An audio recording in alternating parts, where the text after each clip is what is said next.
I can't believe I believed everything we had was less. So young and naive of me to think she was from your past. Silly of me to dream of one day having your kids. Love is so blind, it feels right when it's wrong.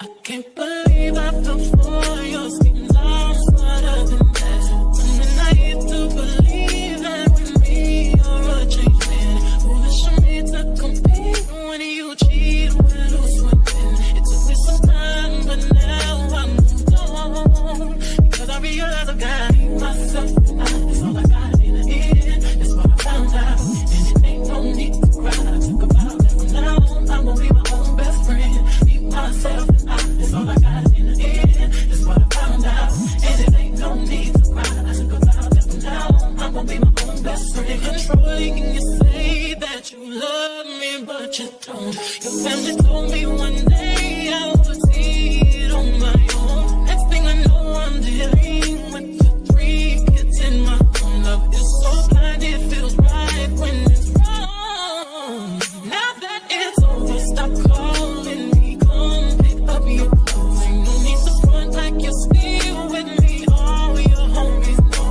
Even your very best friend tried to warn me on the low.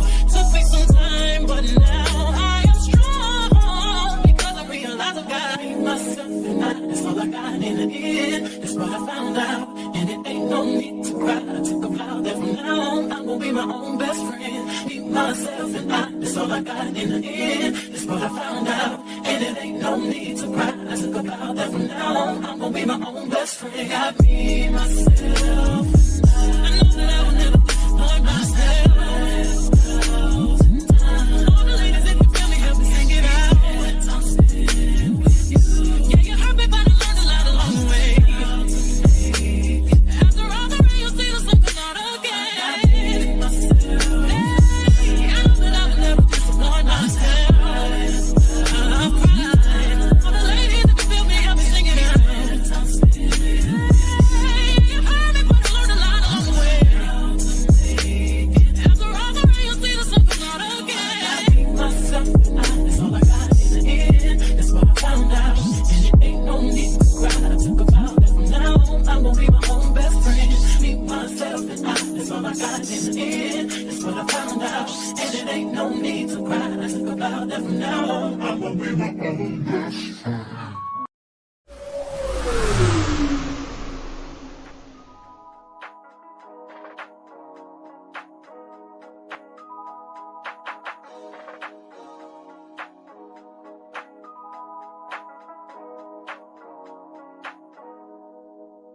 I can't believe I believed everything we had was less. So young and naive of me to think she was from your past. Silly of me to dream of one day having your kids. Love is so blind, it feels right when it's wrong.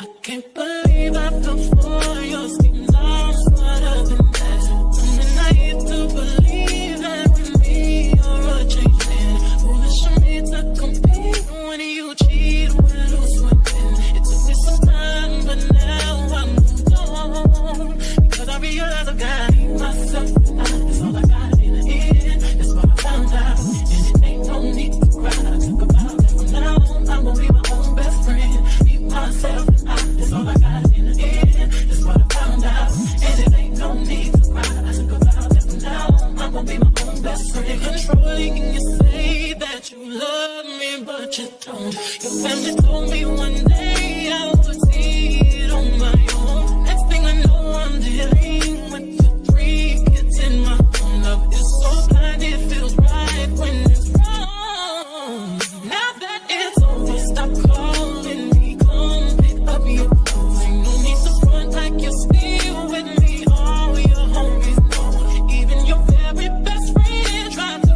warn me on the low.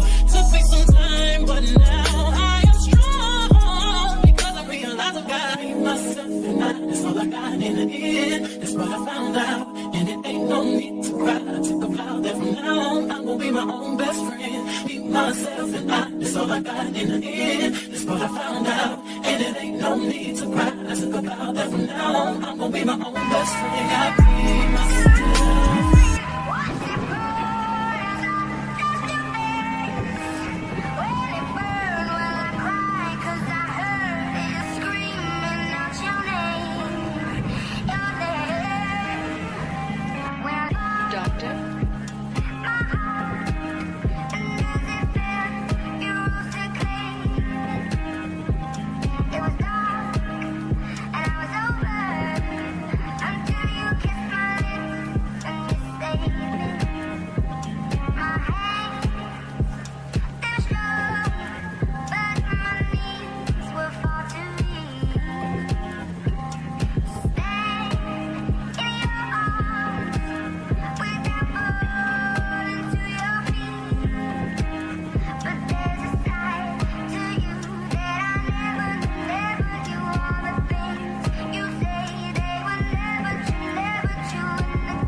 Good evening, people.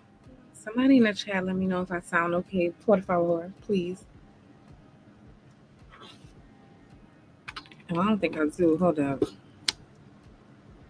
Can you guys hear me okay? I feel like I always ask that question. Hello, hello, hello. Do I sound okay?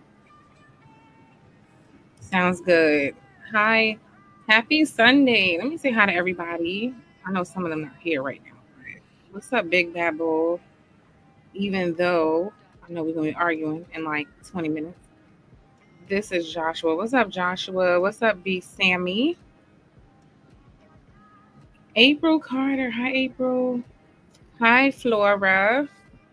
Dr. G. Thank you for stopping by. Hi, Cynical One. Hi, Dawn. Who else is in here? Hi, Mike Davis. Thank you, Mike Davis. He says, it's good to see you on these YouTube streets. I don't always agree with you, but your voice is respected and needed. Keep fighting for your people and stay unapologetic. Thank you. I needed to hear that because, the community, alleged community is crazy as heck. I don't know what they be on. What's going on, Joshua? Hi, Miss Deb. Davy, did you guys like the last show?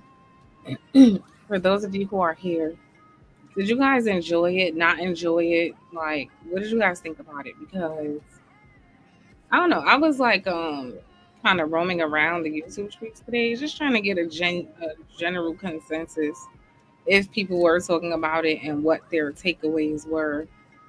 And I didn't hear a lot, but the little bit I did hear was like, it seems to be this misinformation that I don't appreciate, right? Like being put out about. Well, I'm gonna just speak for me and my channel. So it's like anyone who has this conversation with Josh is being chalked up to you. Oh, you guys are just asking a white man if he like you or not, if he want to be your friend or not. Oh, y'all don't like us. Y'all don't want to be our friends.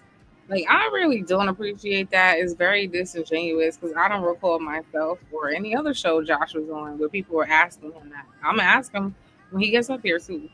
Have black people been asking you, "Hey, do you like me? Do you really like me?" Like I don't recall anybody asking him that, and I don't know why. Well, I do know why. These people are liars and disingenuous as hell, and they love to paint narratives and lie and spread rumors. So we know why. But chalking our conversations up to you're asking the white man if he likes you really speaks to your dishonesty or either very low comprehension skills. Okay. Um So yeah, I don't appreciate the lying and the propaganda and trying to minimize people's shows down to somebody just trying to see if the white man likes them. That is not what these conversations are about. And you all are very like just jealous, demonic, evil, lying ass people. It is really disturbing to see how easy it is for people to just lie as easily as they breathe and as regularly as they speak. It's just crazy. Because then when you ask them, okay, well, who was saying that? Who was asking Joshua such things? They can't give you one name, but they're gonna run around from show to show, making it seem like everyone's talking to Josh to see whether or not you we just want white people to like us. Do you like us? And anybody who has heard me speaking up should know damn well I'm not on that type of time ever. Like if you can't understand the intention or like what's happening in the conversation, just say that. Like I don't know what else to really tell y'all. Um, what was the other thing? You guys know what I find very interesting. Have we all heard the term DMP conversations? Has everybody in the audience heard that? We're all familiar with each other here for the most part, right? So we've all heard the DMP conversation, right? So on the one hand, people are, I'm tired of the DMP conversation. I'm tired of the DMP conversation. I'm tired of the man bashing. I'm tired of the women bashing, right? We've all heard those comments. And it's interesting how then the minute you change the conversation and you have a different conversation, now all of a sudden, all y'all do is talk about white people all day. Huh? The last week you told us all we did was have DMP conversations. Now this week all we do is talk about the white man. Y'all see the dishonesty and with these people, like they will just that's what I'm calling it like some real hater stuff. They will say lie, just say anything just to discredit you and what you're currently doing. And that's very problematic. Because again, last week all we did was have DMP conversations. That's all we did. This week, all we do is ask the white man for his approval. Like you can't win for losing. Now tomorrow, if I start talking about NASCAR, all you do is talk about NASCAR for years. Like, why are y'all such liars? Liars, liars, liars. Pants on fire. Okay. Hi Poppy Blanco. So yeah, I just had to like point that out to you guys. Like you cannot please these people. We switch away from the DMP conversation because I said y'all tired of it. We start having another one, and now all of a sudden, all you do is beg the white man for approval. Like it's insane. You guys are never happy. It doesn't really matter what we talk about. Y'all gonna find a complaint because that's what people who live in negativity do. complain about everything. Okay. Happy Blanco. Hi, Freezy. April. Thank you, April. She says, I stay away from those channels, honestly. I haven't viewed the DMP conversations in a little while. That's why I appreciate your channel very much. Thank you, April. I'm trying, you know.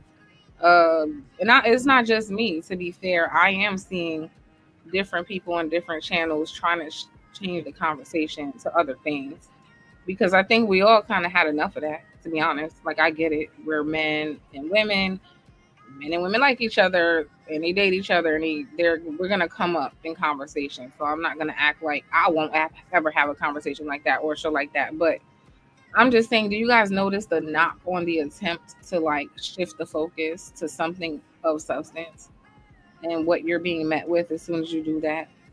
All y'all do is cry about the white man. Oh, I thought all we did was talk about DMP. Like, it's just no winning with these like low IQ having ass people. Thank you.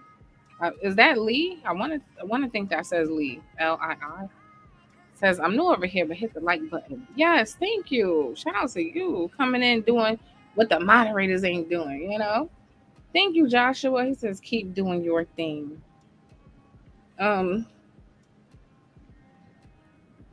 So yeah, I understand that people have their opinions about everybody's show. I have my opinions on people's shows, so I get it. People have the right. I just don't appreciate the lying. Don't chalk my show up to begging for the white man's approval or seeing if he likes black people. Like, that was never what this was about. And any honest person who listened to it would know that. But Josh, is it okay to bring you up? I see Josh is in the back now. So we're going to have our conversation, okay?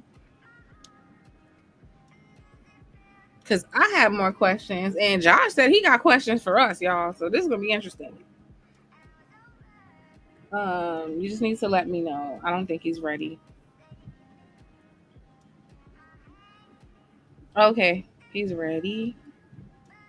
Joshua, what's going on? Yes, ma'am. How you doing?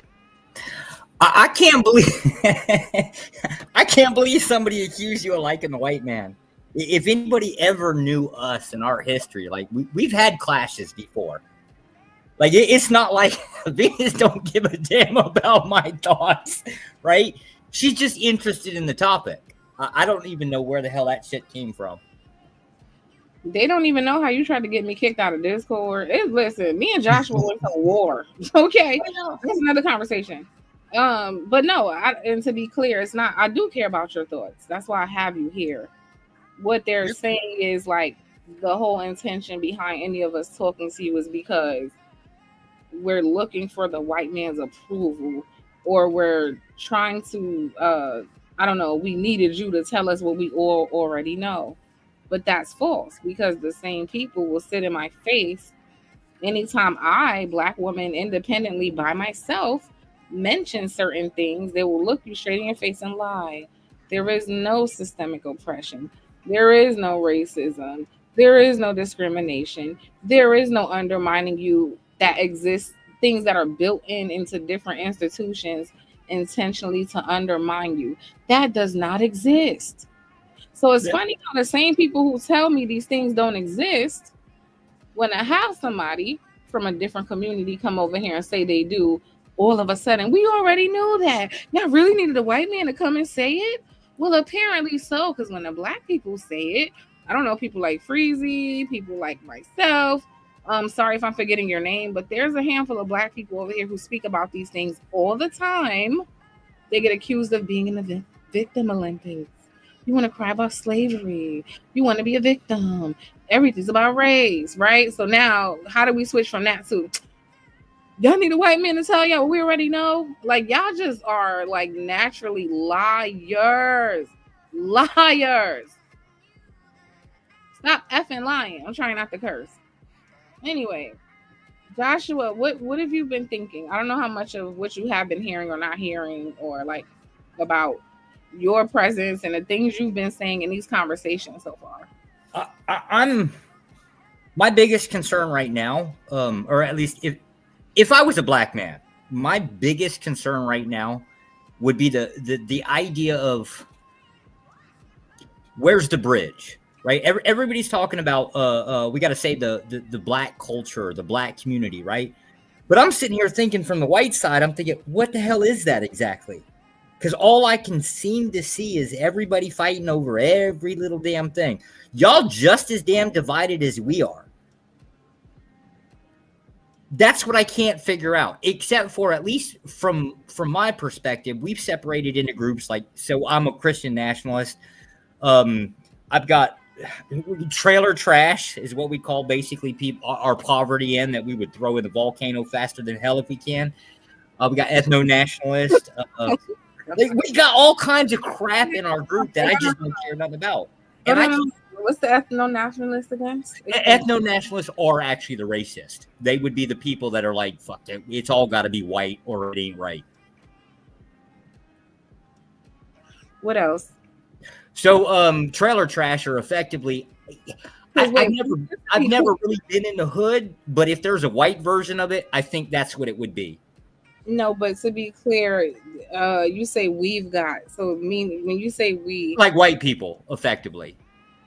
Oh, even Christian is about Republicans. You're not, or Christian? Oh yeah. If we're talking about Republicans, yes, we've got trailer trash in our we definitely have them, right? And I'd like to throw them out if I could because they're unproductive. Wait, so I'm not confused because you said we're divided in our community as well, and then you were going into these different groups. Yeah, so like white people, Republicans, or Christian nationalists. When you say that, all of those, like okay. Pretty much all of those. We've got trailer trash that are Christian nationalists. We've got trailer trash that are Republicans. We've got ethno nationalists. I could. Oh, if they weren't active. Right? Like if they weren't actually active, I'd like to burn them at a stake if given a chance. Okay, so one of the things I heard when I heard the criticism about the show was that people are still confused about exactly what a Christian nationalist is.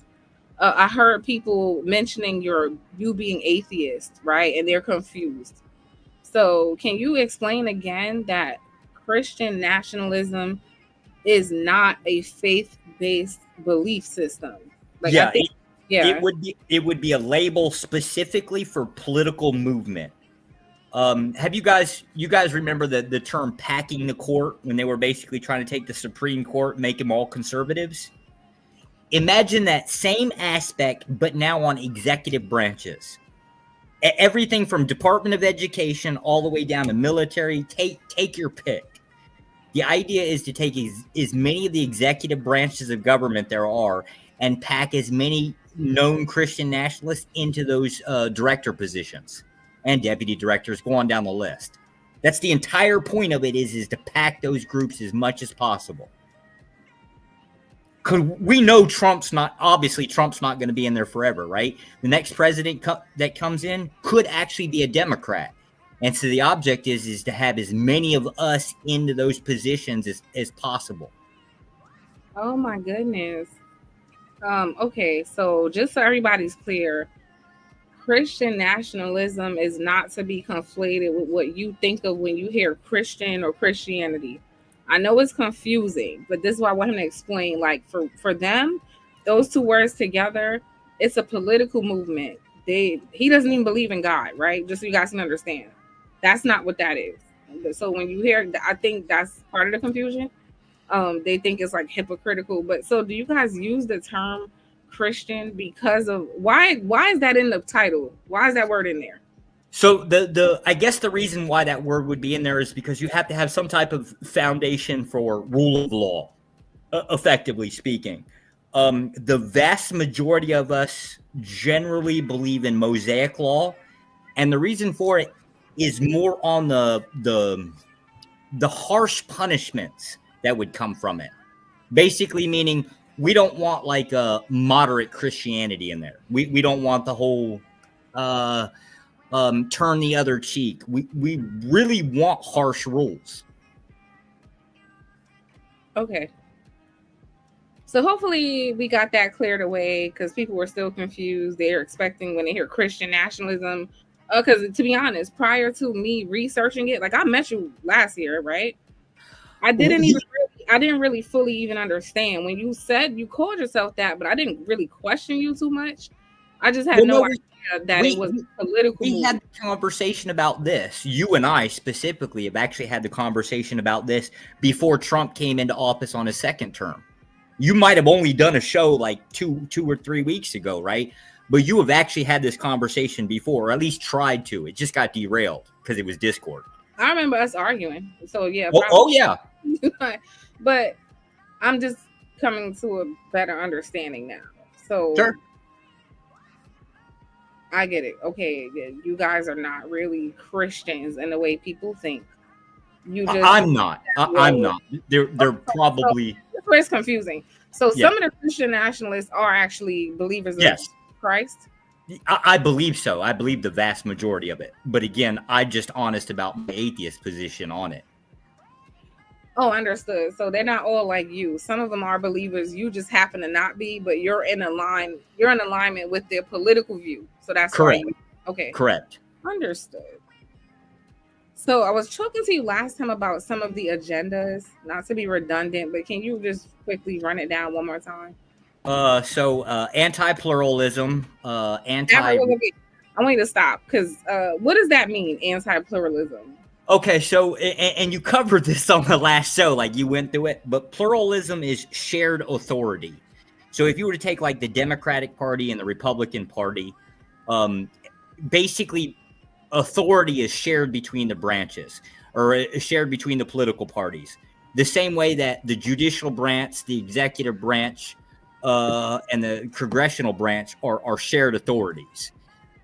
Christian nationalism specifically opposes that, meaning there is no shared authority. It's just basically rule of law.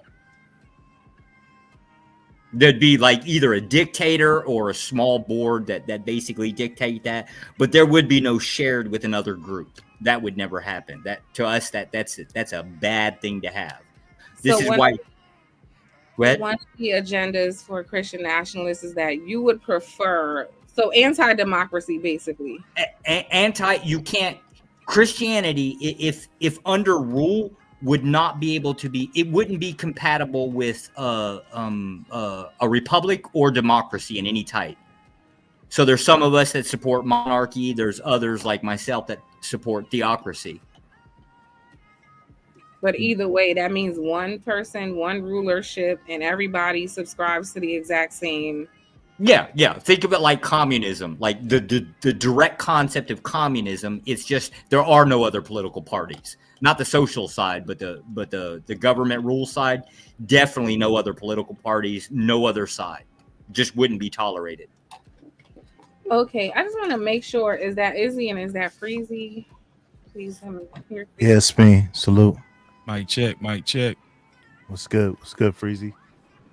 Hey, chilling. What up, boy? What's good? Long time no chill, man. What's going on, Josh? How you doing, man? Hey, how's it going? Hi, Izzy. Let me apologize to you for yelling earlier. That was way too much. I'm sorry. Okay. I accept your apology, sweetness. It's all good. Don't worry about it, my sister. Thank you. So did y'all have anything so far before I ask Josh to go into the other agendas? I don't know if y'all want to say anything about anything he said so far. It's good on my end so far. Yeah, I have one question. Sure. Josh, do you believe that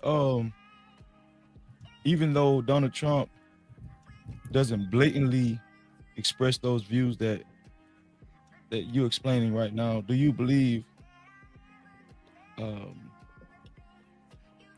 like underneath the sheep's wool, he kind of shares similar views as you?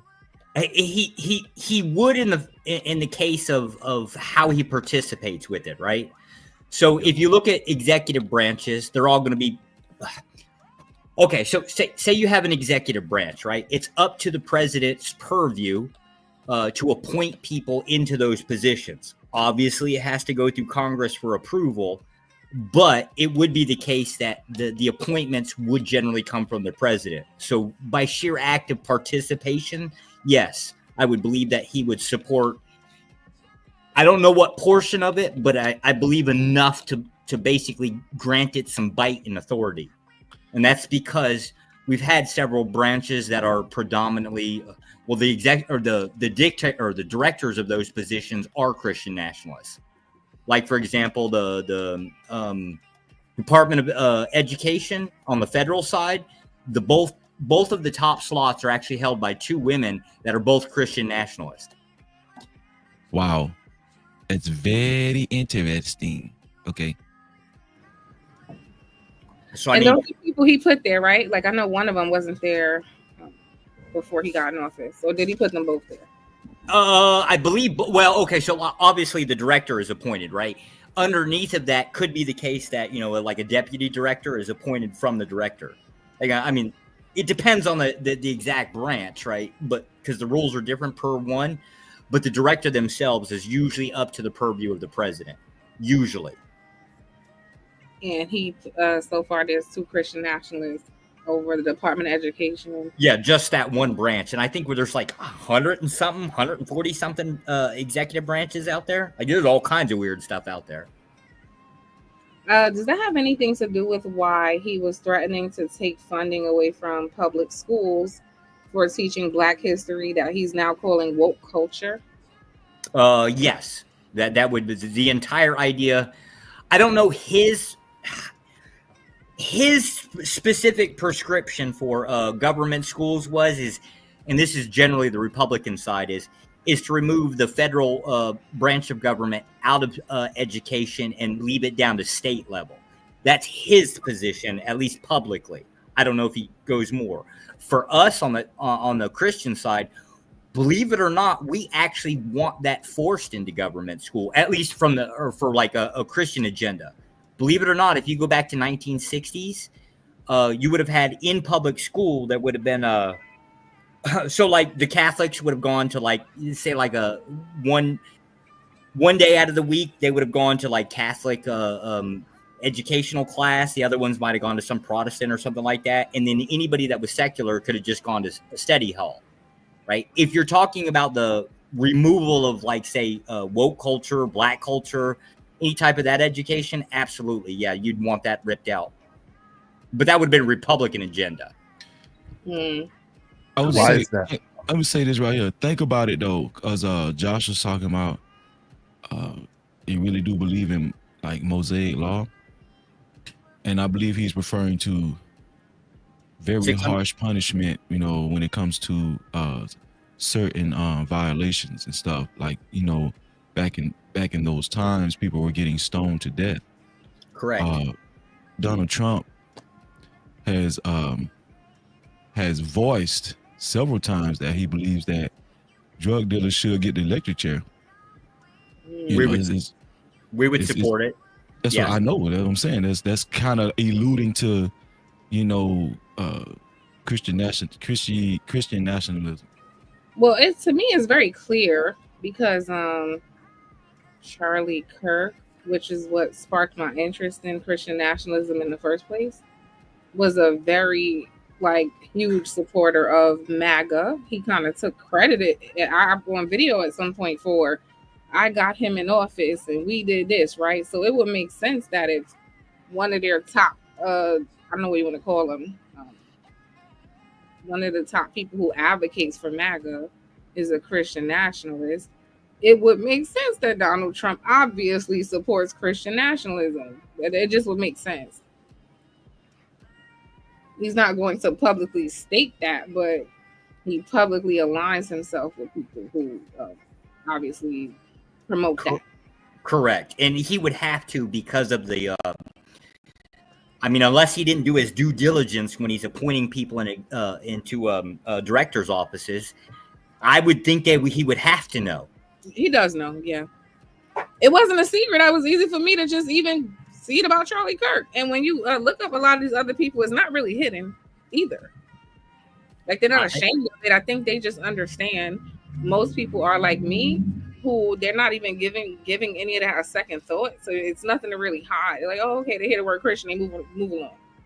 Yes. When Project 2025 came out, that was the first time in any type of political agenda that we actually got named. So let me ask Go Let me ahead. ask you a question, Josh. So this Christian nationalist movement, right? Number one, I have a couple of questions. Number one, would you say that it's anti everyone else in nature?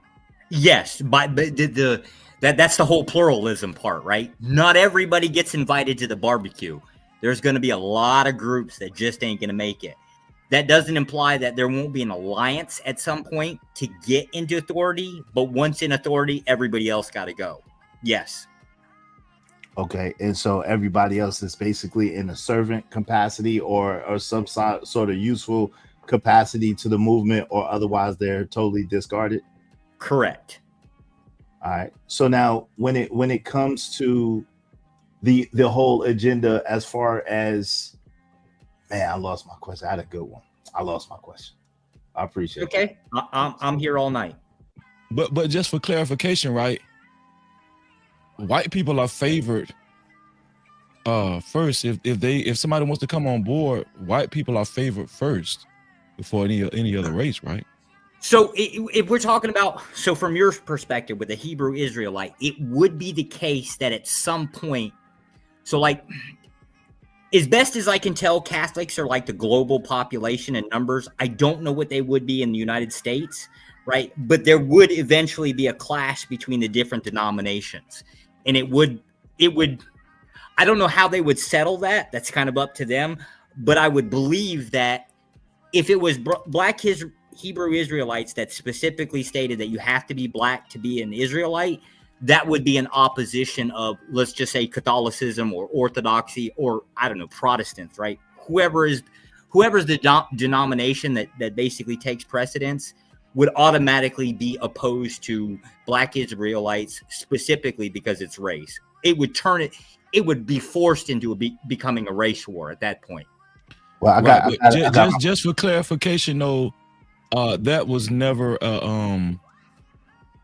that was never a rule of thumb when it comes to the Hebrew Israelites. You know, it's not, you have to be black, and that term "black Hebrew Israelites" was put upon us by right. Like this, so they say somebody like the what is that, Anti-Defamation League, and the ADL, Southern Poverty Law Center, all that kind of stuff. I read their. I had to actually do a lot of research on Israelites. There's not a lot of information out there, and the most popular thing that stood out was actually what the ADL wrote. Hey, but right. I found my question. So is it the white nationalist, the Christian, nationalist movement that this country belongs to them? Everybody that tends to be popular, in this case it'd be white, yes, we all kind of get together and say it's ours. We literally lay claim to it. So what about the indigenous inhabitants of this land? No offense, fuck them. They got to go. So it's basically a takeover type situation, in other words. Correct. And not just for the US. Just think about it. If the United States, if Christian nationalism actually laid hands on authority, you think we want to stop with the United States? We'd absolutely bring back the Christian Crusades and go after every other continent that existed that did not support Christianity. So that's the funny thing. Even though y'all don't believe in Venus, even though they don't believe in God or Christianity. Well, even though I don't, right? I'm pretty much one of the few atheists that are outspoken about it. But it would usher in, I would believe, because I don't see, once you have authority of the government, let's say the United States, right? If your group had authority of the United States, why would you ever be satisfied or stop there? You would absolutely want that to get spread out as far as humanly possible. Right, but he said he believes the majority of them do believe in white Jesus. That's what he said. Yeah. I believe the vast majority of all of the Christian nationalists I know are at least believers. I'm just one of the weird freaks that happens to be an atheist. So what Freezy was asking you about, like, inclusivity, right? Because I think you were telling me it's not specifically about white people, but at some point it would be, right? It would be if there was a denominational clash. So, but you guys' top priority isn't necessarily race. It's whether Top or top they- priority is power, just straight up power to but in take terms control of of, authority. but in terms of how, let's just say, a person wants to join the movement. Let's say that. Okay. How would they have to show up? Let's say a non-white person. How would they have to show up? Just effectively. So officially, there's no like a membership list, right? You don't get. I know. I'm just trying to. I'm trying to get you to talk about. You would effectively. You would because effectively. you're black, you're out of here, kind of thing. Is what I'm trying to get you to speak to. Yeah, if it was the case, like it would just currently as it stands, right? You just basically have to support very harsh punishments within Christianity, and you also have to be heavily involved in, say, local government, right? Like you have to be active. You can't just be somebody spitting around talking trash on the internet. You have to actually be active. Like, so somebody with some type of power, basically, to do something. Even if it's the case that you're just basically a homeowner and you're like donating funding, as best as I could tell, the last there were 3 lobbyist groups that were Christian nationalist. We didn't actually get recognized until Project 2025 when we were explicitly named. So I guess just for clarity, is it about race is a priority for Christian nationalists, right? Like whites. Only if the case that denominations become a thing, like there has to be a conflict. Okay, so say Christian nationalism, right? Okay, Christianity, what flavor of it? We talking Catholics? Are we talking Orthodox? Are we talking about Israelites, right? They would eventually have to clash and decide who is the ultimate authority, because it has to be a singular authority. It can't be pluralism. So as you know right now, as far as you can see, most Christian nationalists are white, correct? If not all of them. In the United States, I would believe that it'd have to be all white. Yeah, if we're just talking United States, they have to be majority white. Perfect. Just because that's majority as it is. Okay, so because you kind of tend to say it's not about race, but when we look at what the party is made up of, it's all white people, right? And then when we look at all of the things they're against, it's basically everyone else. It's just worded differently, right? Correct. We're anti-Democrat when we know 90% of Democrats are black, right? We're yes. LGBTQ, right? You guys are damn near anti-everything but white people. Like, to be honest, but you're not saying that. Well, see, now, to be fair, right, the LGBT thing, I think that's more of a white people problem than black. As many black communities that I've been into, not a lot of gay stuff around. That white boy-ish, that's definitely a white thing. All right, let me rephrase. You're anti anything. I think this is what I think. Some of them wrong. With the Christian nationalism is white first, and then Mosaic law second. But it's like, even if we want white people here, but if you don't subscribe to Mosaic law, your ass can go too. Yes. Now that would be more of I would claim is a more of an immediate threat. So right now, if you're a registered member of the Democrat Party, your name is on a list. I can show you 3 websites that are going through using scripts to basically go through every county, pull the voter registration cards, and generate a universal list. I mean, they're really trying to centralize that. So that would be the first threat. So if it was the case that black people were 90% Democrat, which I believe is close to being accurate, yes, that's a problem. So what is this list being generated for? It's believed, or at least we believe, or we're at least trying to promote. Now this is more the right, far right wing extremists. We believe that Democrats have to be opposed in a way that they have to be gotten rid of by any means necessary. Wow. So how are you guys getting access to this list? Is this like public? I genuinely don't know. Is this public? So your voter registration card is public access. The problem is it's per county is the issue. So every Democrat in the U.S. is on a list, and people who are trying to figure out how to get rid of us are reading the list. Yeah, not currently, but I can give you like all kinds of assets. So like Think of this like in the concept of if you wanted to get rid of Democrats, you'd first start going after large metro cities. So it ain't unreasonable to think that there would be a propaganda machine about the little black children that are having gang wars in these cities, right? Like that would just be a thing that you would go against just because they're on that side of the political spectrum. Oh my God, Josh, hold on, stop, please. This is what I wanted to talk to you, because when I speak of systemic oppression, right? Systemic racism, this the shit I'm talking about when everybody plays dumb. But right? hold on, V, can I say this real quick? Can I ask a question then say something real fast? So the question, I'm sorry. Finish. No, damn. Yeah, I apologize. Go ahead. Because I know that's a shot at me. But yo, so what I wanted to know, and pardon me if y'all went over this last time, I didn't get a chance. Israel. I didn't take a shot at you. This is okay. I don't have no reason to take a shot at you, just to be clear. Cool. This is an issue I've been having a problem communicating. Well, people have been gaslighting me into telling me I'm making shit up. That's why I got excited, because I know I'm not. Cool. Anyway, go ahead. Let me ask you a question. So let me ask Josh a quick question. So, and I apologize if y'all went over this last time. The question is, as far as this white nationalist movement, is this synonymous in your mind with conservatism? Is that one and the same thing from a political standpoint or perspective? From a political spectrum, it's all the same thing, right? So a conservative and a Christian nationalist and an ethno-nationalist, we're all part of the same right-wing group.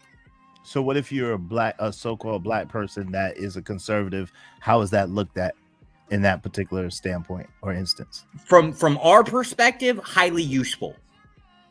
I could even go as far as call them a tool, right? Because from our perspective, everybody is useful for something.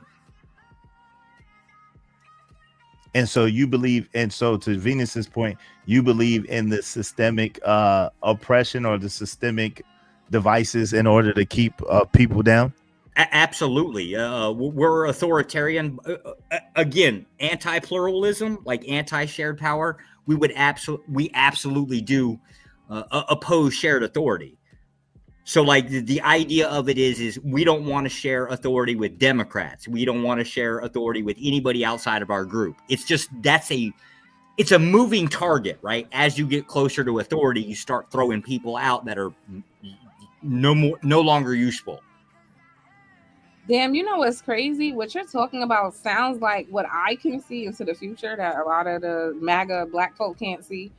Trump is little by little doing exactly what you're describing. Literally exactly what you're saying.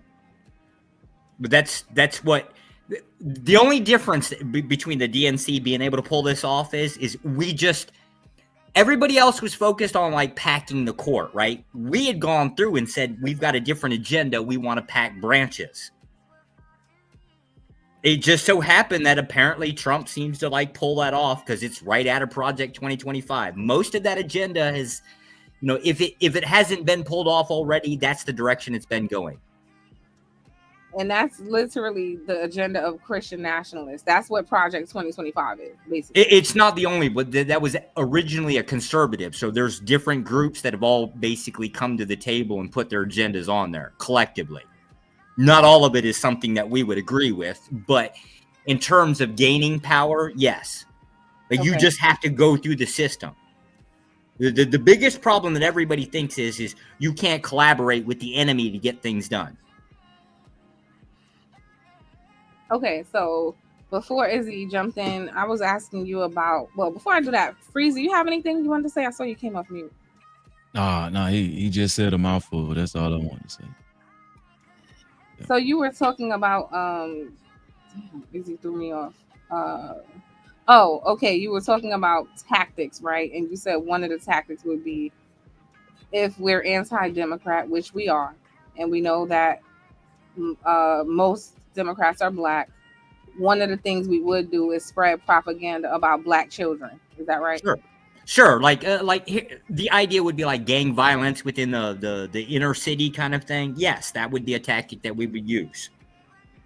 Interesting. The same tactic that people use against their own people.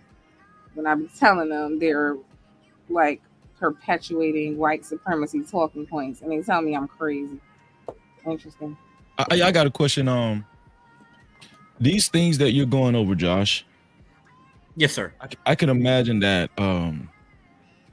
especially to black conservatives, it could sound like hocus pocus. You agree with that, right? What do you mean, like sound like hope? It could just sound like some conspiracy theory type stuff, like you kind of just making this up, like right.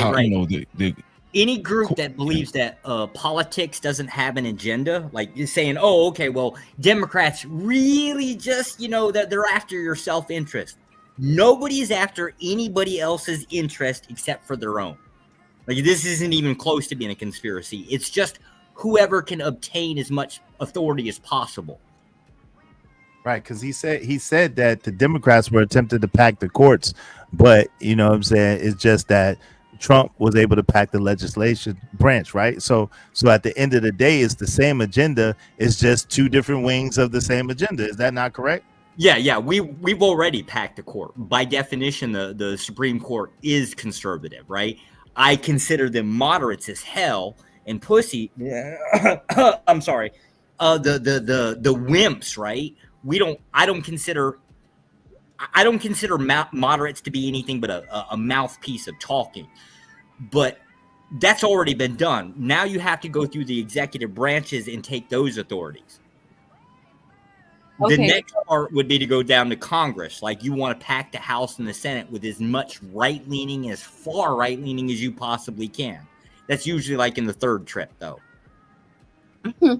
Okay, so did I say something wrong? They keep correcting me. They said most black people are Democrats. I don't know if I said Republican. I didn't mean to. I thought you said Democrats. You weren't wrong. I just said them right. So yeah. I don't know if I said something just to be clear. Yeah, because look, it says not the other way around. So if I did say that, I didn't mean to. Okay. Oh yeah, I wanted to talk to you about any other. Sorry, I'm getting thrown off by the chat because. So, like the idea of like here's another one that people seem to think is some kind of weird conspiracy. The idea of removing women's right to vote. It's not that we're anti-women. It's that you have to get rid of. Let's say everybody thinks it's like impossible and crazy to get rid of half the population of voting, right? It's actually very easy to do so. All you got to do is just have the whole DNP arguments enough, right? Everybody's going to get pissed off at the dating thing. They'll swing our way just to stop women from like, well, to hell with them women, right? They can't act right, so why should they have a vote to right? That wasn't our agenda, but it's highly, highly useful for us because ultimately our ultimate goal is to put one vote per stakeholder, meaning that you have to have the home, you have to have some type of stake in the game to even be allowed to vote. Okay, can you stop right there? Because two things I want to say. This is why I was saying like white Christian nationalism or Christian nationalism would be very anti-black by default, right? Correct. Because the things you're pushing for, most black people would do stand for, yes. Would be disqualified one way or the other, right? Right. For example, we have low marriage rates. So when you say, oh, you'd have to be married, have to have a household, have to own land, have to own property, this in order to vote, right? So it's not. This is why I feel these conversations are important because I can think that far. But unless it's like blatantly said, it's like people don't understand what's happening. See what I'm saying? So like you didn't even say it. You just said, yeah, you just have to be, you have to own some land. You have to have this. Okay, but my brain goes, yeah, but who fits into that category? Yeah, we were just talking about Chicago today on I guess Hoodservatives panel, right? And that was kind of a problem when I started looking at the stats. Like I think it was 72% of Chicago is owned by basically white people. And I think roughly around 23% of black people actually own property in some format or another within Chicago. Yeah, that'd be a problem. Right. So they're not thinking these things through. Here's my issue. The things that they're rallying behind, they're not thinking through very well. That's why you're here. Like, because I don't think they're understanding the things that they're like advocating for are actually kind of working against you. Or trying to, you helping them get there, but y'all don't understand it. Could you highlight Chemak? Could you? Yeah. The answer to that is absolutely. You don't. Homosexuality is absolutely never going to be tolerated. Like our biggest thing right now is one of the biggest things that we have on our agenda right now is to reverse gay marriage. Like we have to get that reversed. We're so done with the LGBT movement. There's so many people that are so pissed off at that. The only way to do, I don't believe it. I don't know how it can be done, but the idea is to slam that door back shut. Not saying that you should or shouldn't, but I'm just curious as to why it's one that seems to be a priority on the agenda. Because the idea of individualism is a big no. Fuck your right. I mean, excuse my language. To hell with your rights. To hell what you think your rights are. I don't even know why people keep screaming about the my rights thing, right? You say, oh, I've got a right to vote until you pick up a felony. Oh, I've got the right to a firearm until you pick up a felony. Oh, I've got the right of freedom of speech till a gag order is placed on you. This whole idea of rights is just crazy to us. I got a question. It's kind of funny, but real shit. HT Bull once said, "Then why are so many of y'all in the closet?" And I ain't gonna say PDF, but I'm saying, no, that'd be fair. Like I'm not gonna lie, right? Like so the whole Catholic thing, right? Yeah, we got issues with this stuff. No, but also in the closet, because every time the Republicans are, or too many of you are in one state, crashes. I will absolutely in public pushing these Christian values, but a lot of homosexuality goes on within the Republican Party. I will absolutely concede this part. So I live in a town roughly about 1,400 population, and there was a rumor going around that most of the people in our township are in some debaucherous stuff, and I'm sitting here thinking, I thought like 95% of us were conservative, and I mean staunch conservatives. And so I decided, well, hell, I'm going to go on Tinder, right? Open up an app and let me just see what I can find. I started hunting people down. Roughly about 75% who are all pretty much mostly married are out here on Tinder banging anything and everything they can. Yes, there's some fakeness. So that they don't want to tolerate the LGBTQ, but a lot of them are the LGBTQ. There's something in there. I don't disagree, right? Well, it's just a lot of hypocrisy, right? When it comes to that aspect, but along other lines, I really don't understand why this is so hard to grasp or accept, right? I mean, we all know that this type of agenda has to be rolled out politically and structurally. We're too late in the game, 2025, moving forward, for any group with that type of agenda to lay down an iron fist on a certain community of people. You won't be able to do that. First of all, it's too blatant. It's against the law. Yeah, I mean, come on, let's just be real. The only way this type of thing can roll out is politically, putting certain structures in place. I disagree. And how would you say, Izzy? I apologize.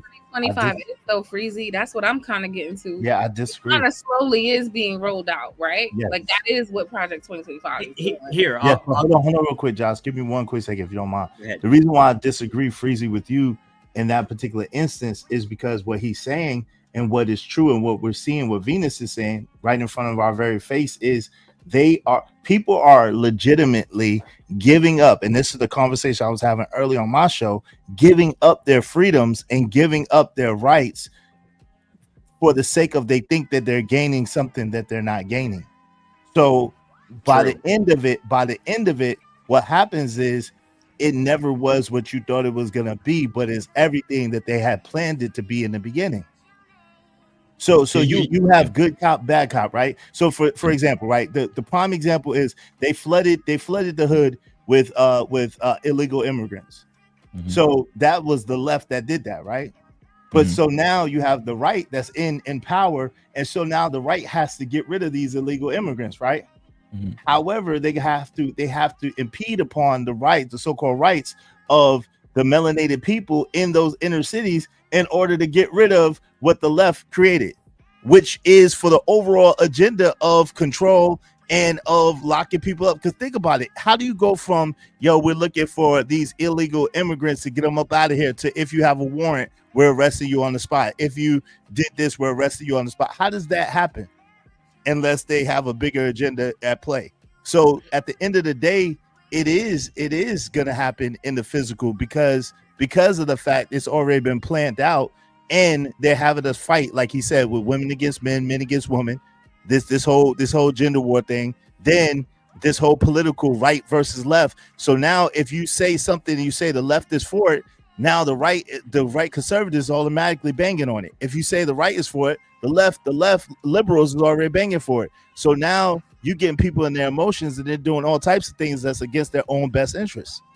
Well, I agree with you as far as like the end game, you know what I'm saying? Like end game, of course, is all out, you know what I'm saying? Whatever. But I'm just saying is as far as like right now, you know, putting the plan in place, I think that it has to be more of a political strategy in order to get to the point where you're talking about. You understand what I'm saying?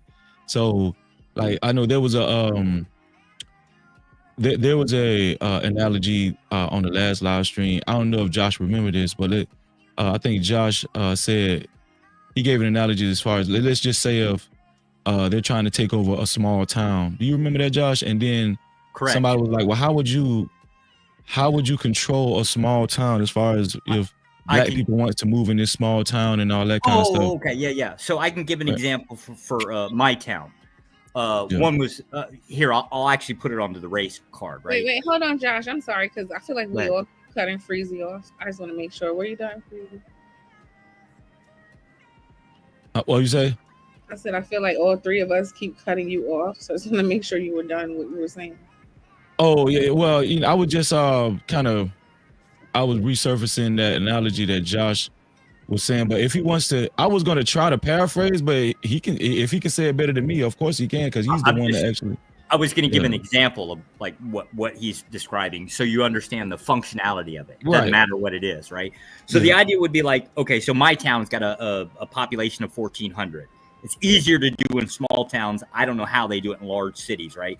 But let's just hypothetically say that you're a debaucherous person, or you're black, or whatever the hell the thing that you want to get rid of out of your town. You can actually sabotage the house market, legally speaking, right? So an example would be like, let's say there's a house to buy in my town, and let's just say we don't want black people to come into it, right? You basically wait for the MLS listing, some house realtor showing for you to come in and check out the house. If you're going to get a bank loan, right, you're going to need a home inspection, things like that. People within the community, which are going to be employed within home inspectors, can actually fail the home inspection, thus basically eventually denying the sale. No home inspection, no bank loan. You ain't walking in. There's ways of getting people out of a town. Right. It's unethical, but still legal.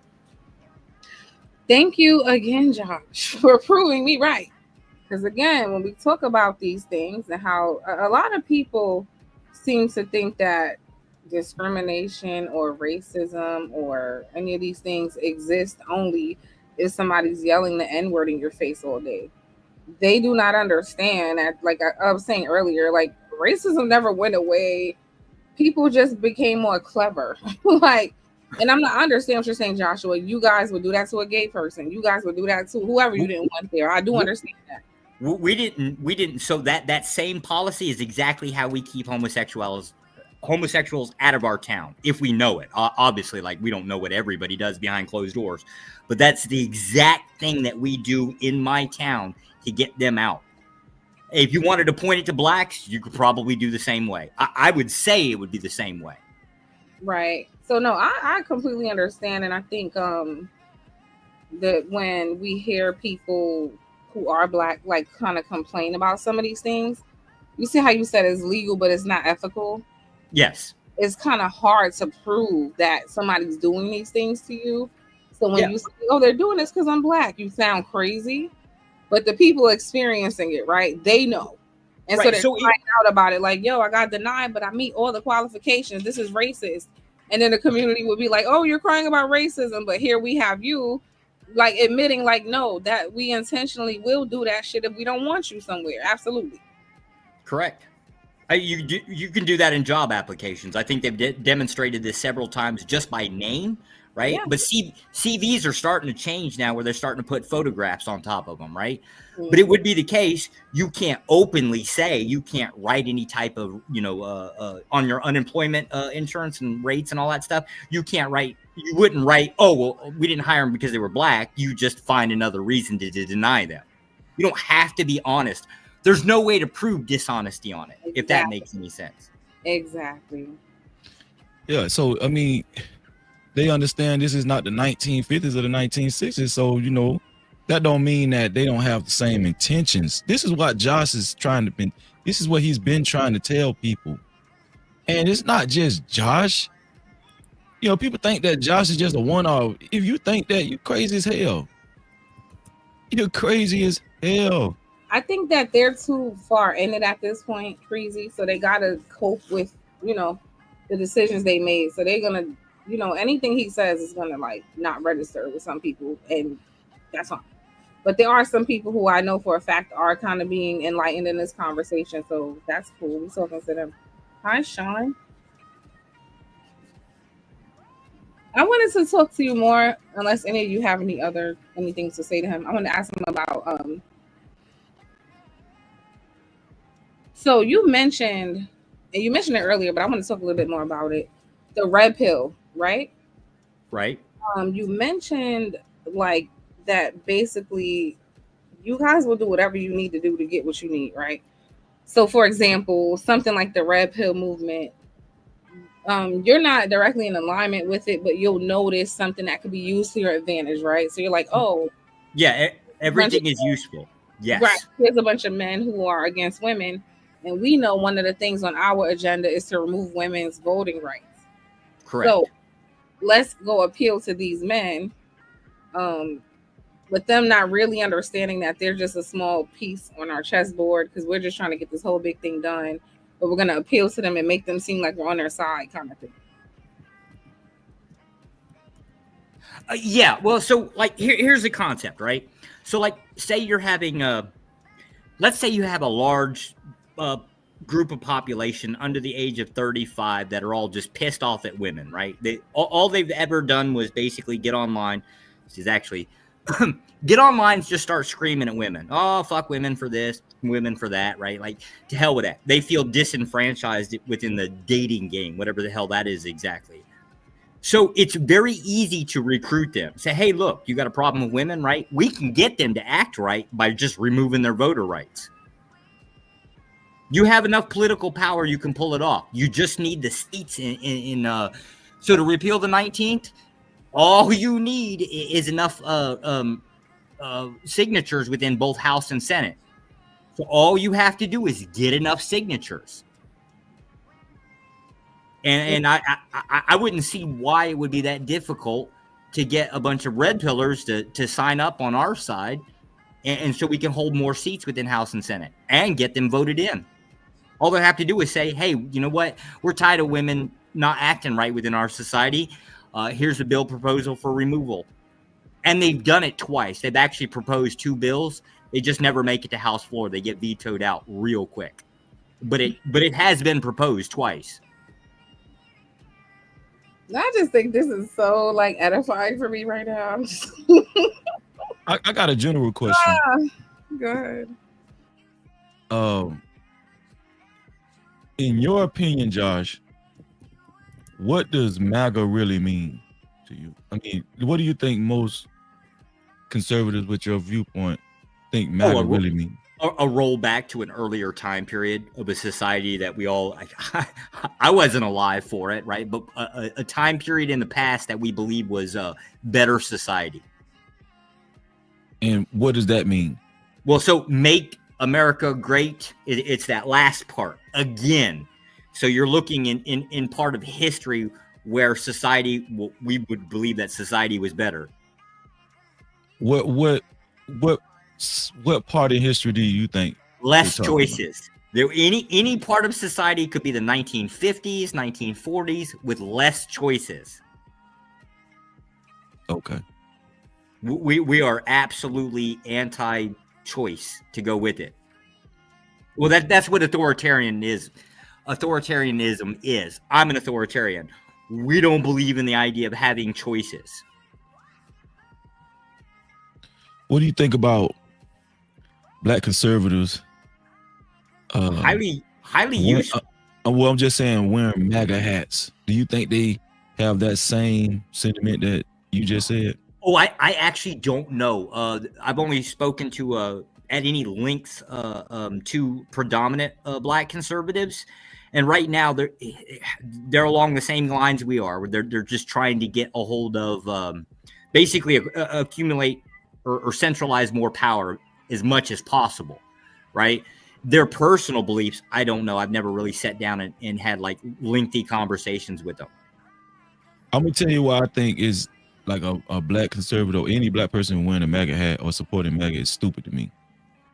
Because I believe the same way you do. I believe a lot of white conservatives believe the same thing. You know, that was a better time. Possibly segregation, you know, all that kind of stuff. It was just a better time, especially for white society.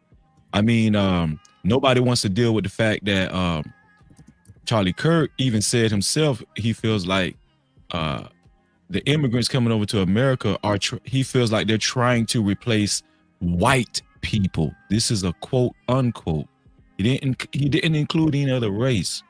Correct. So when we talk about MAGA, making America quote unquote great again, a black person supporting that, let's just say if we do go back, I'm just saying hypothetically, right? Let me say hypothetically for the slow people in the back, because we already know, Freezy said we going back to Jim. Shut up. So let's just say that happens, right? You so damn dumb, you're going to have to actually practice what is it called? Collectivism with your own people. If let's just say if Josh fantasy of MAGA actually happens, you're going to have to practice collectivism with your own race. That's what you're going to have to do. You have no choice. That's not a hypothetical. That's a reality.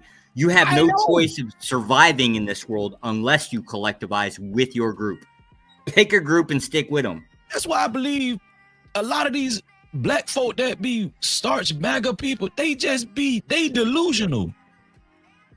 They just crazy. The Lulu. That I don't even want to know what that feels like, but it is very unfamiliar.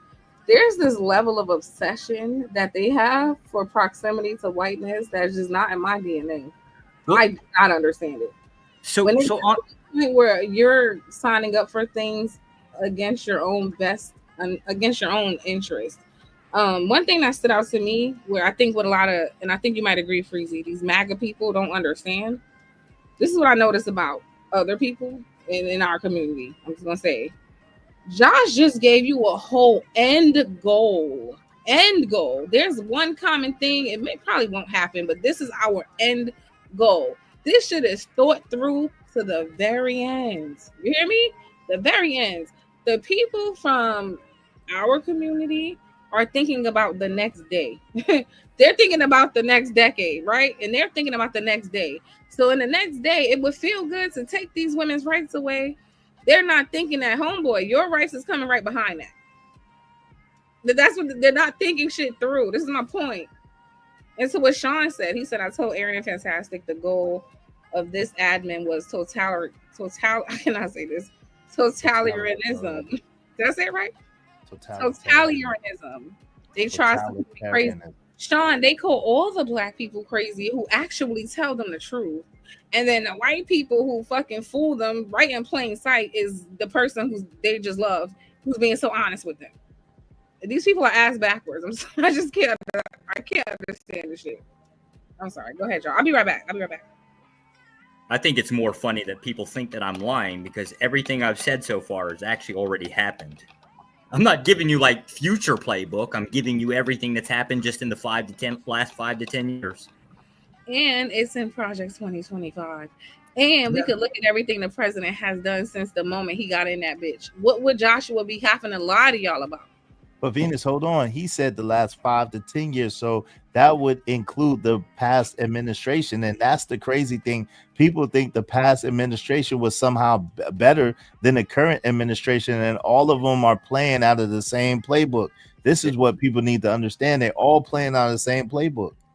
There's only ever been one prescription that I've heard that makes a little bit more sense. If I was black, right, and I wanted to kind of like take authority, the only thing that you could possibly do currently, you can't abandon the DNC, right? Because if you were all to just say fuck it, we're gonna like basically go independent, right? That by default would actually eliminate votes. Let's just say 44 million. I don't know. Let's just say 22 million blacks would now not be registered Democrats. Thus, that would automatically push over on the Republican side. So you can't not participate. The only thing that I've ever heard of a decent prescription was you're going to have to figure out how to collectivize to basically make the political parties earn your vote, if that makes any sense. I just don't know how you would do that. Can I ask you for a small favor, please? Yes, sir. Or yes, ma'am. Kim, while you're here, can you please not say the blacks? I don't know why, but that's bothering me so bad. Can you say black? I apologize. You want me to say African American? I find that offensive. No, hell no. Don't say that. Can you say black people? Just don't say the blacks, please. Okay, black people. That just reminds me of the way people spoke about black people, like post-slavery or like in the Jim Crow era. Sure. And I hate when black people do it. Please, so just please say the black people. I would appreciate it. Thank you. Yep, no problem. So, I mean, you don't really have a choice. You have to play the game, because if you don't, you're either going to get run over by both parties or you're going to get run over by one. At least with one, you'll have something to fight back. But how you get, I don't know how you get the party to work in your favor. That would be an interesting discussion, right? But it was the same thing that I've got here, right? So Freezy said we have to collectivize, right? I would be curious as a question or even a topic for a day is, what the hell does that mean? It means have your own race of people in your best interest. Oh, okay, right. So if it's like 44, I'm spitballing here, but if it's 44 million is the population of black people within the United States, right? Is that all black people? Do you all agree? No. And that's the problem. To be fair, all white people don't agree, but I see what he's saying. We're already so small. We would need to kind of, for the most part, be in agreement. Do y'all align with just 13 or 14% of the American population? Do y'all believe that, Freezy and Venus? Hell no, but that's what the dominant society will tell you. Here's the thing, though. I agree with what Josh said earlier. Even the whites that are not on the train. You know what I'm saying? I forgot exactly what he said, but there's a way to actually use them as tools as well, right? So we know in a perfect world, everybody should be together in their own little group. But this is not a perfect world, you know what I'm saying? But this is why we have think tanks and stuff. Black people don't even have true think tanks. This is what I'm getting at. Like, we're so divided, you don't really, like, we're just trying to be accepted and validated. We don't believe in we don't believe that, we are capable of, gaining any type of power. When we have these discussions, it's just crazy how a lot of black people think a lot of this shit is so far-fetched. Josh thinks this is very much possible, right? Very normal, like very normal, smart, very logical. Because that's really what everyone else who's smart is doing. It just is what it is. I just have something that's going on in the chat that's irritating my soul. Cyber Dream says, so he's not telling us nothing new. And somebody else kind of saying the same. The thing about how y'all, so how come I haven't heard anybody else talking about this? How come every time somebody else is talking about it, the majority of you are telling them they're victim Olympics, they're making shit up, they're crying, da da da. Like, y'all gotta stop the disingenuous stuff. I cannot take it. He ain't telling you nothing new. So whenever we bring it up, though, it's like, oh my God, you guys just want to be victims and you're crying and nobody's, this is not the 60s. Da, da, da. Like, make up your minds. I'm sorry. Go ahead. Let me ask you a question, Josh. Do the excuse me, I keep saying white nationalists, the Christian nationalists, do you find that they talk about so-called black people a lot in their conversations or in their planning or whatever the case? No, most of us don't give a damn.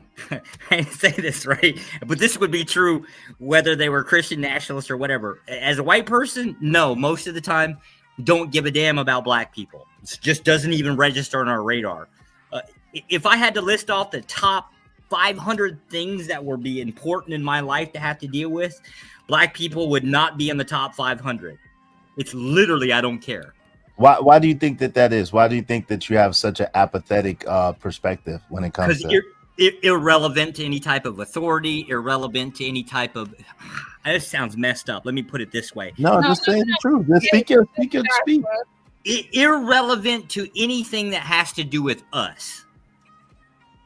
Right? So, like, in our town, my town's population 1,400. I think there's roughly about 8 or 9 predominant black families. And to us, don't give a damn, right? They're black, right? They have a house, they pay their taxes, right? Just like everybody else in there. So the idea of us discussing black people, it's irrelevant. It doesn't mean anything to us. So we don't have these conversations because we just flat out don't care. What we care is the thing that they do. Do they pay their taxes? Yes, we pay our taxes, right? This is just, it is what it is. To us, they're one of us, but we don't care that they're black. It only becomes a problem. Like, you also, to be fair, you also don't want to be the topic of conversation either. Right? Like this whole like black stats and crime stats, we still don't give a damn, right? Like we look at no offense, I'm in New York, right? But I don't care about New York City other than the fact that it's a predominantly a DNC voter base, right? Where the vast majority of us in upstate New York are conservatives, minus Albany and stuff like that, right? We don't care that they're black. We care that they're DNCs. So the idea of a black conversation coming up is going to be like, oh, well, look at them. They can't behave in these inner cities, that kind of thing. But it's more of a tool for trying to get people empowered enough to just do something about that city, which we can't. So let me explain to the slow people who still swinging from the chat, conservative. When you mentioned we have 500 priorities and black people are not, a thing. What I'm trying to get them to understand is by default. Just don't care. No, by default, you're on the list.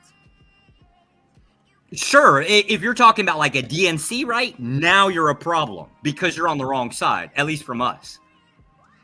No, when we get into what were you saying earlier? Home ownership, marriage, this, that. Like, so it's not outright because you're black, but it's because you're perceived as unproductive. Yes. Right. Stop renting apartments, buy a damn house or land or whatever, right? But if you're just like renting an apartment, you don't count to us. Okay, so I think you're kind of making my point more confusing, and I'm having a hard time saying it myself. So name some of the things on this 500 priority list. Go ahead and name some. Tax base, voter base. Let's see here. The common things that coming down to are we don't want our schools basically screwed with outside from the federal government or the next state over, right? So like here would be a conflict of interest. If you want black, so we have our town population 1,400. We just built a school like roughly about 6 years ago so that we could suck in students from surrounding towns, right? So for us, it's a business concept. But the idea of, okay, the next town over is kind of predominant, dirty city, I call it, right? But there's a lot of black people within it, right?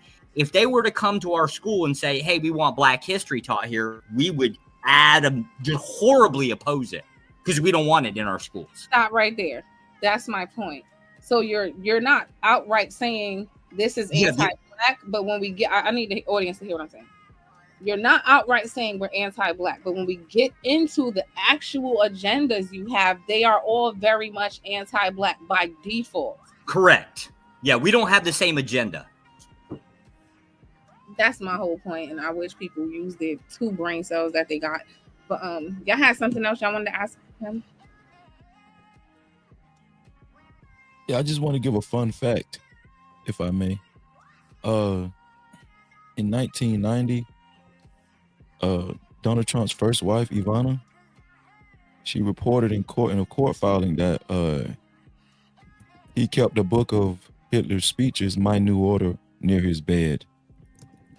I just wanted to say that, just for the sake of conversation. And this has been reported by and confirmed by multiple journalists and news outlets. I just wanted to say that. That's all. He kept a book of Adolf's speeches, and he hangs out with white supremacists. Oh my goodness. We hang out with ethno-nationalists, aka like supremacists, white supremacists. We have to vote base. It says you can't build a house or fly a plane with black history. What? His dumb ass doesn't understand because he's going so hard for this Republican conservative shit. By the time they're done with your dumb ass, you won't have the right to build nothing because of your skin, stupid. But anyway, go ahead. What the hell? I'm just shaking my head. That doesn't make no sense. Banging. He needs to handle this the way Joshua would. Joshua said in their group, if they had one like this, they out of here. They would turn on that person. They would get them out the way. I mean, the history that they teach as far as black history is a lie anyway. We all know that. So, I mean, I don't know. I think that as a parent, you should teach your children your proper history according to your genealogy and according to your peoples, and you should teach your children in your house anyway. But that's just me. I tend to agree. True, but when black people do stuff like that, you're kind of making it okay without making it okay. But they're lying anyway. Like the things that they say are blatant. Lack of awareness. If you ask the average 20-something-year-old, there's certain. I was watching something and they were asking do you know who Rosa Parks is? And most of them said no. I have no idea. Who is that? Right, but guess what? Most of them also don't know how many oceans there are. Most of them don't know how many states there are in the United States. Most of them don't know how many countries there are in Africa. Most of them don't know the continents or how to name the continent. So, like, there's a bunch of things that most of them don't know. But I think it's on the parents to teach those children and to educate those children on their own history and to give them an accurate depiction of what's going on. Because, listen, the truth is, Black history usually in most school is Martin Luther King Jr. If you're in the South, you're gonna get George Washington Carver, Martin Luther King Jr., and you maybe get who else they got? They got to throw on Obama now. And that's about it. They ain't really telling. And you're gonna get maybe Rosa Parks in the South. They'll tell you about Rosa Parks, but they ain't really like. There's much more to Black history than all of that. So it's a lie anyway. So black men, you're okay with them absolutely removing and only teaching your black kids about the white history and all the great things that white people have done. Black men, you're cool with that, while they absolutely don't tell them anything about their own people. That's fine for you.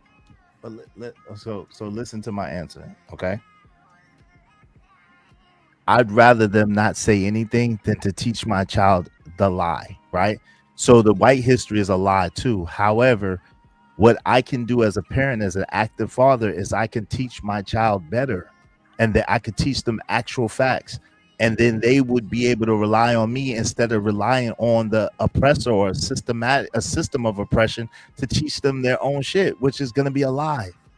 This is y'all be fucking listen. Why is that so problematic? Help me understand. Let's talk. Okay, hold on. Let's talk. Most average parents I don't like when we're on track and we're trying to expose a thing that is problematic to black people, and then black men sit here and try to make it okay. Well, that's okay because we should be teaching. We should be doing a lot, but are we? Do the average black parents with what is the fucking highest population of single mothers? Do they have time to sit at home and teach their kids history? Are the average black people sitting at home teaching their kids? The answer is fucking no. So what are you talking about? So let me ask you this: so you rather the system of oppression that you said, systematic oppression, right? You rather them teach your children lies about themselves, teach your children to hate themselves, teach your children that they never created nothing or never invented anything, and only teach them about Martin Luther King Jr. and Rosa Parks? That's what you would prefer? No, but you could do like a Hold on, Josh. Just I'm talking to Venus. Public school, they never taught me to hate myself.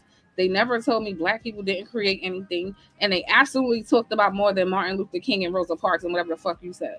So this is where I start getting frustrated. So I'm gonna go on mute. I cannot. Why can't we converse without you getting Nobody taught me that in school. Freezy, did they teach you that in school to hate yourself and black people ain't build shit? I just need black people in the chat. Did they teach y'all that? I'm gonna tell you, I had an argument. I'm gonna tell you senses because this hold on, can you frustrates the fuck out of me when the conversation is about why it's problematic to remove Black history from school, and you black men are saying they should, and now you're saying they taught us to hate ourselves and they didn't. I'm not saying that they should. Hold on real quick. But see, come on, we can have a conversation. This is where things get lost, right? This don't a fucking lot. Why do y'all do this? This don't. You asked the question, I answered the question, right? But because we don't see eye to eye on that, there is a lesson to be learned in that. But instead of you sitting there and condemning it because it's different than what you think, you could learn something by having a conversation with me and asking me why I say that, and then listening to it, and then you're more than intelligent enough to find it out. Just because it doesn't sound like what you wanted to hear, the same thing Josh is saying, a whole bunch of shit that is counter what we all want or what we all think is best for us or what we all, tickles our fancy. At the same time, we're listening to it because we understand that what he's saying has at least some elements of truth to it. So what I'm telling you is, in my school, guess what? This dude, they was trying to teach us that, I went to a prominent school in North Carolina, and they was trying to teach us that, if it wasn't for the white man coming to get us from Africa, which is a lie, by the way, that we would be tripping over the diamonds and the resources because we didn't know what to do with it, and we didn't know, we was uncivilized. So, and they had T-shirts in my school that said this shirt is 100% cotton, and you picked it. So when you saying that this didn't happen, when you're saying that they didn't teach us that, then you're talking about in your particular school. But I'm gonna tell you, in other particular schools, they do teach bullshit. They teach shit to make you hate yourself. They teach remedial shit that don't mean anything. They don't teach you about the inventors that invented this or that. They don't teach you about all that. So your solution is to completely remove the presence of anything that Black people may have contributed in this country. Just completely remove it, and let's introduce some more of the oppressive stuff you're talking about in its place. That's your solution. Because I went to school in Brooklyn. I'm not familiar with what you're talking about. I'm not saying you're lying, but ain't nobody ever say no shit like that to me. Never.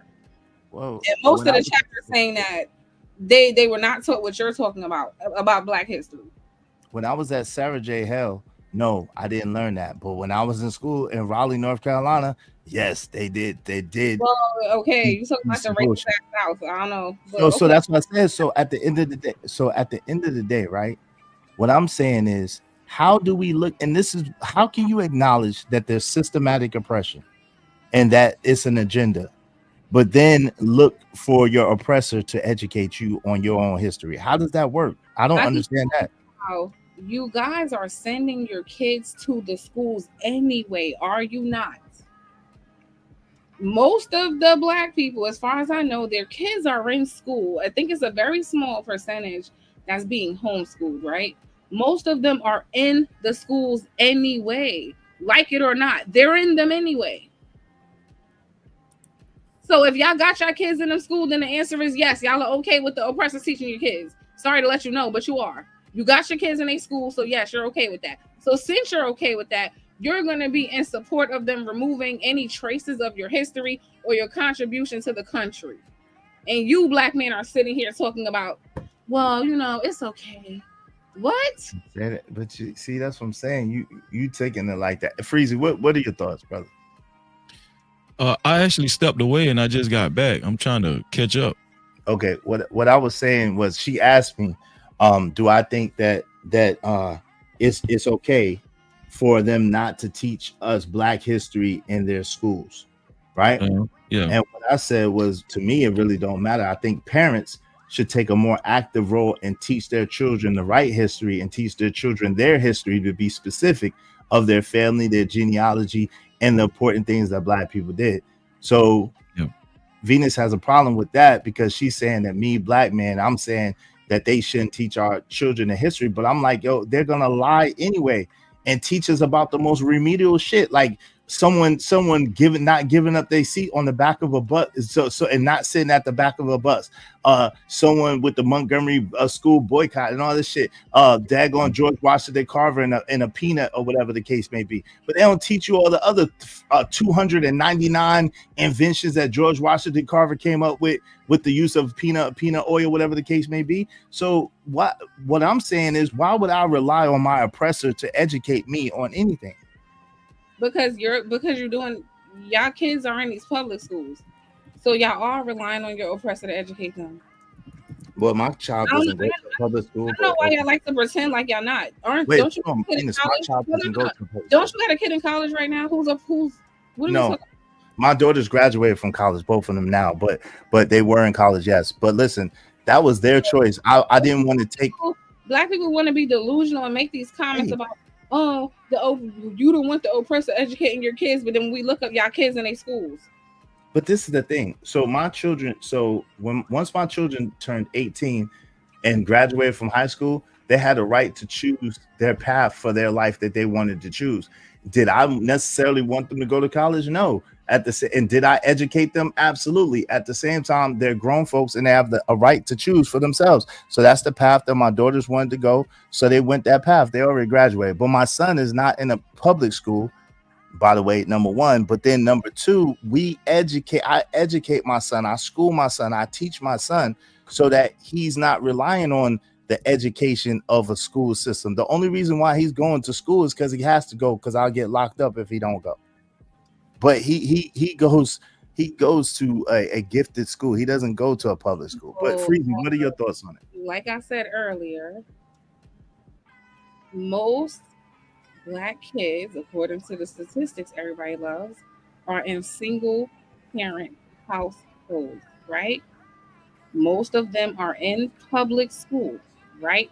So the kids are there anyway. So they should learn. It is. Like, I don't understand why. It's like I always try to make. I don't want to get into that, but like I don't understand this argument. I don't know. Freezy, what are your thoughts? I'm listening to both of y'all logic. He thinks that because he thinks it's okay to remove whatever Black history the schools are teaching, he thinks they should, because they're lying to your kids anyway. They're teaching self-hatred, and people should be educating their own kids. Therefore, nobody's telling white people that they need to educate their own kids on their history. You won't hear them say that. But somehow, you Black people, y'all need to be educating your own kids.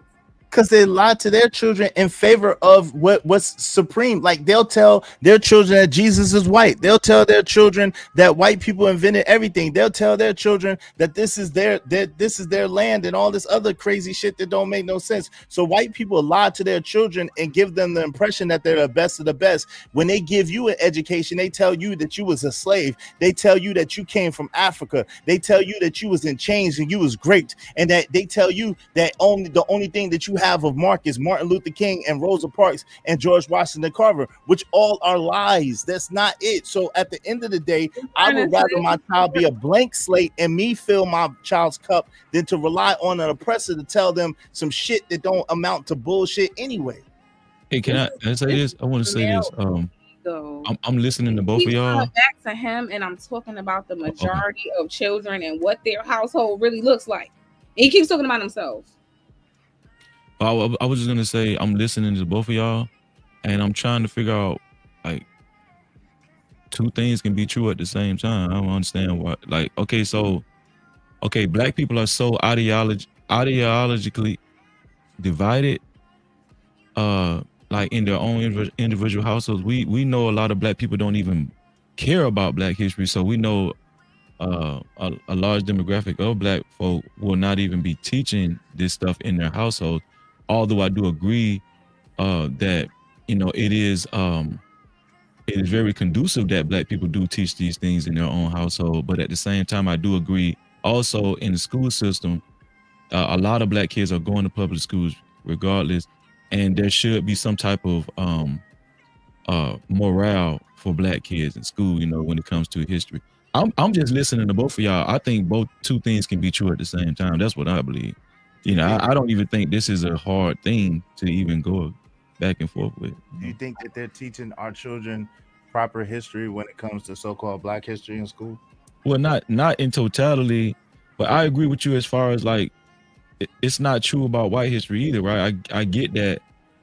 What it did for me was at least it planted seeds. It planted seeds with me, right? Let's just say, let me paint a picture for you, Izzy. Let's just say, if I was a little boy and I grew up in a very starch black conservative household and they was MAGA, they didn't believe in that black history shit, like some of the people in the chat, right? But then I go to school and let's just say there was a class where it was about black history, and we seen I forgot what that video is called, as far as when it's like a classic video. They told us about the Black Panthers and Malcolm X. I forgot, it's a black and white video. I forgot what it's called, but I'll think of it. Huh? Talking about the picture with Malcolm X and Martin Luther King Jr. Yeah, and then they talked about the Black Panthers too. Wow, it's a famous video that they used to show in public schools back in the day when me and you was in school. I forgot. I didn't never see that one. Where what, if you don't mind, you in Florida, they showed y'all all that? Yeah. Shout out to that. Yeah. So I didn't get all that. I'll be honest with you. Not in North Carolina. What it did, it planted a seed in me, because to be quite frank, my mom, I grew up in the hood. My mom and dad, they didn't teach me about no black history. They wasn't even thinking about black history. Exactly. You know what I'm saying? Not. So it did plant a seed in me, right? As far as the morale and everything and my race and everything. But I'm listening to you and Venus. I don't even think you guys need to be going back and forth about this, because I think both of those things should be true. That's what I'm saying. You know what I'm saying? Because there it's not going to be perfect on your end, is because we know how divisive the ideology is amongst black folk in 2025. And Venus is right too, as far as like most black kids go to public schools. You know what I'm saying? So they're there anyway. So why not have some type of race morale? So at least some of these kids can have a seed planted, like me. The reason why I am the way I am is because of, I remember that video.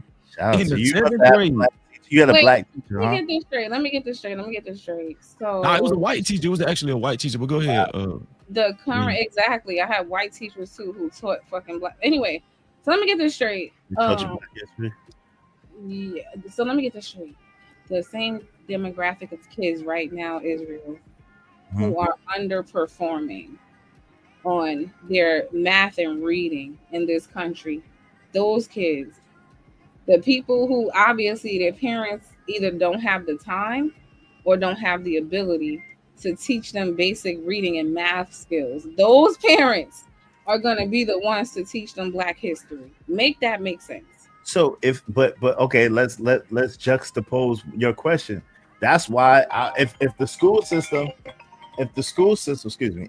system isn't educating these children enough for them to be proficient in reading and basic mathematics, why would you depend on that same school system to educate your child on their history and where they came from when it's all lies anyway? didn't say depend on. I am just not in agreement with you that we should remove the little bit of Black history that is there, because your solution was the parents should be teaching it anyway, but the parents aren't even teaching them how to read. Can I ask a question here? I Yeah. think it's probably the core of it. So, as a parent, I've got a parent, right? Or I've got a kid, right? I'm an atheist. I have an absolute demand that my child go to a Christian school. Like, this is a requirement. It is just because I went to the same concept, right? But if it was the case that I want my child to be taught the things that I desire, I would assume that Black parents would have the same requirement, right? I want my child to learn the things that I desire, right? Why can they not have that? We, as in the white community, we demand it. We go right up into the damn school board meetings, and we'll fight bloody murder until we get what we want. Now, This is my listen. issue with Oh, Israel and a lot of people who take this passive as, well, I guess it's okay. They don't need to that's not teach what it I'm saying. Why anyway. you doing that? Like I really need Wait, y'all. that's not what I'm saying. That's what you said. Wait, hold on. That's not what I'm saying. Is not passive at all. Like, you asked me a question, I just answered the question. So pardon me. If there was an option of fighting, see, again, I believe in self-reliance and self-sufficiency. So the reason why I use myself as an example is because I'm gonna make sure that my kid knows. Guess what? I was locked in the closet in 3rd grade because I told the teacher where Egypt was. They tried to tell me Egypt was in Europe, but I pointed on a globe where Egypt was. Guess how I was able to do that? My parents taught me at a very young age Black history more than the teachers knew. So that's the perspective that I'm coming from. At the end of the day, if you want to be empowered, you got to be self-empowered. You got to be self-reliant. And this is what Josh is speaking about. They don't wait for nobody else to teach them. They don't wait for nobody else to rescue them. They don't wait for nobody else to empower them. They take empowerment, and that's why I'm speaking. Nothing that I'm saying is passive. Hold up. Nothing I gave I'm saying is a, passive. I gave a prescription of this on Hamp's panel one time, right? I got accused of being a racist for the bullshit. If it was the case that I had, I had children in a school, right? If that was the case, right, and I had a problem with what was going on in the school, I'd explain this real easy. It does not take much to intimidate a school board. And I'll give you an example. If you look at Black guys next to white guys, y'all kind of got a little bit of size on us, right? Like, I'm the skinniest person you'll ever meet on any of the Black panel, right? Like, I'm the smallest guy. All you have to do is take, and it's going to sound really bad, 10 of the biggest Black dudes you can. They don't have to speak. They don't have to do nothing. Just stand at the back of the back of the school board and just sit there and mean mug people. People will figure it out real fucking fast because nobody likes their kids screwed with. You've got advantages. I don't know why you guys don't use them. Because it is passive as, oh, it's okay. Maybe they should just not, take the Black history out of the school. I really don't understand it, Israel. And I think this QDK person is correct. She says this is a very self-centered argument. I keep talking about the majority of Black kids, and you keep bringing the argument right back to you and how you went to school and how you were raised.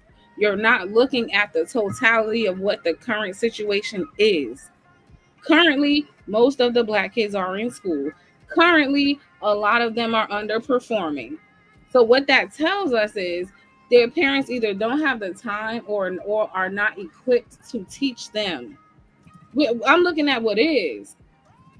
And so you, in your mind, you think the same teachers again, and this is what I'm saying, because to me it doesn't make sense. And maybe this is one of the things, like Freezy said, we should just move past, because I'm like, if those same teachers can't teach your child to read and can't teach your child to be proficient in basic mathematics, then why would I depend on that same system or those same teachers for them to teach my child about Black history and what's the prominent Black history? Like, if I got the education that Freezy got from school in Black history, maybe I would think different. But my experience in school, and I have to personalize it because that's where my perspective is framed from. At the end of the day, I don't see the benefit of learning anything that they taught me in school about Black history. It didn't make any. It's like, what? All that shit was lies. All that shit was garbage and lies and nonsense that didn't amount to nothing. They didn't tell me about no Fred Hampton. They didn't tell me about no Black Panther Party. They didn't tell me about Stokely Carmichael and Snick. They didn't tell me about Morgan T. Granville T. Woods or Lewis Latimer. Or I learned all that stuff from my parents.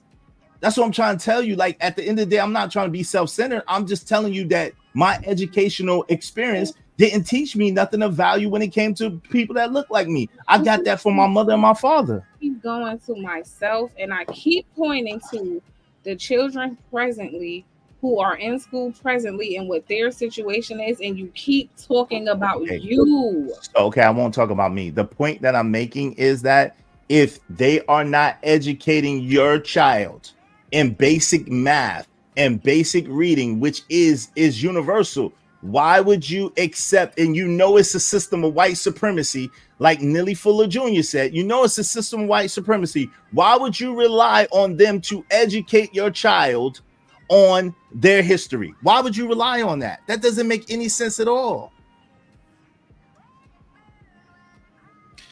Hey, you don't remember that documentary called Eyes on the Prize? Y'all don't remember that? I love that documentary. That's what I seen in school when I was in the 7th grade, and we had to do like a report on it as well. Yeah, I never seen that. You should see it. It's a classic. All the reasons. What is it about, Freezy? Well, it's like a rundown of different black movements like Malcolm X, Black Panther Party, and even Martin Luther King, I think. And so, they just covered like different times and events and stuff, significant times and events centered around all three of these entities and stuff. And they talked about Rosa Parks. They talked about a lot of stuff in that documentary, man. And it was a white woman that actually introduced that video to the whole class. Actually, white kids, it was white. My class was like multi-ethnic, so all of us had to do a report on that video, and I really was fascinated. But I never forgot that video. Did you see that video, Venus? I never saw that video, even to this day. Did you see that video? But I damn sure learned about more than what you said in school. They didn't teach me to hate myself.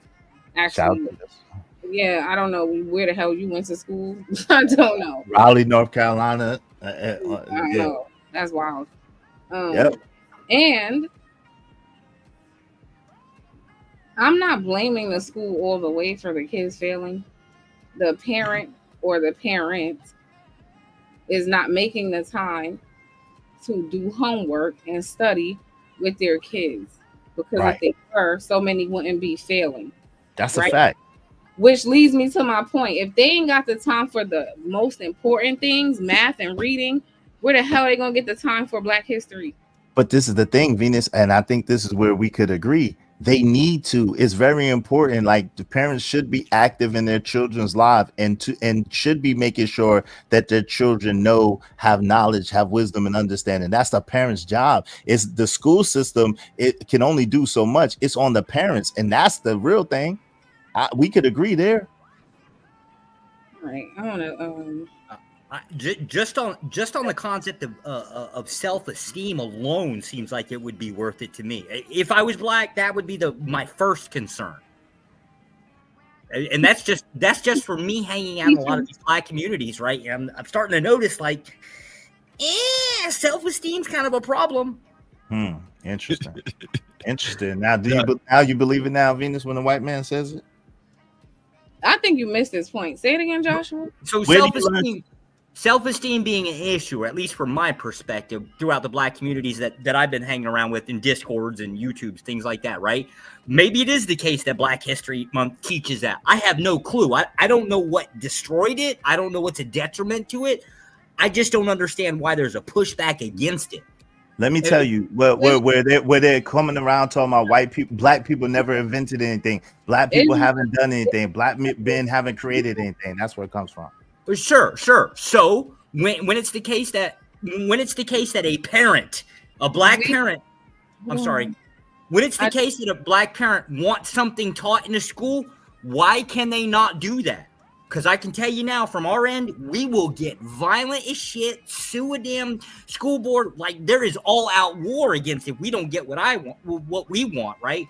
Why don't you guys do the same? Because they're passive as hell. They're passive, like he was. Oh, it's okay. Get rid of the Black history. That's why. You go to bullshit. We're not see, that's unfair, but it is what it is. I'm not passive at all. Again, I take an active stance. And then when I tell you about the active stance, then you say I'm talking about myself, but you just call me passive continuously, which is a personal attack. But then when I talk about me and what I do for my own child, then you say, that's self-centered, and you only talk about you, which is crazy. But hey, it is what it is. I see you in that mode right now. That's not really cool, but it's cool. All right. I'm gonna stop the personal attack. Right? That's all you've been doing, sister. I'm just saying your approach is very accepting and very passive. Like I agree with Josh. We all know realistically no parent has the time, black, white, whatever, to be teaching their kids everything. So we know the kids are going to be in school anyway. You should have some influence over the curriculum as much as you can. I agree with you.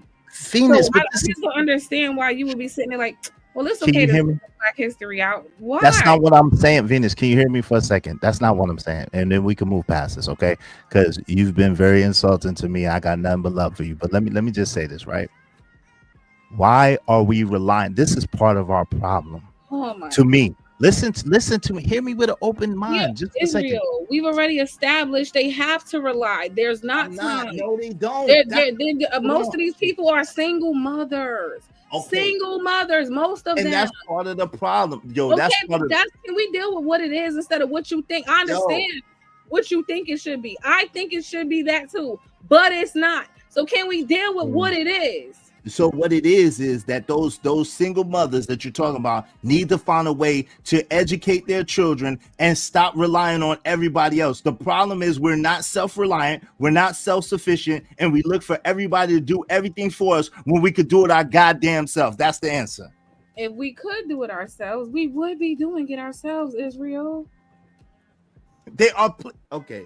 You got it. You're right. Whatever. Am I crazy? Yes, because there are plenty of people that are. Yes, you're crazy because there are plenty of people. There are plenty of black people who are self-reliant and self-sufficient and teaching their children what's right. Y'all are delusional. There are not plenty of people who are self-reliant and self-sufficient. Most people depend on other people in society. Y'all delusional. Y'all want to think y'all are, but you're not. We didn't say independent. I didn't say independent. I said self-sufficient. And self-reliance is what right. And I didn't say independent though. We are interdependent, all of us. But I said there's a right, self-reliant, self-sufficient. There are parents that teach their children even though they go to work. There are parents that train their children because guess what? School was never designed for you to be an independent thinker anyway. School is designed to make you a worker. That's it. So if you're looking for school to teach you anything other than being a worker, you're already lost in the sauce. They don't want to teach you to be an independent thinker. They don't want to teach you to be a boss. They don't want to teach you to be independent and to be free from the system. So school teaches you to be reliant on the system, and this is what you're not understanding. So you're looking for a system. You say it's systematic oppression. You say that the system was designed for whatever reason to hold black people back. These are your words, not mine. But then you looking for that same system to educate you, to free you. Get out of here. Wait, hold on. I never said the system was designed to hold black people back. Calm down with that. I said systemic oppression exists because it does. Systemic racism exists because it does. Again, I think y'all live in Delulu land. If we look at what majority, we don't have to guess. Most black children are in these schools.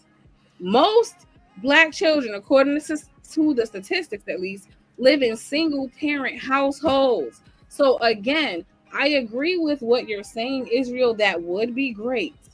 However, I'm living in reality present day, and I like to assess things from where they currently are, not where I would like them to be. So based on where things currently are, we know for a fact nobody has time to teach them math, science, black history, and everything the hell else at home. If they fail in that basic math and reading now.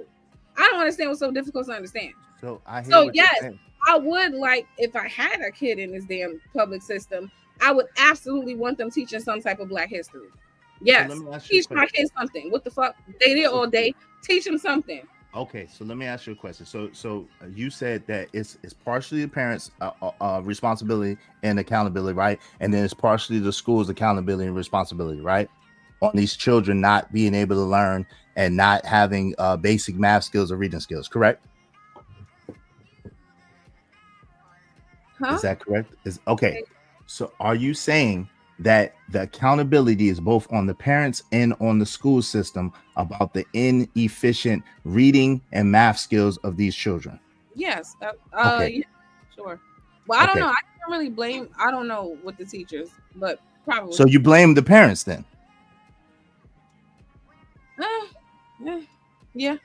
So okay. So if the problem is the parents and the fact that the parents are not working with the children, why would you think the solution is to fix the school or to promote the school? What I'm saying is, to me, that looks like trying to get a solution from outside instead of working from what's inside. The parents can control themselves, can control what they teach their children, can control what their children learn from them. They Yes. have total control over that. They have no control over, even if they go and storm the school system and demand that they teach their children this, that, and the third, this, that, and the fourth. As a matter of fact, guess what? There was an episode of Bel Air, and I know it's a show, but I'm gonna be very, very brief. There was an episode of Bel Air, and as you know, in Bel Air, they're very, very affluent and very, very rich.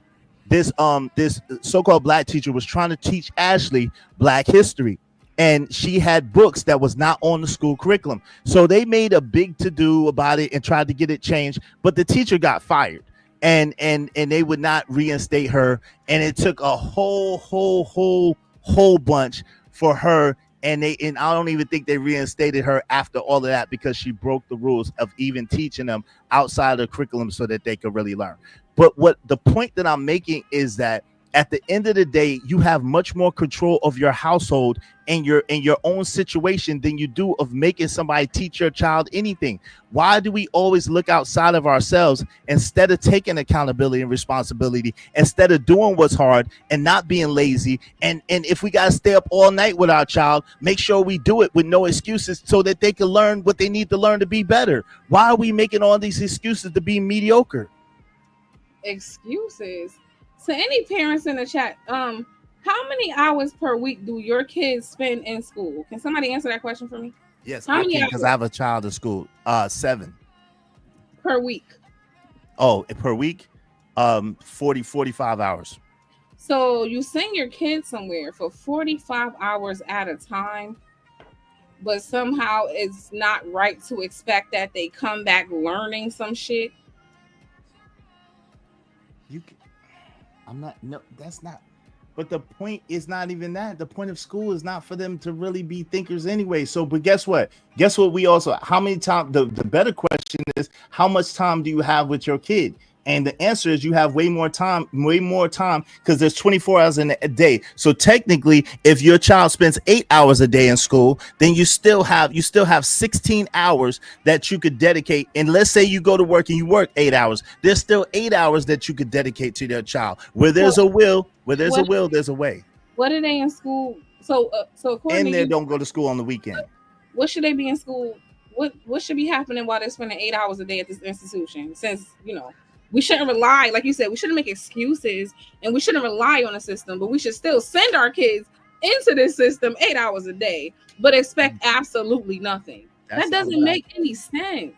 But so you talking about realistic expectation, but yet and still, I believe that your expectation of a school system is extremely unrealistic, because the whole school system was designed to just make your child a worker, was to make them a good follower and a good worker. At the end of the day, if you're not teaching your child, whether they go to private school, whether they go to, can you please stop saying it? If you're not, we know they're not. Can we move past the if? That's what I'm saying. You keep living in fantasy land. Talk about what it is. So this is what I'm saying. And this is the problem, right? At the end of the day, every child is not illiterate. Most children are not illiterate. Most children that I know of and are around are not illiterate. Most can read well and most can count well. So at the end of the day, this whole narrative that there's a whole bunch of black children that can't read, I don't know these children. All the children around me can read very well and they can count very well. So like at the end of the day, and they have active parents in the school system and around these children. Oh man, everything sounds like just a wonderful rainbows and butterflies. Wow. Everybody you know all the time. How? When I said I live in a city where people be wearing bonnets and damn pajamas and flip flops, so it ain't all, and it's a crime city too, so it ain't all rainbows. But you know the people around me, you know the men I know, they always these great men. You know the parents I know, you know they great. You know the kids I know. Birds of a feather flock together. Like at the end of the day, you don't hang around turkeys if you're an eagle, right? You hang around eagles if you're an eagle. You don't hang around turkeys and chickens.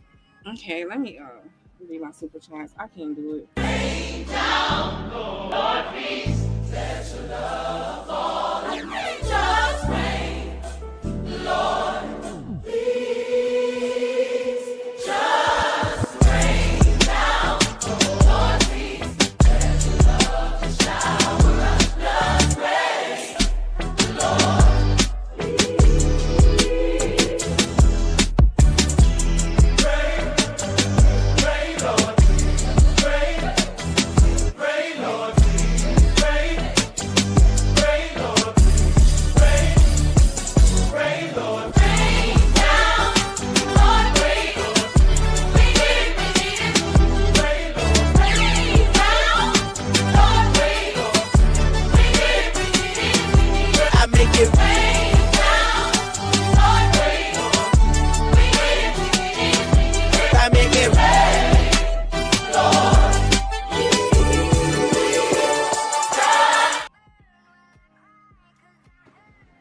This shit is just unbelievable, man. Izzy Vans, what to say? Ain't no Gwenning. What does that mean? There's no winning. Well, thank you for the $5, Israel. Lauren Mack, thank you for the $20. If she's still here. She said, shout out to my girl Vina for staying consistent and bringing the combo. Hi, Sister George. How you doing? Thank you for the $20, boo. Big Bad Bull. Thank you for the $20.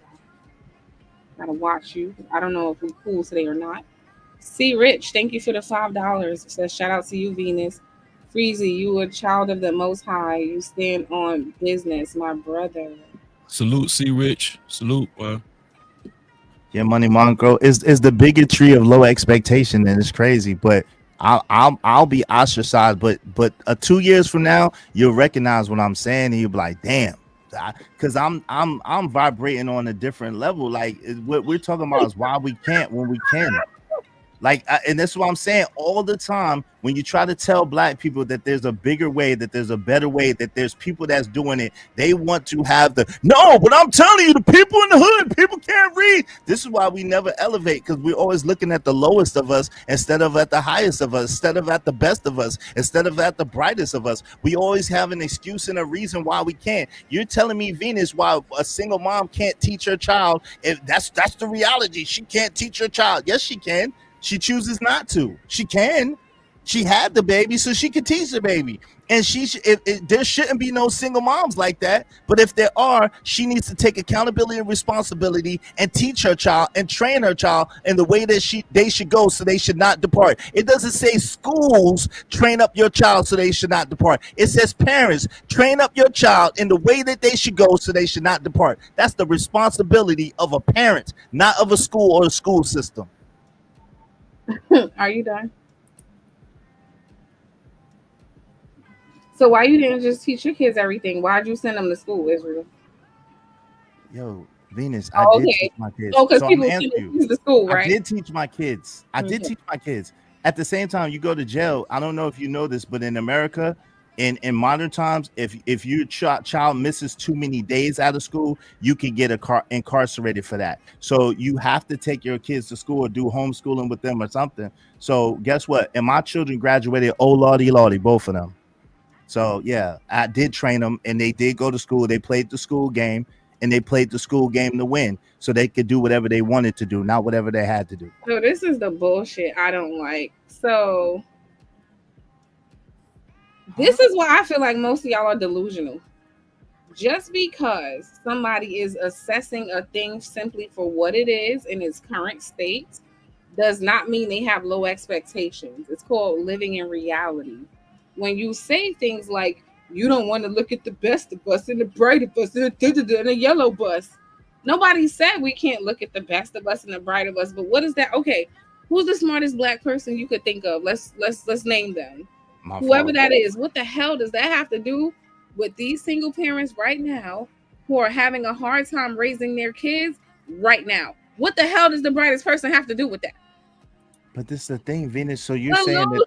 Delusional. So okay, so I'm a delusional because I'm saying that a mother can't read to their child. A mother can't get a This Black must History be book and why. read it to their child. I'm This is- delusional for that. You're delusional because if they could, majority of them would not be doing the opposite. That's not true, obviously, because they So can.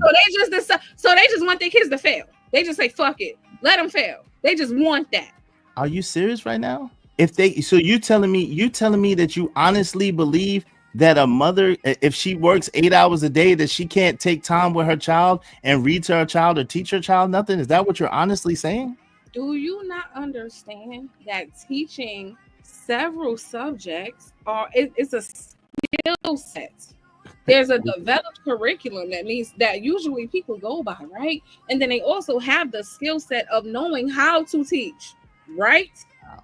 Do these adults possess these qualities and some of them the intellectual level? No.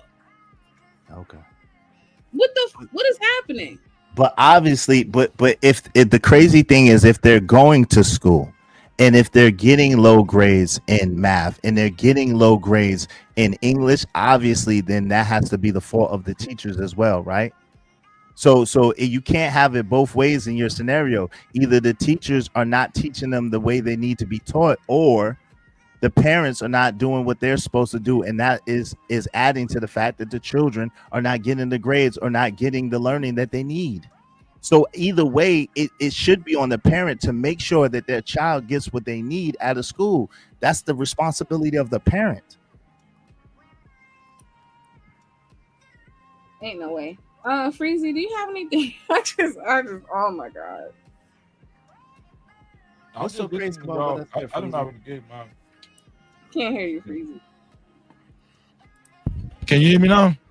Mm-hmm. I said I'm just listening. I gave my opinion already, so I don't want to beat a dead horse. This is about anything else. This is making my head hurt. I wanted to ask Josh a question. Yes, sir.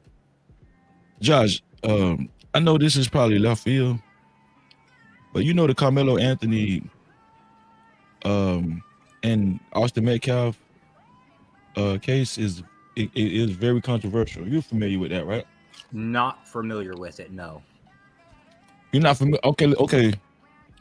Yet and still, let me ask anyway. Let's say if you read an article about a white kid that was sitting down under a school tent at a track meet. Oh, the stabbing thing. Yeah. I remember. Yeah, let's just say if you heard an article about a white kid sitting under a school tent at a track meet, and two big black kids came up and told him, "Hey, you need to leave up on our tent." But the white kid was there talking to a friend of his that go to that school. He was just, I'd want him out of the school. I'd want the parents strung up.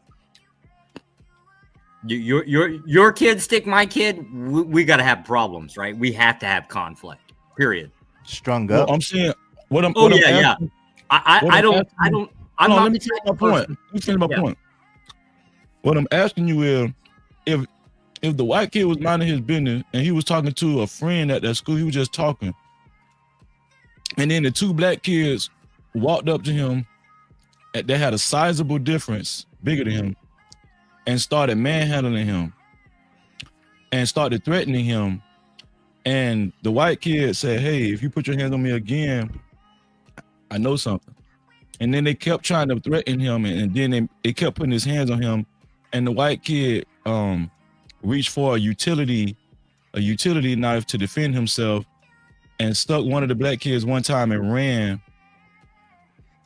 Do you think the white kid would have been wrong?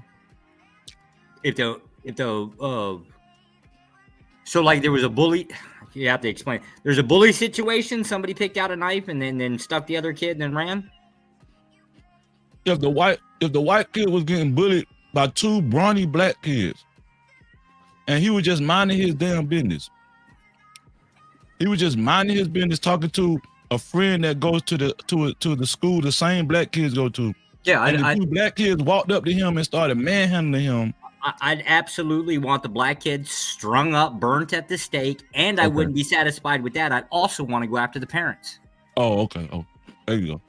I'm an authoritarian. I don't, this idea of like lightly, if there's any threat to my family, it's only a response of violence. Oh, hey, I'm with you. I don't understand why listen, hold on. Wait.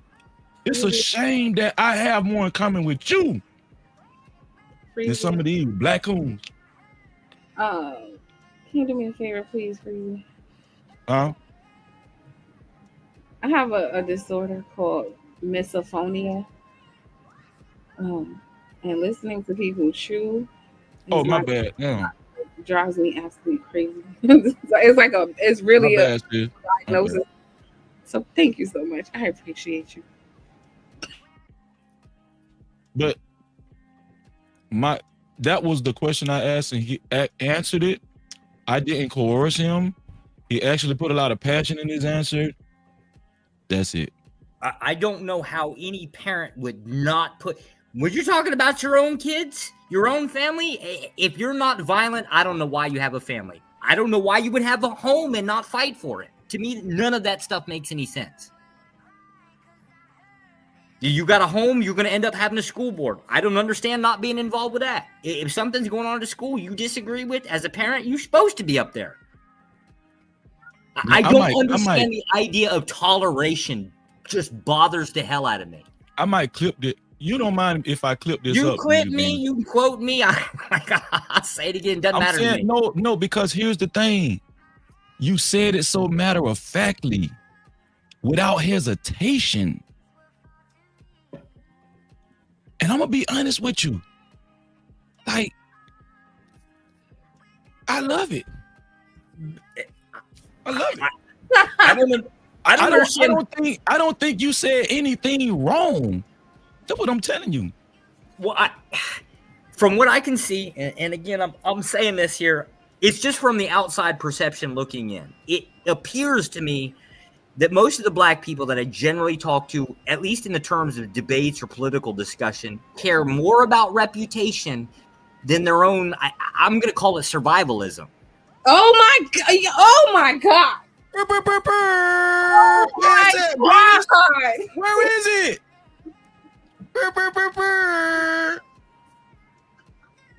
Like, does it? To me, it's just strange. Do you care more about what you look like, or do you care more about your family? Oh my gosh! This is why I can sit up here and say the asinine authoritarian shit that I say is because I consider some things to be a threat to my family. That's why I can get up here and say it. Do I need to go on camera? Like, I don't have a problem with this. I don't understand I don't understand when people do have a problem with it. Like, oh, you can't say that. Why can't you say that?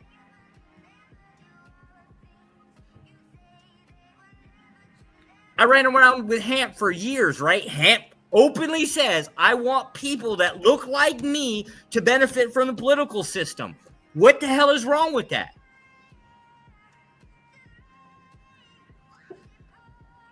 This is awesome.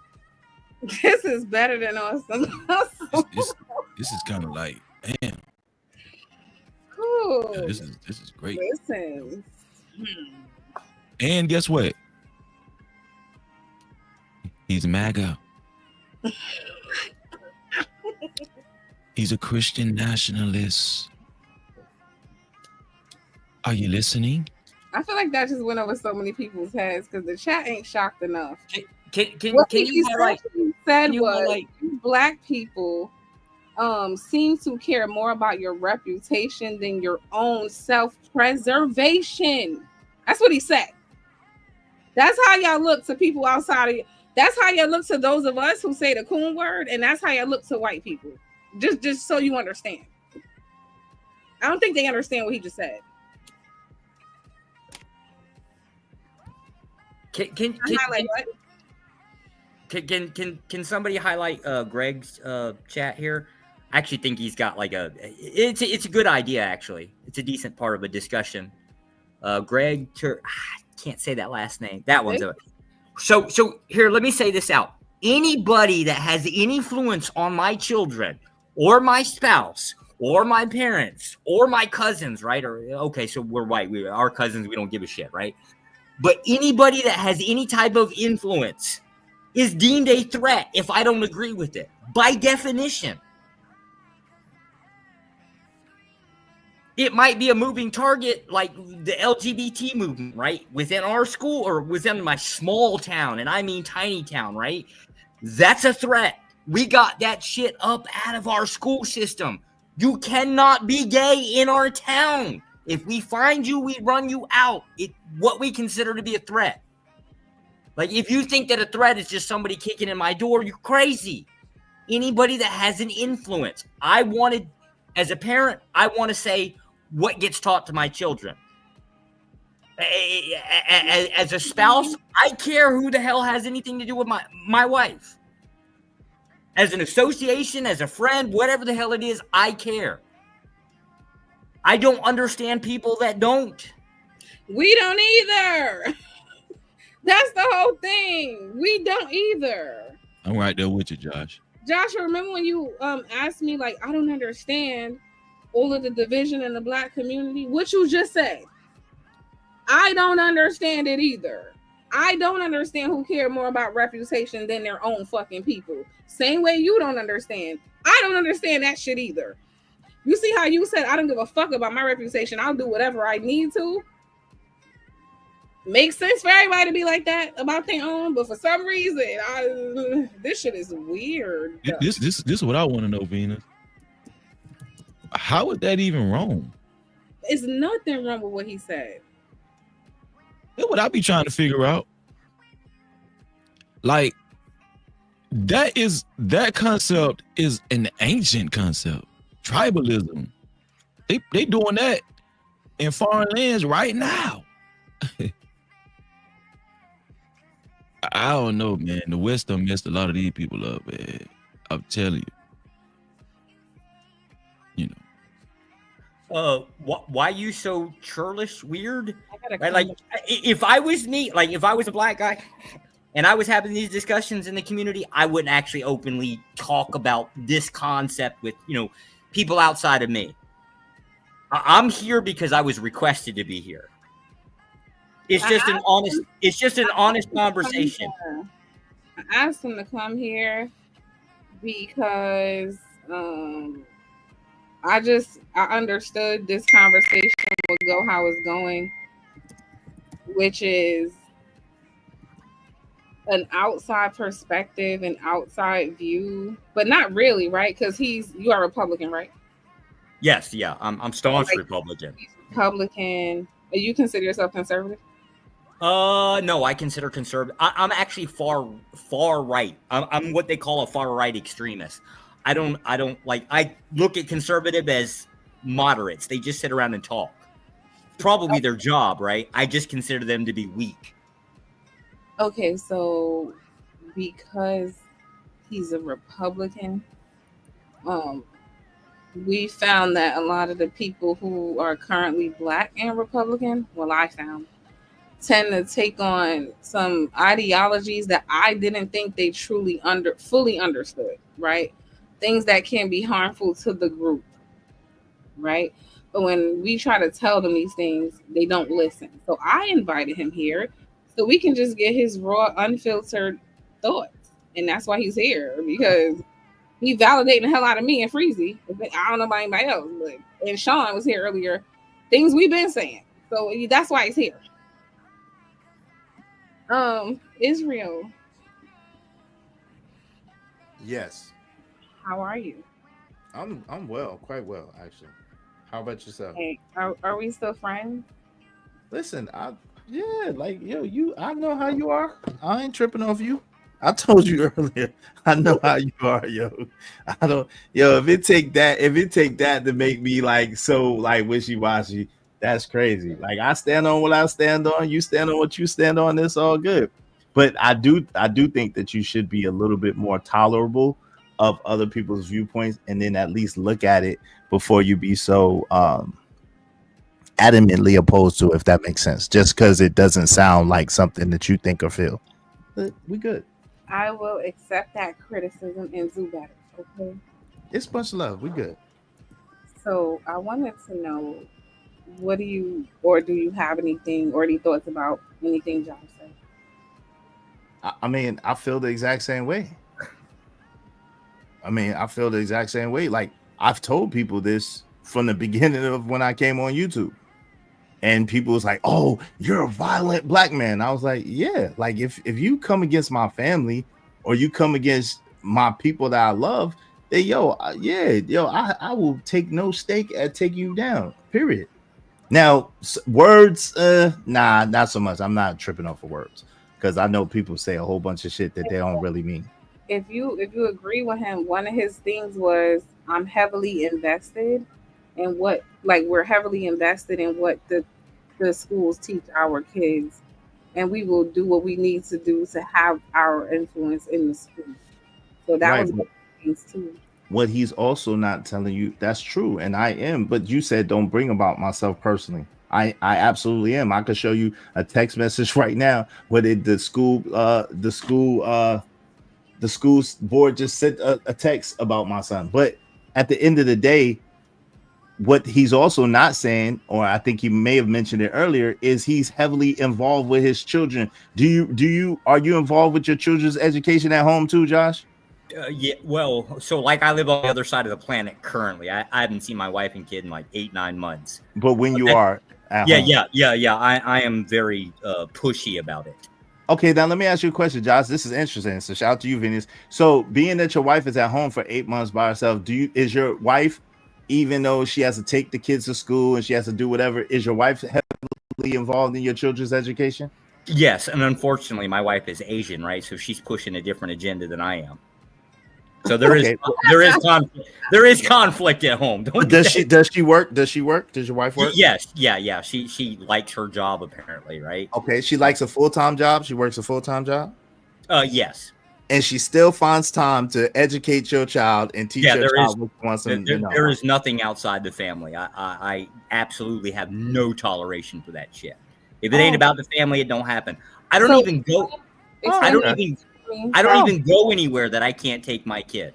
Oh, okay, cool. Joshua, explain for me what a work day looks like, because you're not there, right? So for these 8 months, your wife 8 hours a day? No. She goes to work at 9. She's usually home roughly around 4, maybe 4:30 if she's running a little late. Mm-hmm. And then she has a very easy life. She don't have to work. She just likes it. But she goes to work every day, right? 5 days a week. Right. She's away from the house, completely not available for those 5 days, right? Yeah, but the kids in school, to be fair, right? The kids in Vietnam go to school from like 5 o'clock in the morning to 5 in the afternoon. Like these kids, and that's 6 days a week. I was just thinking, because I know for a fact in Asia the kids are in school way longer, right? Yeah, they're almost double the hours that you would find in the U.S. Wow. Okay. And she still teaches that kid? Wait, Israel, please hold on. So then after he comes home, what happens? Oh, he got homework. It don't stop, right? It's flat out. It's indoctrination 24/7. I know, but I want nothing goes into the kid that plainly lay it out for everybody to hear what it looks like. So he gets home after 12 hours of school, immediately starts homework, right? Yeah. You don't get to do nothing free time until all of the homework is done. Mm-hmm. And then what happens after that? Usually, okay. So now after that, usually actually there's some outside time because let's say that physical activity within Vietnam is not good enough for me, right? And I hate it, but I hate soccer. They call it football. I hate that crap, right? So there's other sports. For my kid, the most violent thing I could find was Taekwondo. So the kid has to learn how to fight too, because he's a boy. So how many hours is your wife spending teaching your son, like education? Just from I'm guessing, 4:30. Let's just say 4:30, right? To roughly about 8, 9 o'clock. She don't have any personal time, which causes marital problems. Don't don't forget that part. Like that causes problems in itself too. But she teaches them. She teaches them until he goes to from the time she gets home to the time he gets goes to bed. Basically, in other words, right? Correct. Let me just finish. So then, when does he do the Taekwondo? Oh, it's only 2 days a week. It's 2 days a week. I forget what days now. Because that was just a recent in the last year, and I think it kind of keeps moving around. But it's 2 days a week, roughly for about 45 minutes per day. So she's teaching your son from 4:30 to bedtime, and then she goes to cook right after that? Yeah, she does the cooking. Oh, not after. Like in the middle of there's probably like roughly about 45 minutes. But it's rice, man. It's a rice cooker. It don't take much. So then you spend how much? No, mostly when I was home, I actually mostly do the cleaning. So I'm kind of more of a housewife than she is. And then you said that you're heavily involved with the education. So if he's in school for 12 hours, then he's with her from 4 to 9. How are you involved? Oh, so like in the school part, now keep in mind, right? It's Vietnam, so there's not real strong English. I have to actually fulfill that part. So when I'm home, there's kind of heavily talking to the kid, right? There's a lot of English because there's a competition with the Vietnamese language. And then on top of that, okay, so my wife's Buddhist. I'm not particularly a big fan. So my demand was on the Catholic school to keep in mind, right? So I'm an atheist. I'm not so good at teaching that part, or at least I don't feel confident myself, right? But there is a lot of that too. So I'm heavily involved with the Catholic school into making sure that time gets allocated. I don't the extra crap I don't care about, and I push it out if I can. Oh my God! So when Israel is saying heavily involved, he's thinking you're in the day-to-day educating your kids. Yeah. Not I said the mother, Venus. I said the mother. Please don't twist it. I said the mother. This was my point, the mother, because right now, essentially, while he's away, the mother is a single mother. That was the point. And you said that single mothers could not do what this child's mother is doing. But there is a difference is the private school, technically it would be a private school since it's not like one of their, what they consider to be, it's heavily funded. So like I pay for that out the ass. Same thing with transportation, right? Wife doesn't have to take the kid to school. We pay for a bus. It's a private bus to come and get the kid from our front door all the way to school and back. So I have the funding to do so. Wait, and also his wife is probably indoctrinated the exact same way, right? Correct. Yeah. That too. Yes. So they're very created to exist the same way she's creating this little boy to exist. We gotta consider that too, right? Yeah, the Vietnamese side, that's heavily taught. See, like Buddhism, I'm not a fan of it, right? But the kid gets it because that's the mom side. Interesting. So there's a direct competition between the two sides, right? Obviously, I'm trying to push my side as best as I can. Oh my gosh. For the people in the back, because y'all keep on saying Christian nationalist and he's atheist. He has already stated, and I know it's confusing because you see the word Christian. Christian nationalist is a political movement. For like some of them believe in Christ, some of them don't.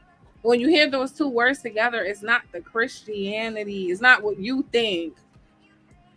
Yeah, it's 100% well, it's the movement itself is pure political. Okay, We- You're political. you have to get to the authoritarian part, right? Like it has to be in power. Then you can push I guess, the religious side of it. But make no mistake, it's by Islam ain't sitting at the table.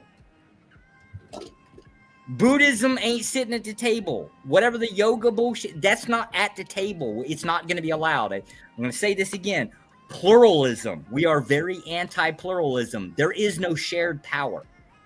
The funny thing about you is you are such a contradiction. So your wife is from Vietnam, and she's a Buddhist. Like everything you're Oh, yeah. against. If this were to come to fruition, what would happen to your wife?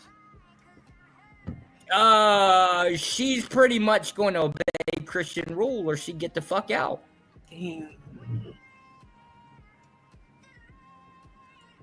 It's interesting. Do y'all have anything else in Israel? You have anything else? Nope.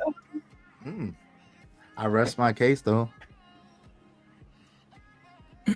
I mean, yeah, so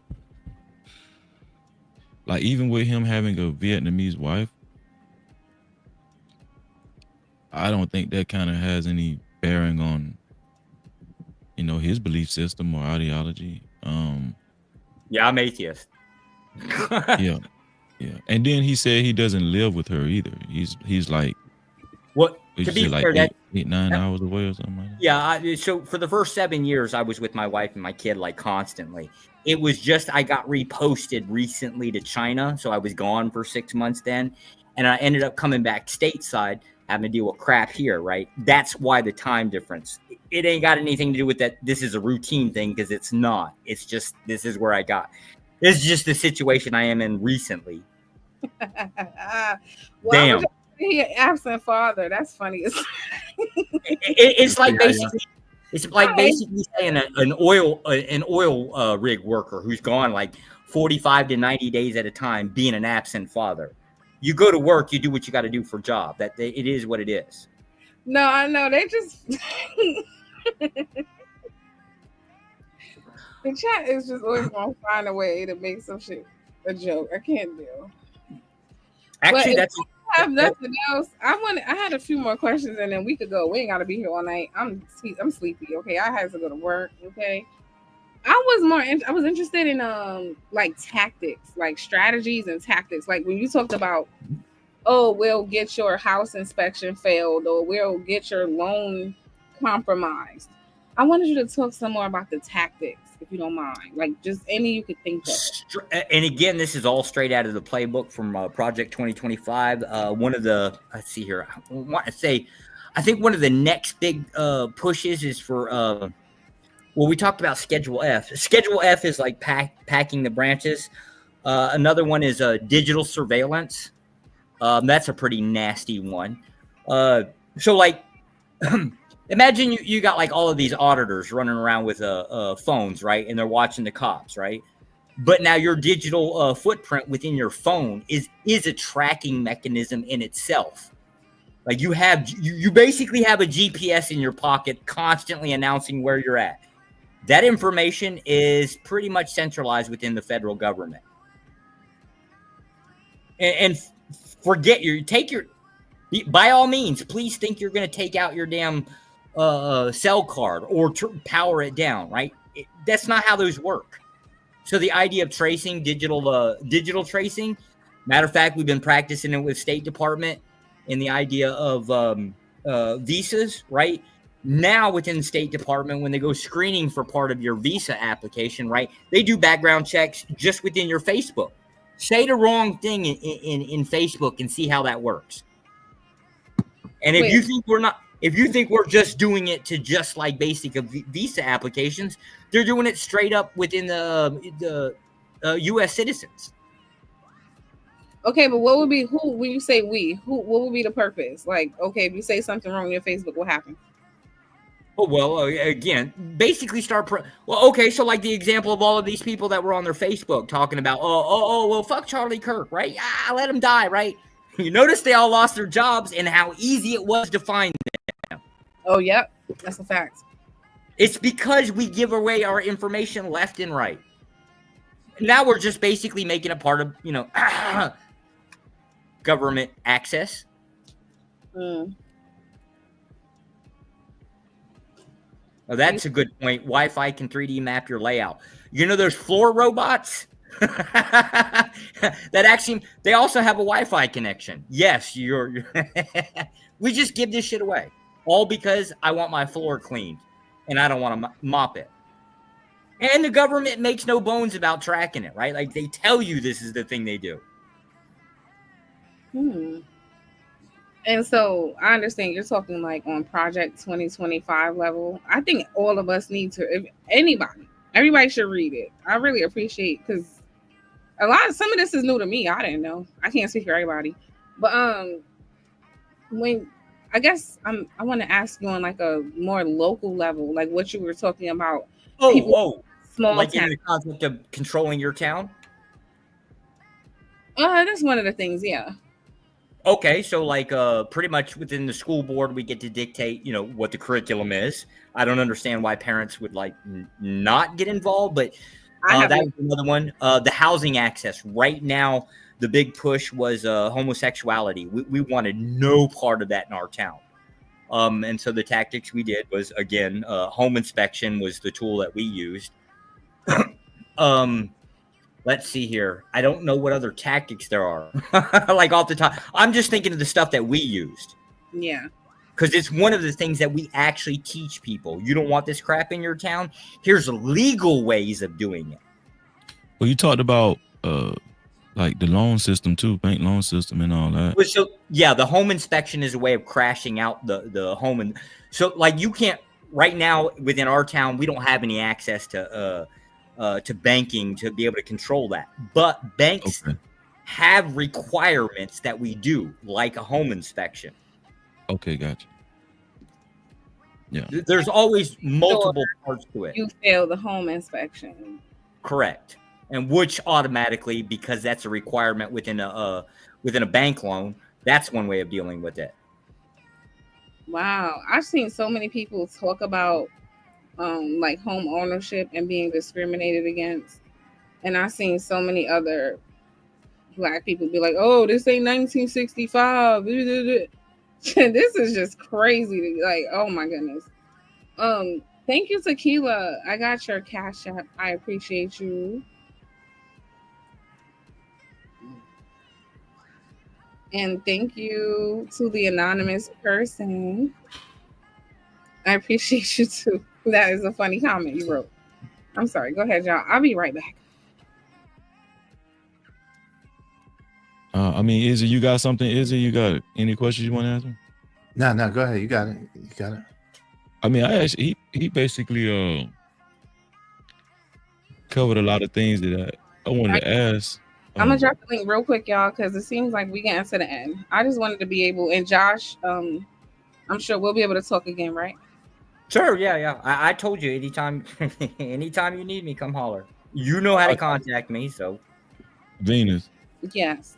I wanted to, before you end the show, I wanted to read something right quick. Like can I give a little quick 2-minute history lesson? Crazy. You can give a 20-minute history lesson. I don't care. I dropped the link to see if anybody else wanted to come. But you feel free to do what you want to do. Okay, I put some there. Okay, so just in case people haven't heard of this guy, this guy's name is Milton S.J. Wright. Milton S.J. Wright, I think, was the only Black man that was able to actually sit down with Hitler. Like actually in an intimate conversation, an intimate meeting. And how he ended up sitting down with Hitler. Hitler was, because then this was before Hitler became Chancellor of Germany. He was doing his grad courses and stuff in Germany, and he spoke fluent German too as well. And Hitler was coming out of I don't know, he was somewhere. No, he was going into a hotel or something, and he was getting out of a car, and he made a joke about Hitler in German, and Hitler overheard him and he summoned his security to bring him to his hotel room. And so Hitler made him come to the hotel room, and he sat down with Milton S.J. Wright. And Milton S.J. Wright thought that his life was in danger, but Hitler just wanted to, give him a piece of his mind. And this is the paragraph that I'm gonna read. It says, Wright, fluent in German and well aware of Nazi ideology, entered Hitler's room with extreme trepidation and feared he might not leave alive. As recounted years later in the Pittsburgh Courier and Ebony magazine, their conversation was pretty much a one-way affair, with Hitler asking, then answering his own questions to Wright in a calm but rather loud voice. Though indicating to some extent he was aware of the history of blacks and that he respected Booker T. Washington and Paul Robeson, Hitler, less than 6 months away from becoming Chancellor of Germany, nonetheless asserted educated blacks like Wright were certain to be miserable because they were forever destined to be a third-class people, cowardly slaves, and mere imitators of superior races. Your people are a hopeless lot. I don't hate them, he said. I pity the poor devils. So this is what this is, even though he heard Milton S.J. Wright kind of make a joke about him, he wanted to bring Milton up to his room and tell him, hey, you're joking about me, but your people is going to forever be a third class people because you don't unite together. And you also what did it say? You're cowardly slaves, and you are imitators. You are just mere imitators of a superior race. This was in 1932. This was in 1932.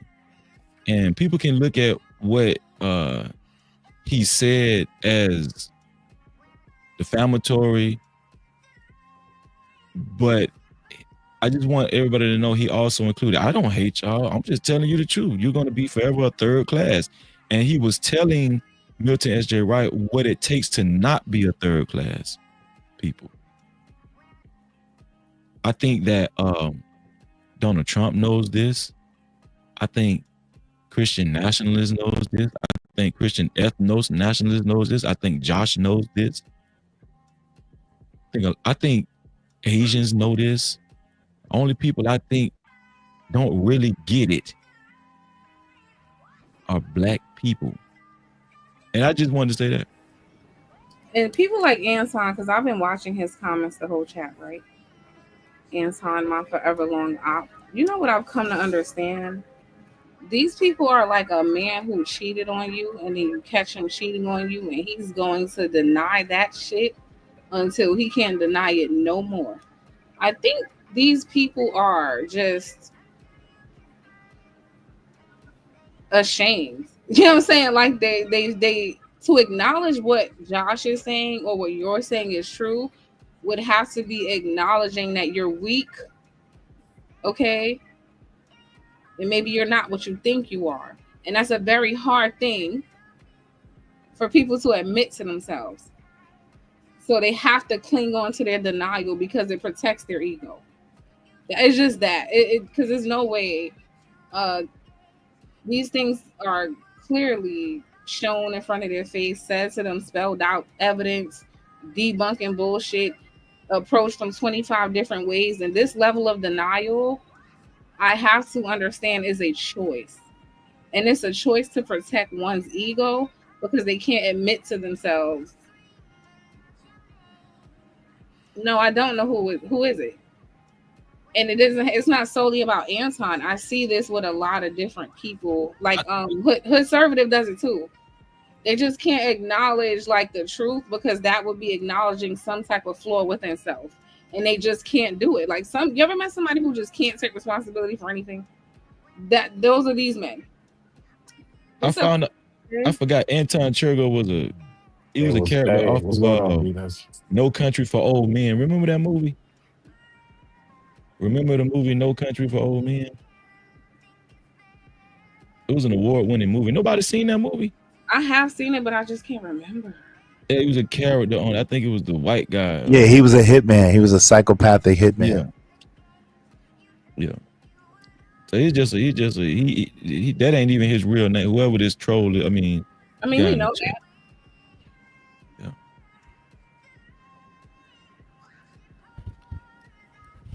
What's up, Christopher J? You have something you wanted to say? No, I'm just checking in on my people. I've been away too long. Just want to check in and see how you guys are doing. What's up, I'm Chris? doing What's going on, bro? great. I'm Yeah, adding more value to the Black community than a lot of these men have been doing right now in this stream. Just saying. So I'm doing great. How you doing? I've been good. Just been busy chilling on Clubhouse, running roughshod, just doing my thing basically. What's the topic of today? You say Oh man, it's a you're little doing. Yeah, I say you say you were doing something that the black man in the space wasn't doing. as always. Yeah, but it's called enlightening. Okay, but I'm gonna drop the link one more time, and if no one comes up, I'm tired as hell. I do not want to be here all night. Okay. So I'm sorry, Christopher J. You don't have to catch the replay, honey. It's a lot. It's just, excuse me. It's just a lot to explain. So I dropped Freezy's channel. For those of you who don't support my brother Freezy, I dropped Israel's channel. I'm gonna drop it again. For those of you who don't support our brother Izzy, okay. I appreciate them coming up. Joshua does not have a channel, so he just kind of goes where he wants to go. Even when it comes to the political process, I'm gonna ask you this, Venus, your opinion. Everybody, Izzy, Josh, everybody on the panel, Chris, whatever. Like even when it comes to the political process and voting, do you guys think like the interest groups are actually they're more effective if like people that form interest groups and they lobby with these politicians, they actually get more what they want historically than just let's just say an individual voter or just hoping Oh yeah. Lobby group, dangerous bastards. Because now you're not getting a vote, that's one thing, right? Getting a politician in your pocket's a whole different story. And that's what a lobby group is all about. And let me ask the black people on the panel, do y'all think we actually have true interest groups in that regard? We do, but they're not as impactful or powerful as the NRA is. I forgot what there is a black version of the NRA. I forget the abbreviations to it. But if more black people was to invest into these lobby groups, then you will start seeing significant amount of changes in the policy, which will ultimately lead to the community. But you gotta invest into a lobbyist group, especially if you're not going to build up your own politician. Off the top of my head, obviously the NAACP is like the most known one, right? There's a Black Caucus, or the Congressional Black Caucus. That's usually a Republican side from our side. National Coalition for Black Civic Participation, Black POC. There's like three right there, not counting the NAACP, which I oppose, but those would be, I guess, what you would call. They say they're black, right? I don't know. I know the Black Caucasus is generally black, but they're right-leaning, my side. Right. That's why I said true black interest groups in that regard. But yeah. Can I ask a question? Yeah, go ahead. So my bad. That was Venus' job. Go ahead, Venus. Oh, yeah. No, that was great. That was your job. Kimberly is here. Hi, Kimberly. Thank you for the $20, Kimberly. Kimberly got a little special place in my heart. I love Kimberly. And I saw Elite Bells though. I didn't see you in a while. Hi, hey boo. What happened, Joshua? I'm sorry. Go ahead. So my question, and I actually don't want an answer because I think it's a show in itself, but I'm going to ask this straight up, right? Because I keep hearing the term black culture. What the hell is that? What is white culture? Oh, so within this concept, it's actually just family culture. But like, so like the Italians, so within my family, right, there's Italian and Germans, the two mix, right? The Italian part, actually more of the authoritarian side. That's where the whole, we're all authoritarians. That's where that side. The German side I know less about, but that's because it was grandma's side. There would be like basically beer at dinner. So for us, the idea of drinking and eating dinner, even as a minor, that was a common thing. I grew up we were allowed to drink at the age of like 13, 14. It obviously illegal in the United States, but it was a thing. I just grew up and don't really particularly care too much one way or the other for alcohol because it was available. That's part of the German culture.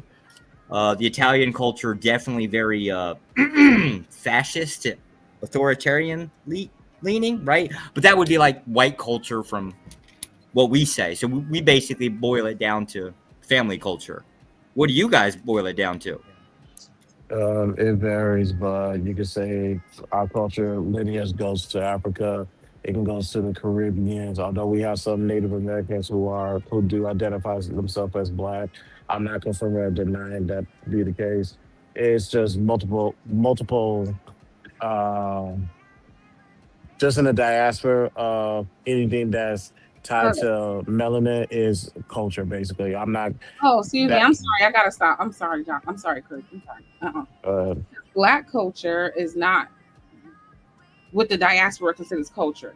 So I just have to step in, right? only because if we talk about it, it's like it's They're gonna gonna go all over. no. If I talk to a Jamaican, they're gonna have their own set of like foods they like to eat, music they like to Right. do, dances they like to do. That does not resonate with me, a Black American. So that's why I'm just saying, like, it is not this all encompassing everybody in a diet. No, that's not how that goes. Only because if you break it down to say, do black people the U.S. have a culture? The short answer is no, because it varies from, like you said, the Caribbean, from African Oh, culture. It No, that's not correct, bro. hold on. okay. I just Uh, told you it does not include that, and then you're telling me I don't have culture because it You includes. do have culture. Wait, hold on, Christopher. Where's your family from? my mom's from the Midwest. My dad's from Nigeria. Right. Every time. So it's always, and I love you, Chris. It's always somebody No, I not love you too. saying we don't have culture. Black Because Culture. we get Americans have a because certain way they. I don't like this question from any group. I don't like it from a white man. I don't like it from a Nigerian. You see this, Freezy? A Nigerian just said we that's don't have what, culture. and that's why You I try over to here answer it. crying, man. And that's why I try to answer it the way I answered it to get it away from the person that asked it. But it's all good. Can I? No. But Christopher, you say your dad's Nigerian, but then before you said that, you said Black Americans don't have culture, and so I'm trying to show Freezy I know what I be talking about. All of the non-FBA are gonna tell us we don't have culture, Freezy, because they Yeah. think their culture is the only culture that exists. They don't think we get to have one somehow. I mean, hey, I Wow. will admit they got you sounding like a prophet. I ain't gonna lie. No, it's just we all FBA who really in that world. We all know this. They because they all kind of do this. They have the same ideology, so we recognize it very quick when we hear it. That's all. I will tell you this. Um, I will sit back and listen because from where I've been at for the past few months, that has been a question that has not been able to been answered from those who do identify as FBA. So if y'all have a better answer than what I've been hearing, especially the last few months, I'm open to listen. It's a very simple answer. Most groups, when you ask them about culture, what did Josh do? He's gonna name food, drink, and what Potato else? salad with crazy. Religion, social habits is going to be music, social habits, language. A lot of times, it's a combination. Traditions, behaviors. It's a combination of all those things. But So everybody else wants to assume black people don't have their own set of those things, while they're all being influenced by those things that we have. All of them, the white man and the Nigerian man who are in America.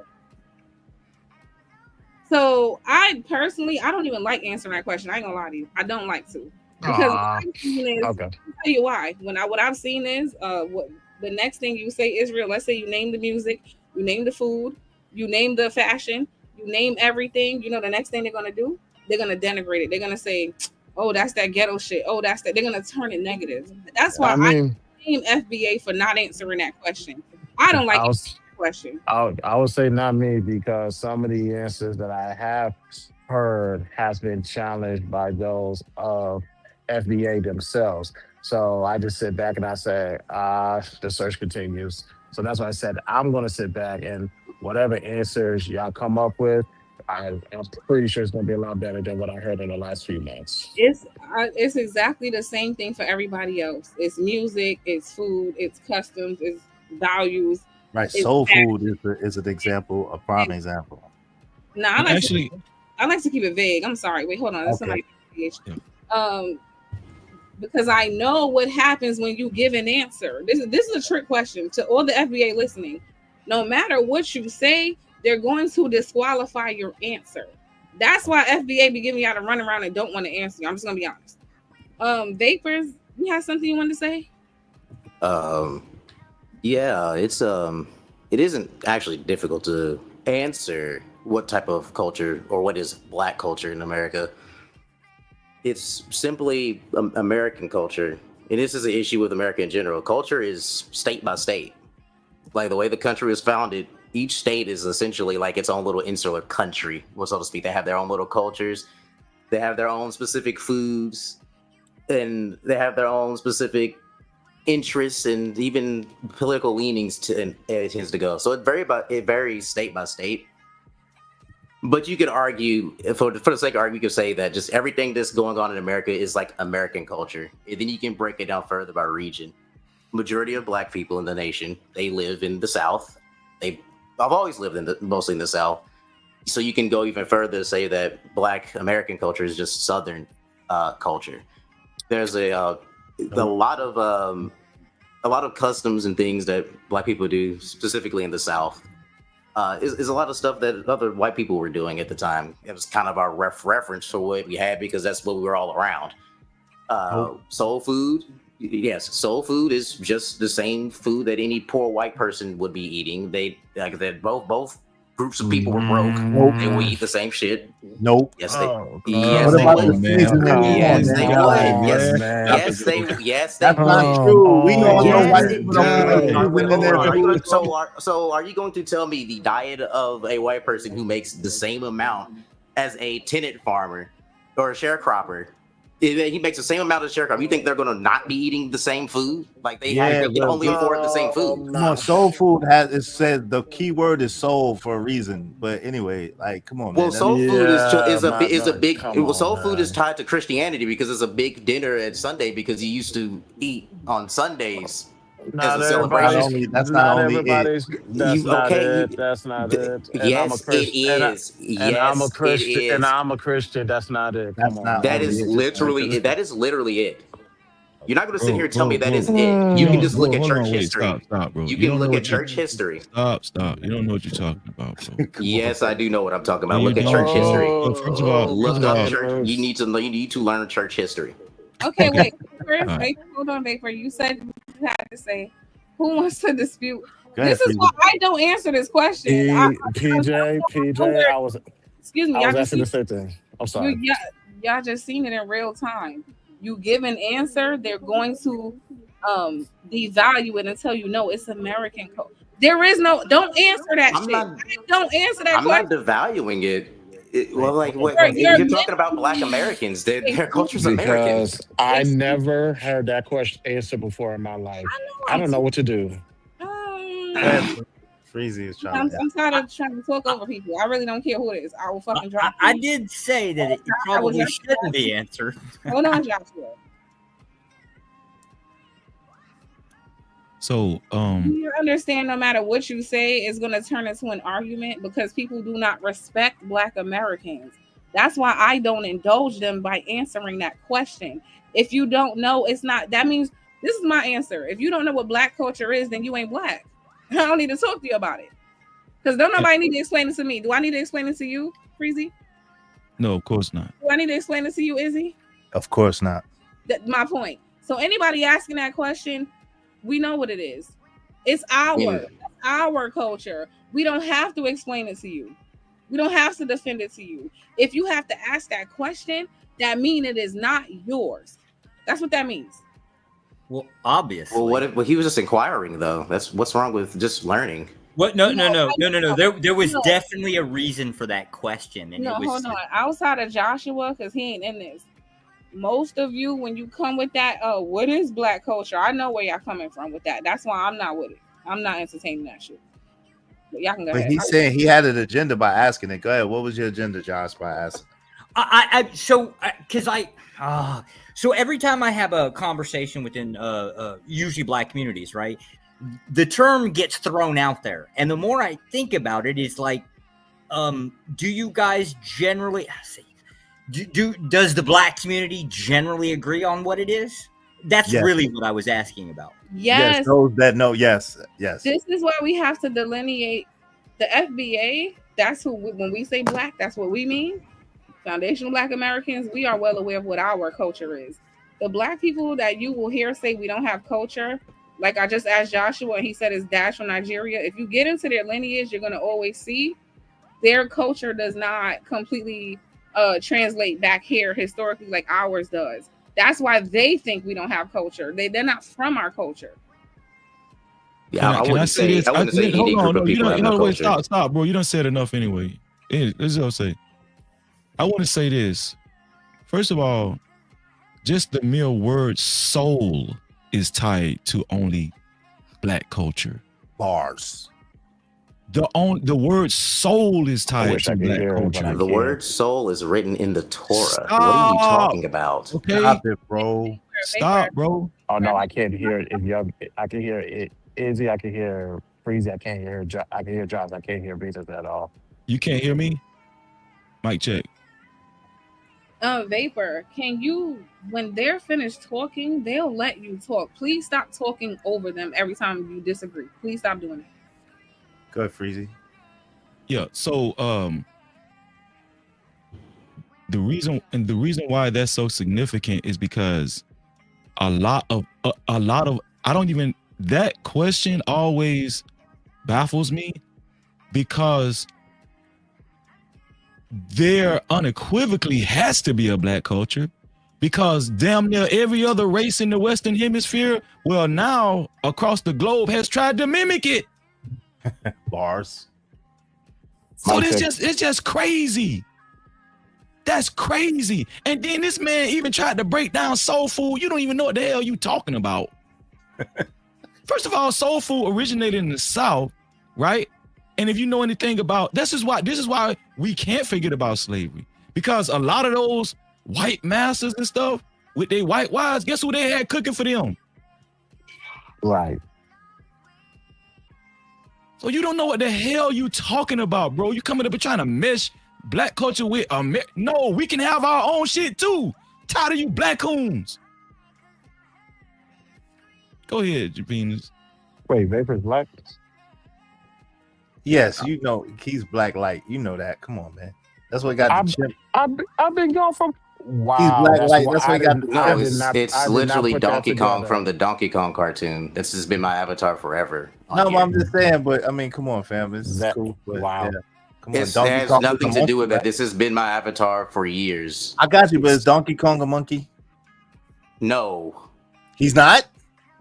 He's literally not a monkey. He's not an ape? An ape? Humans are apes as well. Like what are you talking about? Man. No, see this What are you trying to? What are you getting at? It's literally a video game character. You're complaining about me having a video game character as my avatar. Listen, I've had this YouTube channel for I recognize you're good. 15 years. You're good. I'm not. That's not what I'm saying. But I recognize that you're black, but you're black light. You've been around a lot of white people, but you're. I've been around black people my entire life. I grew up in the hood, so to speak, whatever Oh you want my to classify that. God, man, Yeah, where's the violin? I've lived over there. I've lived out in Heard it, but no, we California. don't I've heard lived this out in before. California to We LA. get it. I've Damn. lived in various different places. You You're not gonna sit here and grew tell me up that around I'm white black people. light because I don't act like you. Or No, whatever. I'm just saying That's you grew up freaking around insane. white people, bro. It's cool. We could tell. No, I It's all right. don't. Majority of my friends are fucking black. All of my friends can have been tell they're black. All fucking of them black, have been dude. black. My Are your friends fucking family. black, My dude? entire family is black. My Of entire course. family is literally from America. Of course. Since its foundation, I've literally traced my roots back to probably one of the first slave ships to even come over here. The ship, no, the ships, huh? What was the name of that ship? How many people were on it? How would anyone have complete historical records of a defunct West Indies trade company? How would we have all of that? Wait, but because there's manifest. So if you allege that you The manifest is going to tell you the names and how many slaves and stuff were on it. Hold on, real quick. If you allege that you have traced your lineage back to one of the first slave ships, then you would know the name of the ship, and you would have an idea. About the years. I'm talking about the years based off of where the foundation was, because some of my family were free. They were freemen, which is why I was able to find this. It's harder to find it if no one in your family was ever free, but someone on my great grandmother's side was free. So we were able to actually trace back to where it was one of our great grandfathers, however many that would be. And we just kind of traced back when he got here, and then just, okay, this is what would have been going on. And so I have family origins from since the beginning of the nation. Cool. So like, you're not going to sit here and tell me that I'm black light, black diet or whatever the heck, diet, or anything like that. You're diet. About what soul food is. You trying to correct me about what soul food is? It is rural Southern cooking.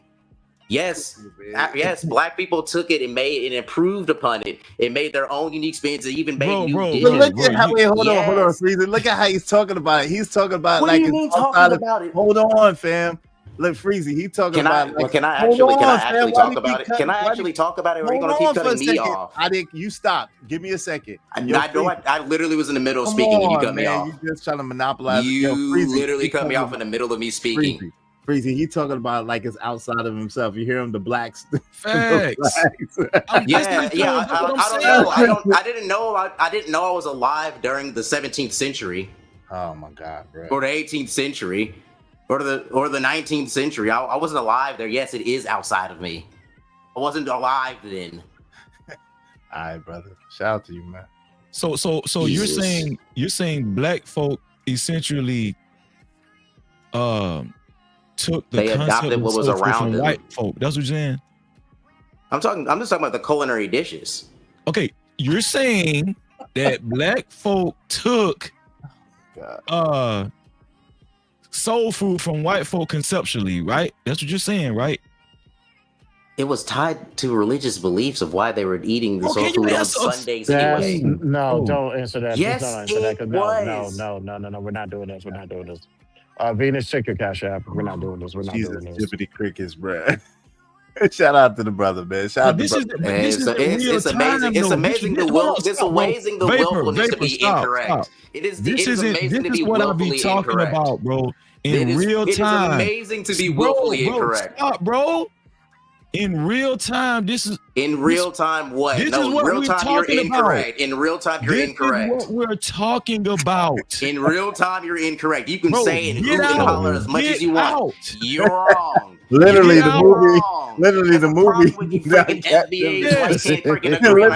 Answer about what black culture is. You don't know flashlight. basic history. This is why nobody likes to mess with you people. This is fucking insane. You people? This is people. You people freaking insane. You people. FBA. You people Venus, he talking about you. You're absolute silly to think that some group of people can instantly come up with something completely different from what is around them when culture is adopted and changed and malleable completely for every nature. White people were doing stuff and took stuff from other white people. White people just got here. Hold on. See, this is where this is where you're willfully ignorant. White people, hold on for a second. White people got to this country and the Native Americans. Stop it. White Can people. you not? Did you not hear what I just said? Stop it. No, That stop white it. people took some culture from the Native Oh Americans. my God, the Can Native you stop, Americans is me. man? So stop it, man. Can you please stop? Can you please stop? White people got to this country and daggone 1607 is when they first officially colonized it. There was a lost colony in 1587 in Roanoke, in which they disappeared. And then in Jamestown, Virginia, in 1607, they officially colonized in America. So at the end of the day, come on, fam. You talking about a Johnny come lately people to a place, and you're telling us that they were the ones that gave the culinary dishes. Get the absolute F out of here. What They were starving. They were starving. You do know that, right? They was facing famine, they was facing disease, and they was facing conflicts with the natives that was over here. You do know that, right? Is that how 13 colonies were established? They were just I starving. don't even think this dude is black. Are you? So you're saying that Freezy, that's why I they asked didn't the establish question. colonies? Yeah, I don't even think he's at all? black. I think this is a white dude up here trolling. No. And No, I'm not even I'm taking black. you serious no more. No, I'm definitely black. No, show your face then. He's black, Freezy. Yeah, $100. He's blackface. Nigga, I'm literally I black. told you, bro. I told you. Oh, I know. I told you, Freezy. I I'm know literally these black. dudes, bro. I told you. These But are the you can dudes be- that grew You up can in be, North you can Carolina, be, man. you can be incorrect about actual history to say that white people didn't bring food, that they came over from wherever the fuck they came from over when they came here. That's insane. Yeah. Oh wow, white people took They didn't European start- they culture didn't because they were start- they didn't have European. feminine. Yes, retard. Yes. Hello, can Okay, y'all I'm hear a me? retard, They though. took food Yeah, from yes, yeah, us. Venus. Yes, Venus. Thank you, Yeah, Venus. okay, hold on. Jesus Let me Christ. took some vapors. Chop. Sir. You are chopped if you're like sitting here saying that people don't take cultures and assimilate other cultures. That is crazy to think. Vapors. Vapor. You gotta, it's your first time over here. You gotta have a little bit of respect. Like, I don't understand why. What do you mean? Hold on, wait a minute. Venus, you've actually been respectful to me. You've actually been respectful. I don't have anything to you. It's literally all the dudes. I None of those. I couldn't even just finish my sentence. Why can't you stop talking and listen? What is the problem? I'm telling you that those people didn't give me any respect before I said anything incorrect at all, or whatever they will perceive me to be incorrect. They dismissed me as soon as I opened my mouth and breathed. I didn't even say a word yet. So how are you going to complain about me not showing any respect to them if they never showed me any at all? Well, because the first time when you kept interrupting before I walked away, I remember saying it because of you. I said, let them talk. I said, let them finish and they'll let you talk. So me saying that to you was that me recognizing you were not being respectful because you kept cutting them off. And I did that because they kept cutting me off and they weren't being respectful to me, though. But is you what see, I'm telling. What is this new shit with the men being catty and argumentative as fuck with the internet? Like, what is this shit? Why y'all behaving like little fucking girls? This black light. Like, damn, I can't even have a conversation with a grown ass man without him wanting to be a fucking chatty patty ass argumentative combative asshole. Except for your brother Izzy, right? You gotta give me credit. Except for your brother Izzy. Yeah, Izzy, I gotta give you credit because I came out of my face a little bit too today, and you really held your composure and held it down. I gotta respect you for real. But what is this shit with these men? Do y'all notice this, women? These niggas these days are very fucking argumentative and catty and don't shut the fuck ever. Like, what is it? It's annoying. Why nobody can't have a conversation with you? So you think when people have conversations, they just speak and then they stop and then someone responds and then they stop, and that's not how natural conversations fall. I was just responding to you. Yes, in real life, outside of the fucking internet where clearly y'all spend too much time, that is how adults actually have conversations. You guys listen to this dumbass online rhetoric so much you think it's normal to keep interjecting. That shit is not fucking normal and it's not productive. People interject in conversations all the time. Jesus, if it's really bad or whatever, disruptive, that's one thing. But like that does happen in real conversations, though. Your tradesman says it's called bitch assinosis.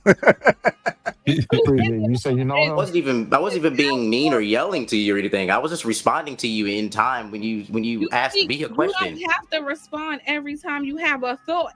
You can wait for a second. No, you asked me a question. And then respond. Why are you so catty? Why I are you was answering you asked me a question and I was responding. It's okay. And then you bro. said I was being argumentative. You're Brother, very it's okay. defensive and catty. Chill the fuck out. It's We're okay, here bro. I'm not being defensive. I'm not being defensive. I was literally explaining it to you. I don't understand this. Stop. It's like I'm talking to people with autism or something right now. I don't get it. Now we have all. not too much. Vapor, Yes, just you do have stop. autism. It's really crazy to ask someone a question and then act like I have to sit there and wait for you to do extra shit about the question that isn't relevant for me to answer it. So listen, on this channel where you're unfamiliar, yes, that's how I would prefer the conversation to go. It's simple as that. We don't know you, bro. Welcome to this side of the. Whether we know him or not, like it's so anyway. He essentially proved my point to the FBA listening. I don't believe you're FBA. Sorry, I know for a fact that you're not. I just know. My entire family has been here living in Kentucky the entire time, dude.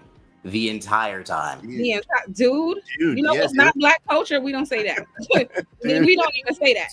So he kind of proved my point, because what did I say before I walked away, guys? I said the reason FBA I don't believe in answering that question anymore is because whatever you say, it's never going to be a good enough answer, and they're going to argue and try to minimize your culture into somebody else's culture. And I've been listening, and that's exactly what he's been doing. You damn sure right. Huh? You damn sure right. They do it every Absolutely. time, crazy. That's why I don't. And no, I'm not answering that question, because what did he say? No, it's American culture. No, it's you got that from the white folk. No, it's this. No, so their only goal is to disqualify you. FBA, do not fucking answer them. Don't answer that. Venus, why so churlish? It's called a stupid tax. My bad for answering that question. Why you so churlish is looking for the link, Venus? Why you so churlish? That's what he said in the chat.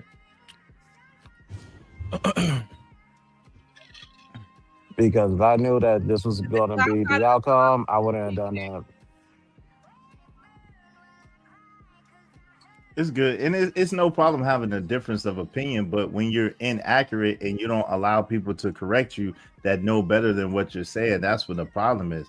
Like, to say that you grew up in Kentucky, but then to say that, we got our recipes from white folks. Hold up, check. I didn't. You I didn't say anything about recipes, dude. Not from you. I said some of the cuisines we got, and I said, but we've also added our own ingredients from what we. Used to know okay, hold on. What kind of cuisines? You didn't even let me finish. Okay, go ahead. That was why we get aggravated. You like I didn't even get finished telling you how it came about. No, that's my bad. Go ahead. What I'm saying is that especially when you have a bunch of different groups together in close proximity, they're going to like take bits and pieces from where they originated from, what the other people are doing, because the white people did it towards the Native Americans and with slaves when they were learning stuff from the slaves or whatever about, they do this, they sing music like this, so this actually would be nice to put this in like church and like base our chord progressions and stuff like that for our hymns. Like every culture, this is like with all cultures, they all will take stuff from it. It doesn't mean you I have one question because you're long-winded. I got one question. What cuisines did black people take from white people? One of them will be like fried. Funny enough, fried chicken. The first time fried chicken was recorded in history was in Scotland. I actually didn't know that for a long time. I looked it up. Fried foods. Fried foods were prepared breaded. All throughout. Bro, stop. Breaded, like breaded fried chicken. That was first in Scotland. Was prepared all throughout antiquity. Breaded. It started with black people. Stop. Breaded fried chicken. Bro, that chicken. Yes, that one was started in Scotland. Right. God, so, can you stop with your catty shit? You said it. Let him talk. So this is the thing. Let's just say everything you said was right. Let me just patronize you, right? Because this is how a lot of these people sound intellectual, but they be slow as hell. Don't sound intellectual. I'm talking about this sound, you know, because some people might get fooled by that. Okay, but listen, do what I'm saying. Who is soul food? The terminology soul food specifically tied to Vapor. You can do it. No, you can't. Oh, Jesus. Black beans and rice. We didn't have black beans in Europe. We actually didn't have It's many true. beans and rice. We had like lentils and peas and stuff, right? There's an That's true. example. Huh? Yeah, And you white people answer got- white Vapor people- because white you people got didn't- you white quiet people as shit didn't up being came to all damn America. night. Black Let- beans came from America, aka before we got here. Hold on, let Vapor Well, answer. yeah. Can you answer Vapor because you quiet as hell?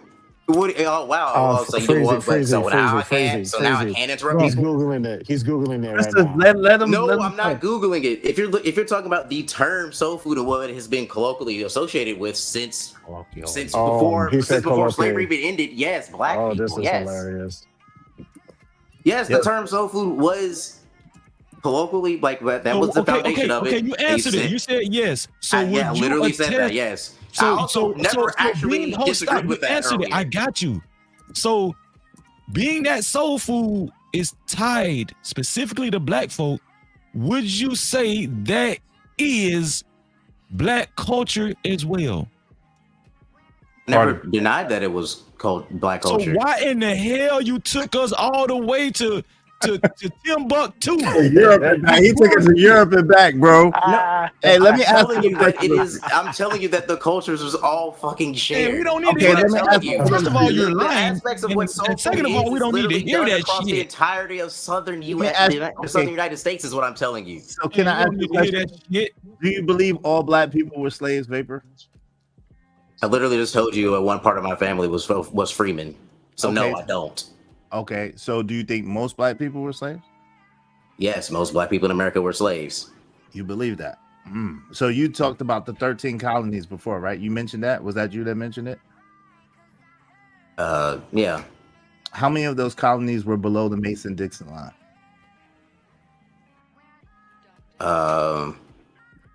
Below the Mason-Dixon line. Mm-hmm. Go ahead and look it up real quick. Yeah, I hear you typing. Go ahead and look it up. No, actually, if I was typing, you would actually hear me typing. Wow. Go ahead. Go ahead, look it up, man. How many? Come on, quick, man. That nigga typing quiet. How many? as hell. It is literally impossible for me to type quietly as hell with this mechanical keyboard. That nigga. Hell yeah. Come on, man. I think it was either 7 or 8 if I'm counting right where the Mason-Dixon line was. I forget where the cutoff was. I know it's based around Maryland, I believe, going towards. It was around Maryland. Yeah, it was 5. It was 5. So the territories above the Mason-Dixon line didn't have so-called slavery in the sense of in the rural South. So then I mentioned something. I mentioned the South of the U.S. specifically. Right. So, but that would stand the reason that the majority of so-called black people were not necessarily enslaved. There was the section of black folks that lived in the South that some of them was enslaved, and not even all of them were enslaved, because you have places like North Carolina, you have places like some places with the Gullah Geechee in South Carolina, and then you had some other places in the mountains where the black folks were not enslaved at all. So, like, I hear what you're saying, and I think that you're giving entirely too much credit to Caucasian people that recently just got here, and their history is very short on this continent. So are black people's history. The Native Americans have been here before us. Yeah, and that's the same black people that you're talking about. They are not Let me black. ask you a question. Okay, so like I asked you before, if the Native Americans are not black, or if a large percentage of those Native Americans are not black, because there's different sections of natives that came here, but if the Native Americans are not black, then where are those slave ships? Where are those slave ships that brought millions of so-called black people from Africa over here? What do you mean? Where are they? Where are they? Man? Where are the ships? What do you mean? Where are the ships? Where are I don't know how else to ask. Venus, is there another way? I know you would correct me. Is there another way to ask where the ships? What are you trying to like even get at with this question? Yeah. Because what okay, point? let me hold on real quick. If I got them, let me tell you what I'm trying to get at with this question. First of all, if the first colony was official in 1607 in Jamestown, Virginia, right? And they said the advent of chattel slavery started in America in 1619, right? Then we understand that that's probably highly inaccurate. It was 5 Africans that came here, but there was already natives here that's already heavily descriptive, right? And they were in battles with those natives. But let's go through the history really quickly, right? What I'm asking you is how could millions of so-called Africans come from Africa to America to do slave labor in a place where they've never been, in a climate that they weren't acclimated to, and in a culture that they in a landmass that they knew nothing about? How could they just immediately go from Africa to being people's slaves in mass? How is that even possible? And the number that they're saying. So where are the ships? Transatlantic slave trade took place over centuries, hundreds and hundreds and hundreds of years. Oh, really? So wait. Yes. Hold on. That's not. You do know the colony America is more than 200 years old. Well, say what? I know that I'm the sorry. establishment. So I know that. they Hold on, real didn't quick. They didn't just Hold on, real teleport quick. all the black people at Hold once on, real to quick. America. Hold on, real quick. This is where you're wrong at. Hold on. If Venus, give me one quick I second. wanna You don't make mind? sure that's Just Jay. Okay. Is that you, Just Jay? Yes, it's me. Can you hear me? Okay. Hey, just Hey, Do I sound sis, okay? hey, Hey. sis. Yo, All right, cool. so if chattel slavery allegedly started in 1619, right? And correct. then Lincoln freed the slaves allegedly in 1863, but technically in 1865, right? That's only 200 and what, 60 something years right there, right? Correct? Yes. Oh, correct. Okay. Mhm. So where's these hundreds and hundreds and hundreds of years that you're speaking of? The first established settlement in America was in 1607. And there So were where's black this hundreds people and in hundreds America. of I was years? talking about the entirety of the transatlantic slave trade, but if you want to narrow it down specifically to what is specific for like North America, because it was going on in South America for much longer. We're talking But about that's North neither here nor America. there. Focus on North America. North America, Okay, sir. so when slavery was out, well, the slave trading, importing was outlawed, and people were starting to get in trouble trying to sneak them in. They just had the slaves breed a bunch. That's So- literally it. So There was already a couple million to like 3 million, I think, slaves, and I think about I can't remember. It was like some couple 100,000 like freemen, I believe, that was in the country at the time. So we're a couple hundred freemen. Where are the boats? The boats are coming. Well, after Where are the boats? 1812, there wasn't really that many boats that coming at all. If there was any that, But where are they now, though? They should be in a museum or something, right? They should be preserved or something, right? There should be some proof of these boats, right? The only one that they have proof of was the Catilda that landed in Mobile, Alabama, which was called Africa Town, which those people knew that they were from Africa, and they still know it to today. And it's called Africa Town, right? And there was 110 people that came off that particular boat, and that boat was found. So where are the other boats? when did the Indians get boats? Because they had black Hold people. on, why would the boats still exist? The only boats that would need to be found were ones that were shipwrecked.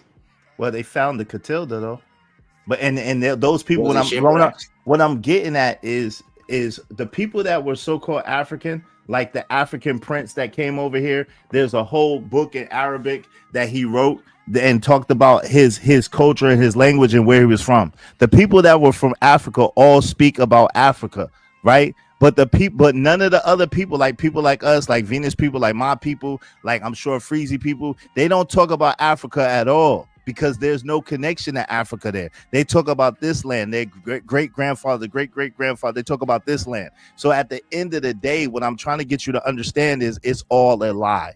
Like, yo, were there some people brought from Africa? Yes. But were there 3 million or any million of people brought from Africa here to be enslaved? No. That's a lie from the pits of hell. That's it. Okay, I want to How do you disprove that? hold on. I just I I want think No, to. he you did. just did. I No, he want. quite literally didn't. Can y'all hear me? yeah, I can hear Oh you. no, That's my I I mic. can actually hear didn't you hear you. just I'm sorry. fine.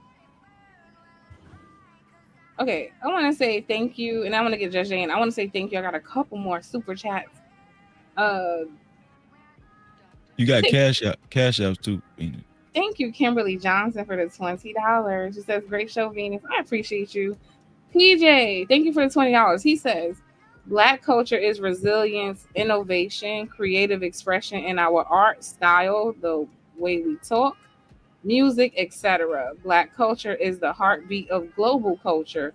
Look around you. Who hasn't been influenced by us? They ain't gonna never admit that. But what's up, Just Jimmy? Oh, and I got Cash App. Sorry, Do your thing. I got a few. I think I appreciate everybody showing love tonight. I just want to say that. Thank you very much, everybody. Thank you, Christopher J. I appreciate you. Thank you, Freezy. I appreciate you. What's up, Just? Anytime, sweetheart. So yeah, how y'all doing? It's been a minute since I've been on somebody else's channel, so I thought I would tap in. So basically, I was trying to figure out how we got here with the whole transatlantic and the slaves and all this other stuff. To me, what it boils down to is people don't lead with a level of respect for differences, right? What I found in my personal experience is when it comes to Black people, there is always a minimizing, there is always a deflecting or making light of, or it's like this level of gaslighting that I just don't understand. You know what I'm saying? When it comes to Black people talking about Black people in America. And I think that that sets the tone for whatever exchange that people are having with one another. This is why it becomes a whole debate about what's accurate, what's not accurate, et cetera, et cetera.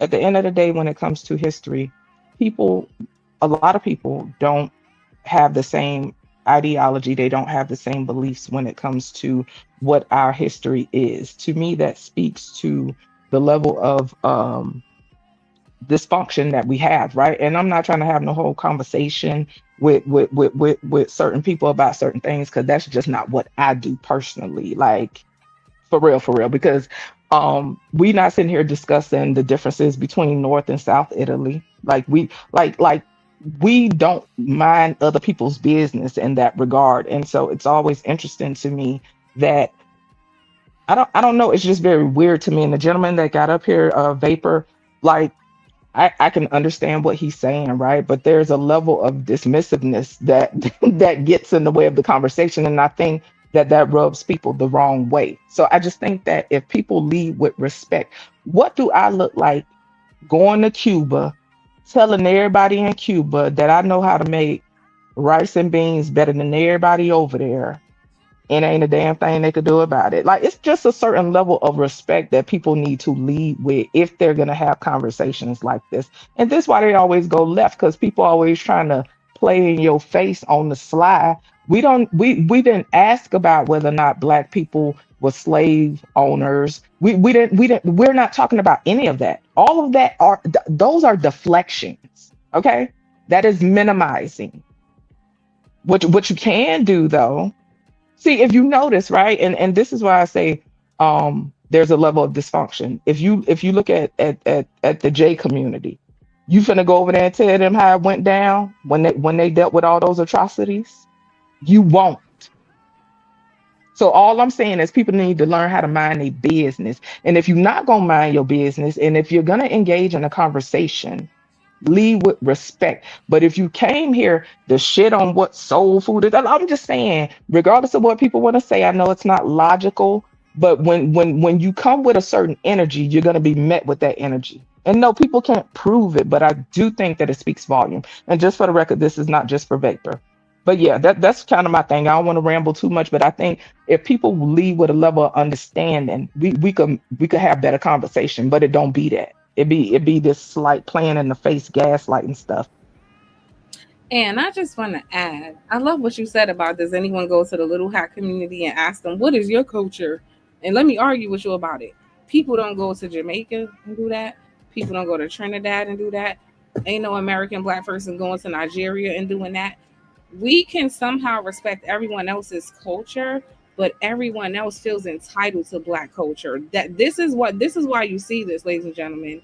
You know the real reason they come asking these questions is because the moment we decided to delineate from them, all these questions started coming up because they're finally a wall is finally being put up, a boundary as it should be. Hey, this ain't yours. This is my shit. So what they're trying to do essentially is like dismantle the idea of you having anything of your own, right? Because if you don't have anything of your own, then I can claim it again. When they come to you with that, what is your culture shit, is because they understand that you're finally taking a hold of what's yours and they don't want you to. So they want to convince you that you don't, this thing doesn't exist, while simultaneously fighting to be included in it, right? Because what did he do? Turn his camera on. I'm black, I'm black, I'm black. So y'all gotta pay attention. They want you to think you don't have a culture because but at the same time, they want to be included in your culture. And because you don't want them included, then they want to tell you you don't have any at all. Ain't nobody fucking stupid over here. I don't know what they be telling y'all about FBA. Nobody's dumb. We understand exactly what y'all be doing. That's why I'm telling everybody I'm not ever answering that question again in my fucking life. Don't ask me what my culture is. I don't see y'all going to ask no little hat that. Y'all ain't going to ask no Italian. Y'all ain't going to ask no Irish. Y'all ain't going to ask nobody in Guyana. Y'all ain't going to ask nobody the fuck else to qualify their culture to you. That's a fact. Fuck are you to think that we got to qualify ours? No, we don't. We don't. If you notice, we always have to explain. We always have to explain. It's always an explaining. Then we have to explain. Okay, well, no, indentured servants are different from blah blah blah blah. Like why? What? Listen. Let me tell you. There's certain things I'm not explaining to nobody. There's certain things I'm not having a conversation with to nobody about. Like it's just very weird to me, and it's simply because and I just have to speak for myself, right? Because I understand that we speak as a collective, but yet we have so much individuality. To Vapor's point, right? You even within America, we have cultures within the culture. You know what I'm saying? But to me, all of those things don't need to be explained. If you know, you know. So I agree with you, Venus. This is why certain questions don't need to be answered. Like if you know, you know. If you know by playing hopscotch, if you know by playing double dutch, is we saying that this is just simply exclusive to Black people in America? Some things are, but we're not just saying, oh, this is ours and only ours and whatever. But like you said, what is it like you want to involve yourself so much, right? They And want to be included, but they want to disrespect. Get the fuck on. You're not. right. You can't It come. does not lead with respect. Right. But you know why? Because everybody feels entitled to blackness. That's a Everybody. fact. And they're finally being met with the reality that no, you're not entitled to our shit. This is, and I'm gonna talk to FBA. This is y'all fault. This is y'all fault. All of this, everybody could come to the cookout shit y'all been doing. All of this super friendly ass shit y'all been doing. This is now this is the result. But Everybody check, else, I'm everybody else sorry. to gatekeep and safeguard their shit. Y'all thirsty to be accepted asses want to tell everybody everything and make everybody feel like they involved. But guess what happened if you go over to any of them countries I just named with your bullshit? You will be checked immediately. That's a Immediately. fact. The same people who come play in your face, you can't go to their home and do that shit. Hmm. You cannot. So let me ask you something right quick, Venus. Like to your point, right, about the whole cookout thing and whatever, right? Um, well, I guess it ain't necessarily a question. I'm gonna say this and then I'm gonna drop down because I get to rambling. So I do think, right, in America, there has been a time where there has had to be a certain level of assimilation, right, to survive, right? And I think because to me, right, a lot of the stuff that we talk about runs deeper than the surface of, like how people just try to make light and minimize the effects, right, of oppression. We speaking about Black people in America because we're Black people in America. I wouldn't dare speak to the Irish about their experiences, right? Because yeah, and I have an affinity for Ireland for the people that know, right? But they have their own set of problems and they have division within their country, right? I wouldn't dare go speak on that stuff, right? Because it ain't my business, because I ain't Irish, right? But when it comes to us, and so to my whole point, the point that I was going to make about that is, I think that some people don't take the time to look at the lasting effects of oppression, right? This isn't about a victim speech. It's just about simple oppression. We could sit here and pose the question, well, why did this group was able to overcome versus like ain't nobody getting into all them questions. You know what I'm saying? That's just like earlier with the conversation about comparing parents and stuff. To act as if all parents have the same capabilities of parenting is insane to me, you know, and this is the same when it comes to this, but maybe the level of oppression, right? This shows the lasting effects because maybe on some level that need to assimilate, right, hasn't fully been dismantled mentally, right? So what we deal with is like a pendulum. It swings back and forth. So we go from one extreme to another.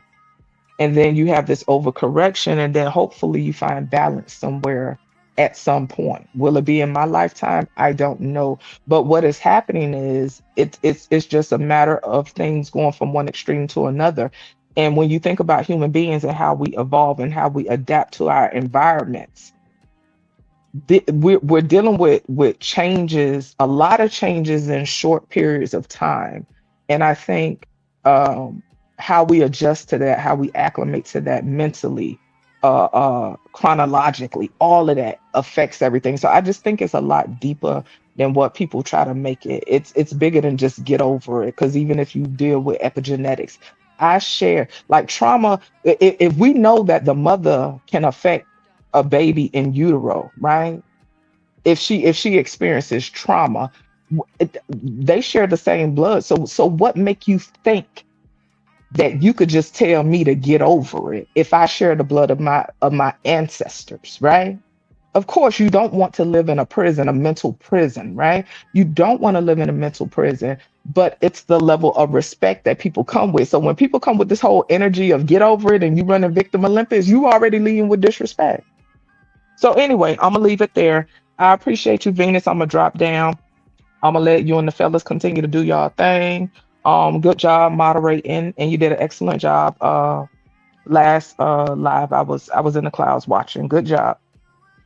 Judge Jay, it's so nice to hear your voice. Thank you for coming up. I Thank appreciate you it. for having me. Y'all be well and have a good night. I'll be down Bye, in the Judge chat. Jay. Bye. Not Bye. just Jay. I just have a question for Vapors. What is your whole intention in discussing Black culture in the way you do? What's the point?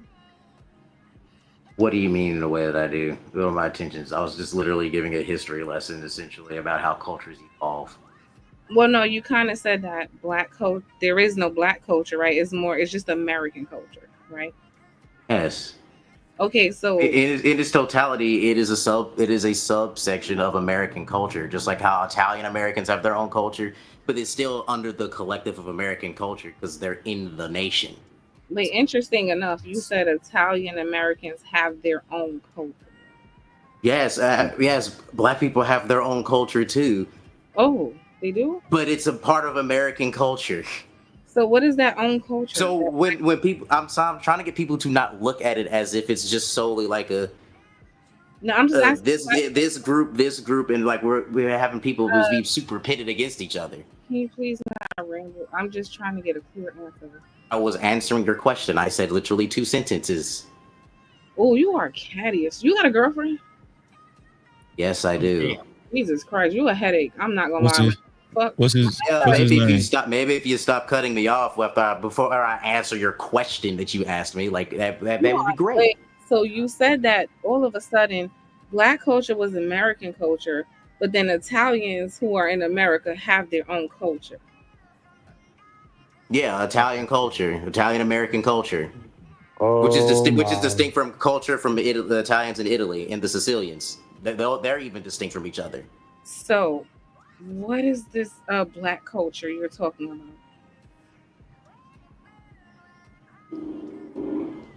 about? Have you not been so? What? No, I haven't. What is this? Why are you so catty? That shit is making me sick. Like, How is that? How is me answering? How is me asking you a question? How is me asking you a question, catty?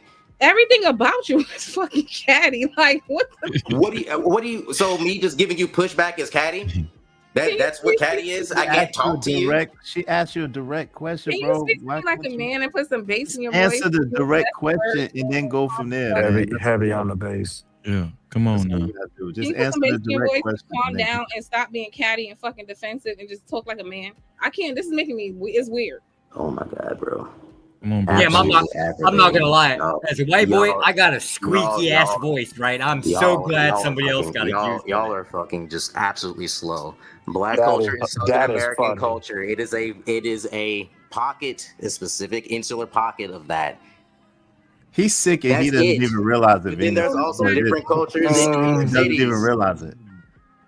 He's been indoctrinated and he don't even realize. What do you mean I'm being indoctrinated?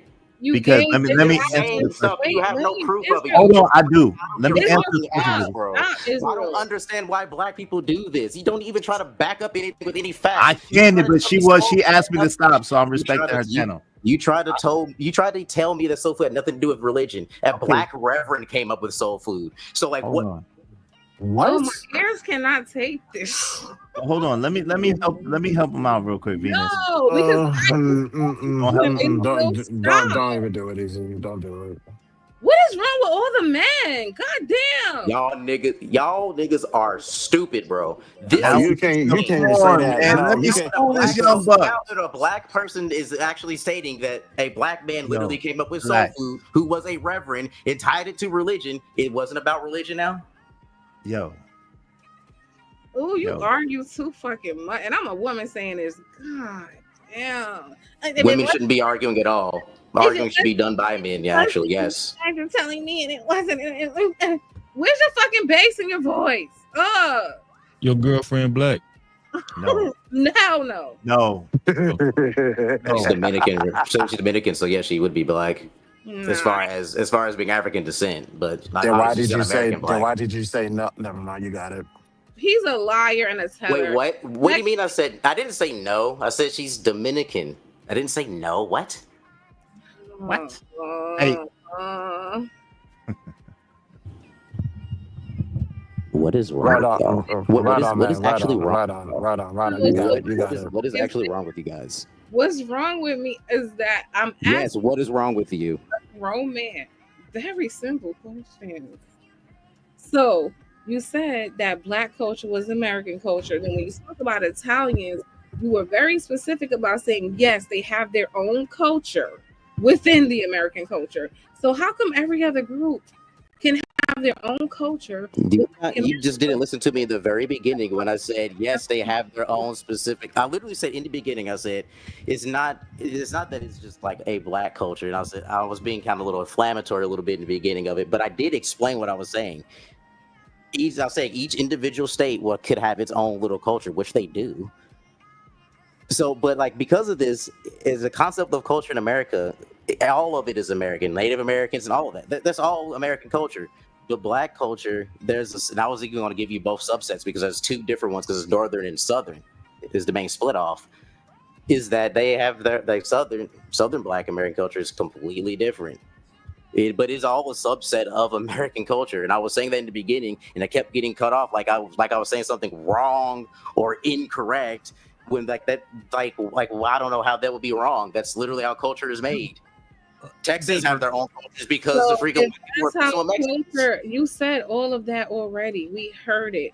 But when it came to Italians, you said... What I'm telling you is that I literally didn't say anything different from what you're thinking. Holy crap. I literally already said what the culture was. Yo, you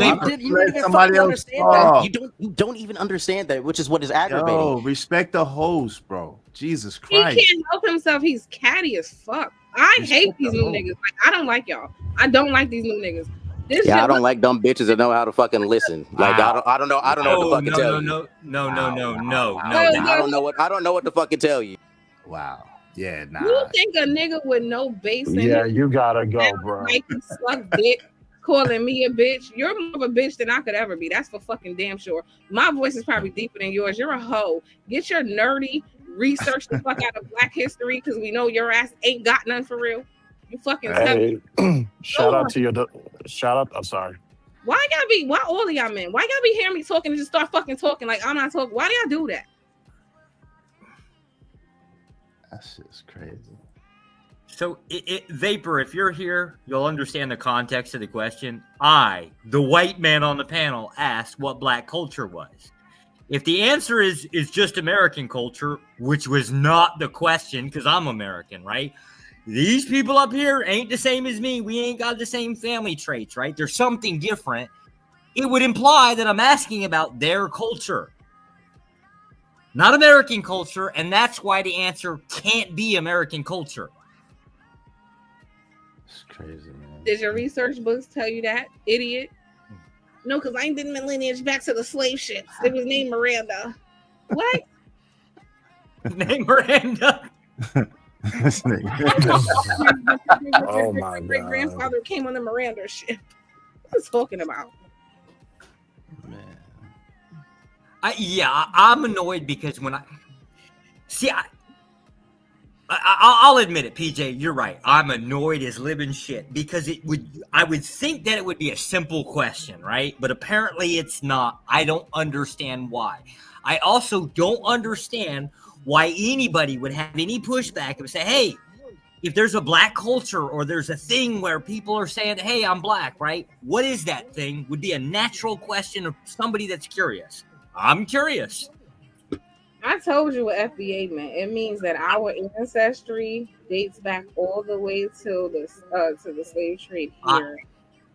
I promise you, Venus, this will be a question or this will be a conversation between you and I because I need an explanation for that too. I don't understand it.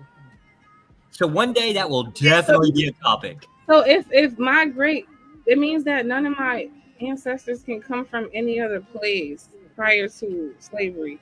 That's what that means. Like if you see like you see how Christopher J just said his dad is from Nigeria. Yeah. Right? I wouldn't consider him what I am. Sure. Yeah, right. And I would understand that, right? But that would be the subset that I'm asking about, which he did say subset, but he just basically threw it off the table like it was nothing. If it was nothing, that's the same as like ignoring my question, saying it's nothing. Like, so, what the hell? Why would I ask the question if I don't know what it is? Joshua, just as an American white man from New York, I understand you're not from the city, but you've been around. There's not a specific way Black people carry themselves, talk, dress. Yes. Matter of fact, that one super chat, if you'll bring that back up, I will wholeheartedly state. The one thing that's not on here that I think should be, because it's the one thing that I noticed, but like, one in the concept of entertainment, every bit of that's the one. So Black cultural resilience. I would assume that's like basically a stand up for adversariness. So if there's a thing that's attacking you, you're constantly in defense mode. That would be what resilience would come from. I get that. Innovation. There's a long history list right there, which would be, I guess, within Black education that keeps getting denounced here. Creative expression. I'm not an artsy person, so I'm not going to know what that is. Style would actually be clothing, dress. That's definitely a thing I know, at least looking down photos from 1970s to today. Like, it's all in here, except for one thing that I think should be added to it, and it was the thing that brought me to Hamp's community. Family culture. When I say family culture, I've never had a conversation with a Black person that did not say, they weren't like talking about cousins, and I mean aunties from like, I don't know, like 3 forks over in the family. Like, to me, that does not exist within white culture, so I was completely fascinated by it. Because we don't have it. Southern James, are you a white woman? She says we can trace it back way before here.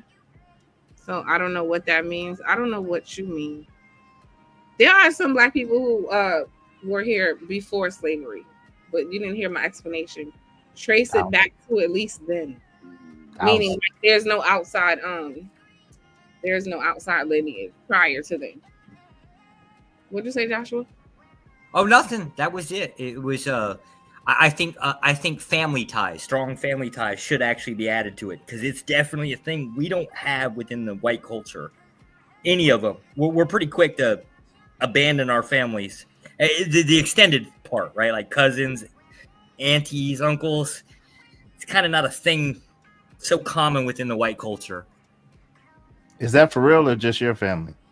It seems to be common, right? Like the idea. So like obviously we have cousins, right? But we're pretty quick to abandon them, right? Like I've got cousins, but I ain't seen them like 20 years, 25 years, like maybe when we were little. Is that where kissing cousins came from? The fact that y'all don't really identify with y'all? That might actually be where it is, right? Like there's a disconnection. Like that might be a thing. I don't know. Yeah, I don't know. No, I'm really not. Interesting. I'm just saying. Can I get some dabs in me? So I think if what Mitch said is right. She says the tethers say the FBA have no culture is silly. It's allow obvious culture. I think they want to say they don't like FBA culture, but they say it wrong. I agree with this, Mitch. But that's why I said the goal is to disrespect us and disqualify us. They're just not going to outright say that. So what they try to do is, y'all don't have no culture. And no matter how many answers you give, they're going to find a problem in your answer. Because the goal was never really, they don't really care about your answer. The goal is to make you feel like you don't have a culture. I'm going to tell you why. Because if we can get you guys to believe you don't have a culture, then I can convince you that we're all the same, right? If you notice, they always go, it's American culture. Because tethers love to assimilate. That's their number one thing. I'm American. You know, so they say that I'm American. I'm American. What black people say? I'm black, right? So they want to get rid of that shit because they don't want us to be able to have any separation. They want to make everybody American. So that's why they work so hard on us. You guys don't have a culture. That trust me, they're doing that shit with an agenda. Okay, you can't trust these people. And but it's interesting that Josh, a white American, can say that black Americans have culture that's clearly different from his. But these non-white Americans or children of non-white Americans are going to come into our home and tell us we don't have a culture. Isn't that interesting? It's crazy. Sad, man. There Well, are, like Lisa said, when we can look across the diaspora, because everybody loves that word, we could see people dressing like they do, Yep. like the black Americans do, and then you know what they try to say? That's American culture. No, it's not. no, it's not. Because people like Josh don't dress like that. Why y'all not dressing like Josh? I dress like a redneck, plain and simple. And exactly, why they not dressing like Josh? But they'll tell you, no, it's not. That's just American culture. No, you dress like black people. You wear your hair like black people. Yep.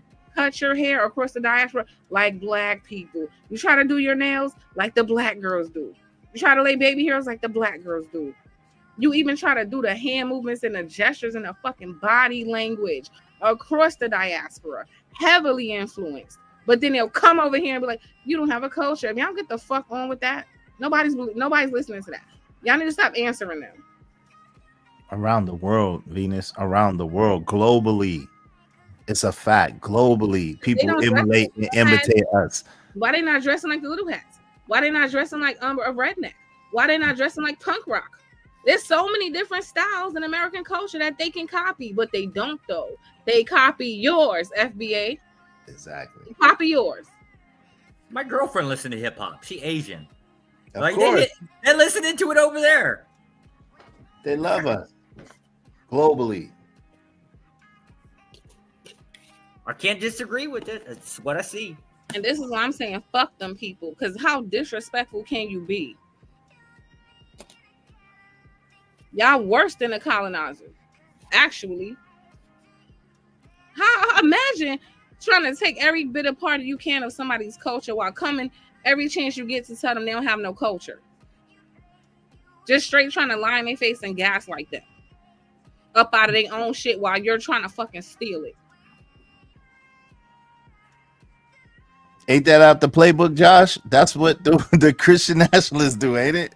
Yeah, that would be what. Maybe he is one of ours. I don't know. You heard him. I don't know. You heard him. Shit. That was hilarious.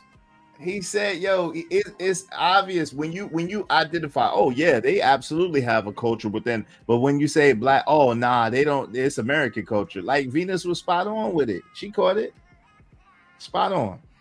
Yo, I appreciate you having me up, Venus, man. This has been fun, real fun. But yo, I gotta go. Y'all have a great evening. Everyone. So we'll be talking to Josh again. I appreciate Oh yeah, we I will say this. Venus has got a couple ideas for very I'm gonna say uncomfortable conversations.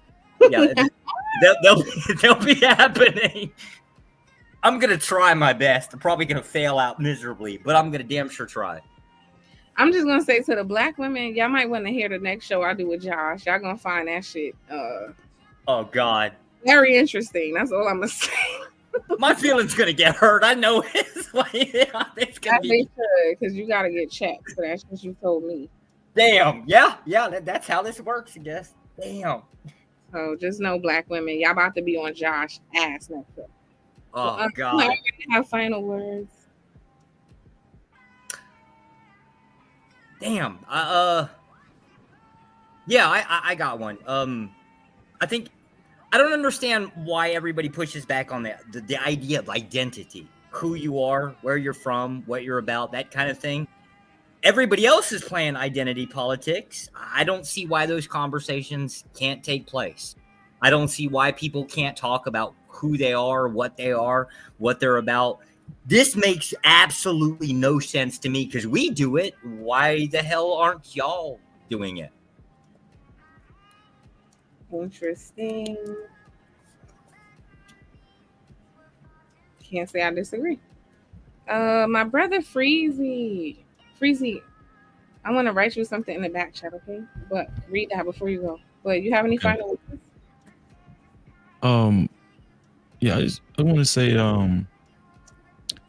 that this show was fire, and like the black culture, the whole conversation to me was kind of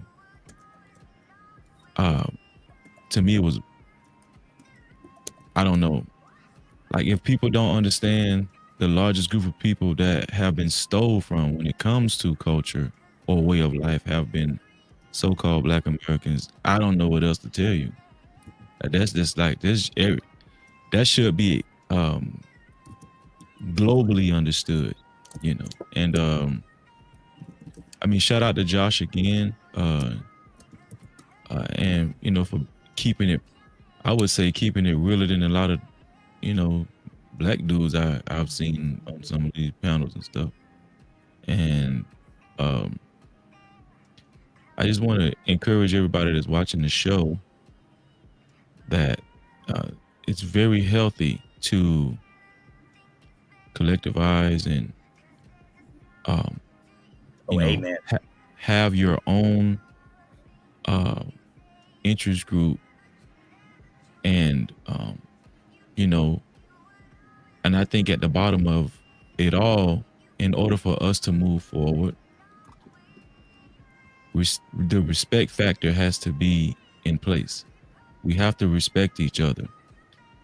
One common thing that I found out about a lot of these vapors that I've ran into, they claim to be very condescending about the black community, but usually when I'm on panels with them, they are usually the most disrespectful ones, and they're usually the ones with the least amount of self-control and temperance.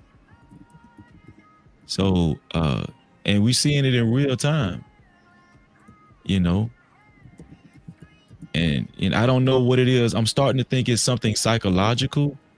People think when I say the hate inside is real, but I'm telling you, the reason why they're so trigger happy, especially when we're talking about black people, like you don't see them getting that trigger happy as far as their emotions and stuff about other races more so than black people. This is a common thing, and there is a reason for it.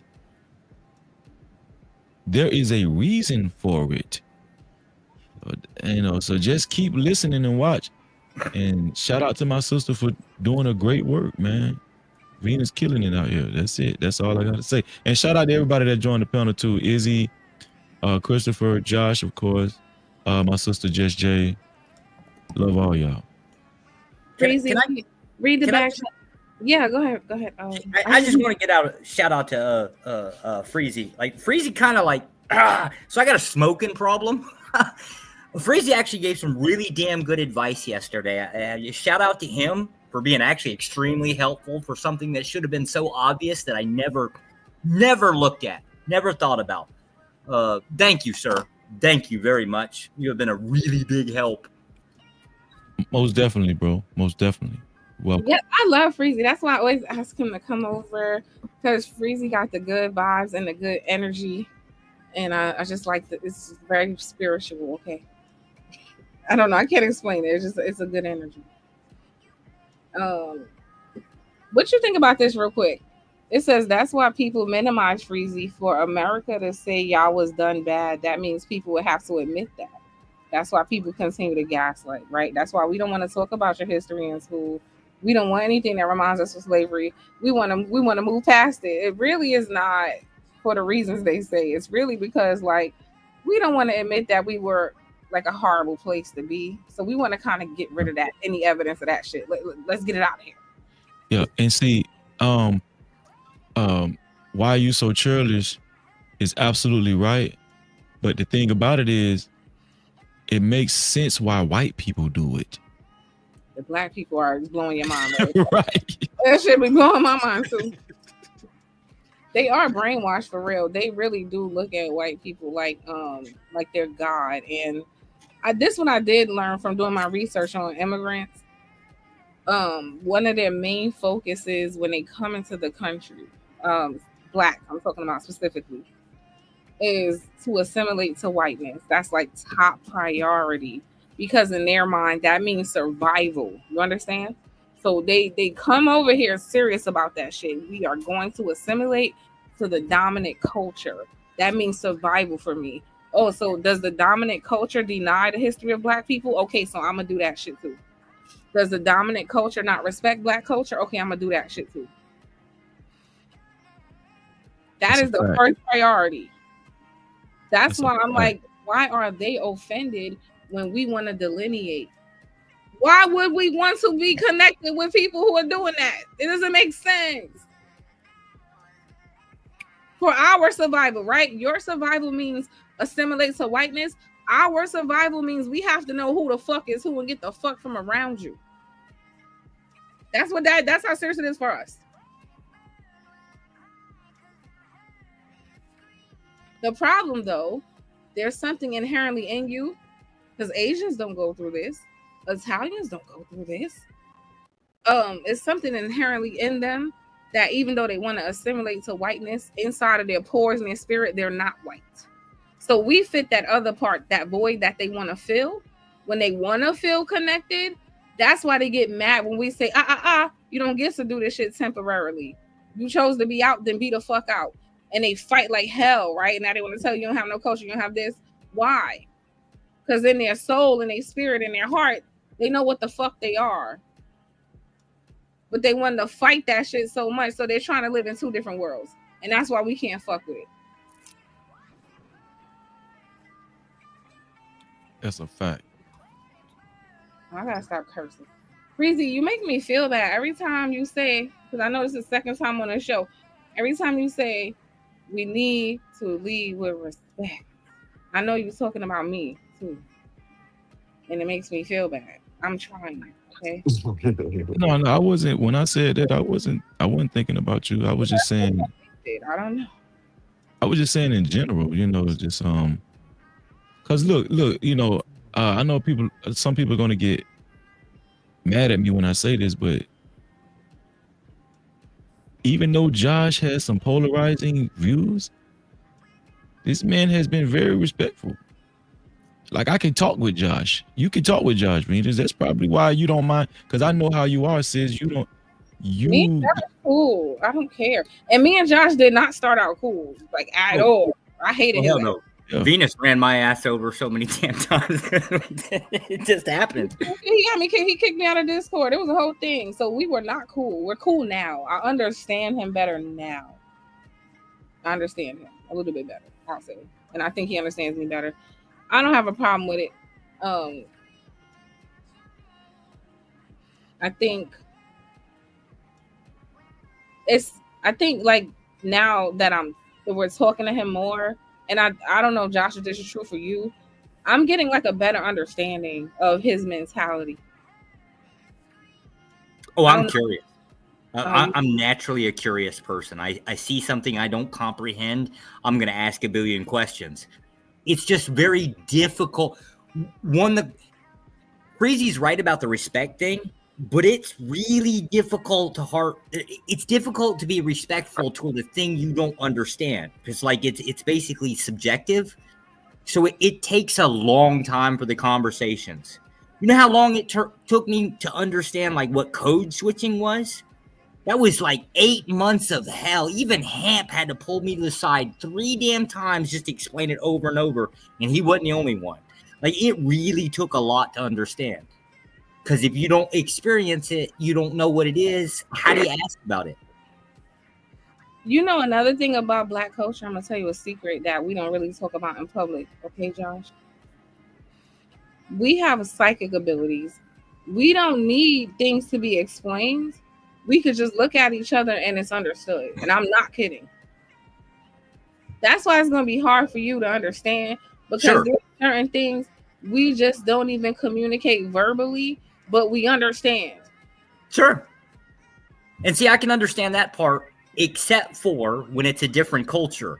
Now it's a lot of awkward questions, as you'll see the next topic. The next topic is wild. I can't wait. I need all the Black women to get on Josh's ass on his next show, because he is. I'm gonna get in trouble. God, I'm gonna get Josh, what did you do now? Oh, you'll hear about it. It was bad. Like, it was real bad. I'll give you a hint. It ain't so far from me being a sniffy Joe. I'll put it that way. And I am talking about President Biden. I have been accused of something very similar, and I did it. Like, that was the difference. I'm just telling you, it's bad. It's real bad.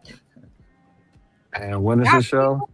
It's gonna prove my point when I be telling the Black women, everyone feels entitled to the Black woman. That's what I'm gonna say. I've been saying it. I ain't just talking about Black people when I say it. I mean everybody. Since 7 said, why can't you see through the scammers? Because if they Black, they got the same magical powers I got, since 7. So they using their powers against me. I'm using my powers. It's like X-Men, you know? That's why. Vapor, if you're watching from the clouds, which you probably are, I think that you exemplified extreme degenerate behavior. Just watch it back. That's it. I think you're catty as hell and you gotta relax. That's what I think. I think he needs to. Never mind. I'll be nice this Sunday still. And I think the only reason why he said that a girlfriend, because he believe in pronouns. Shut up, Freezy. Damn. Ain't no effing way. Yeah, Freezy, because I don't have no other like admin. So can I make you? Oh, no worries, sis. You good. You know, we 100 on it, you know. We 100. Yeah. I don't got nothing else to say. So listen, I ain't gonna front. Can I say something to you, Josh? And I don't want to be offensive. No. You know damn well. I don't know if other Black people feel like this, but I ain't gonna lie. It almost pisses me off a little bit that everybody is so infatuated with our culture. Like, it just makes me feel like, why does everybody feel entitled to our shit? Like, I don't know, but that frustrates me. What is the obsession with Black people that everybody has? That's a good question, and I'm 100% sure that's gonna come up in that next topic. Like, I'm gonna. it'll be an example, and I don't know what the answer is to that, to be honest with you. I think it's just I'm not natural. gonna lie. I ain't gonna lie, and I don't want to project, but it's nothing that crossed my mind that made me be like, well, what is white culture? I don't even care. I'm just gonna be honest. I don't even care. Well, But that one, I just noticed that white people like yourself want to know. All different people from these different parts of the diaspora want to know. Why? well, I can explain like the phrase black culture because it keeps coming up in topics, right? And imagine you're on a panel with well, okay, so like try to put yourself in my shoes. Imagine you're on a panel with like 6 people, right? 6 black people. I'm the only white guy, and they're throwing the phrase around black culture. What am I going to do? Stop the show to ask that damn question? Because I don't honestly know. Understood. But when I get into that shit you did, then I can really unpack this. So I'm gonna leave it alone. But Right. What did you do, Josh? Oh, it was bad. It was bad. I promise you. That it's nothing like criminal or nothing like that. So don't worry about it. Like, But it is creepy. It will be creepy. Oh Lord, is it next week? Yeah. This is on Wednesday. My next time I can go live is Wednesday. That I will definitely tune in. I gotta hear this. Josh. Since 7 said that's just human curiosity. This is what I'm explaining to you as a black woman. I'm not curious about white women's culture or white people. I'm genuinely not. Most of the content I watch, they're black people. Most of the people I talk to, they're black people. So you guys love saying it's just human curiosity. No, now what you can say is maybe that's a white thing. I can't take that from you. I don't know. But it's not human. I don't care. And honestly, most black people I know are just like me. They don't really care. Unless it's about some money or some type of benefit that we could actually come over there. Like most of the white people I follow, they're teaching business, they're teaching entrepreneurship, or they're teaching some damn AI shit. I promise you. Most of that, other than that, I'm not really watching. So no, that's not human curiosity. That's y'all are fucking nosy. Oh, well, nosy is part of curiosity, right? Like you see something different. What is it? Why is it? Now, I will grant that if you see something useful that somebody else has or does that is better than what you do, you ought to take it from them. I mean, well, at least replicate it, right? Like if you're not, I don't mean like rob it, right? But it would be a thing that if somebody else is doing something that's, I'll use the word superior to the way you're doing it. Yes, you should incorporate it. Why wouldn't you? The only thing I'm interested in white people for, I love the movies and the TV shows. Okay, y'all really good at that. God, I'm so tired of our shitty ass TV. At least somebody's appreciating it because it ain't us. Anything with Leonardo DiCaprio, that's probably the best thing y'all ever created in y'all life. Leonardo. There goes her black card, instantly gone. Just saying. Even we don't like him, but we didn't like boy bands either, right? Like, love him. Yeah, but it's gotta be. That is a lie and a half. No. Most of us men, okay, so the women, yes, right? But the men, God, no. Okay, fair enough. Glad you corrected that.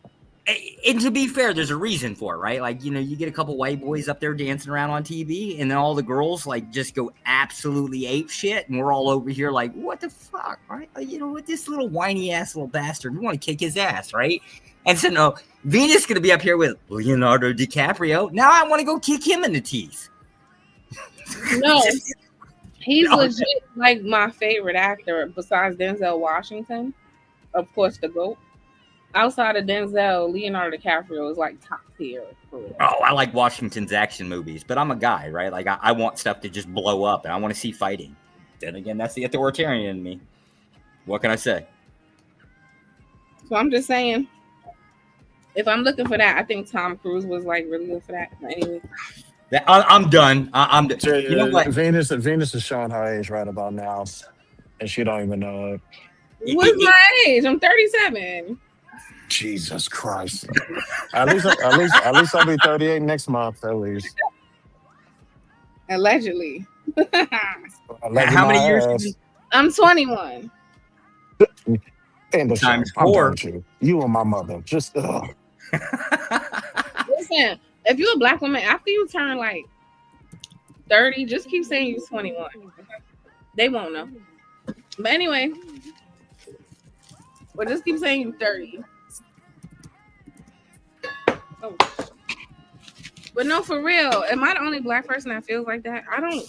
Y'all too Rega- curious. re- Y'all too, regarding the curiosity of white people, yeah, I don't care. I don't be looking at them like, oh, why is your hair like that? Why is your skin like? I don't give a fuck. They be God, wondering. I'm going to hell now. I'm going to hell. nah. I agree. I respect to white people, but I don't care. I just know the sun whoops your ass. It doesn't whoop mine. Respectfully. TikTok, this white lady was like, oh, the black women, they've been hiding. She said, they've been holding back on all the butters. And then she brought her dumb ass over there. She was like, they have shea butter, cocoa butter, all these butters, and it makes their skin nice. And then they don't ever talk about these things. And she has one of you black women, because y'all always running your mouth, put her on to all the good shit. She was over there doing her little demonstration video, happy as hell. I'm like, so this your problem. Why y'all always fucking worrying about what we got going on? I would have Everybody, told her to eat it. okay?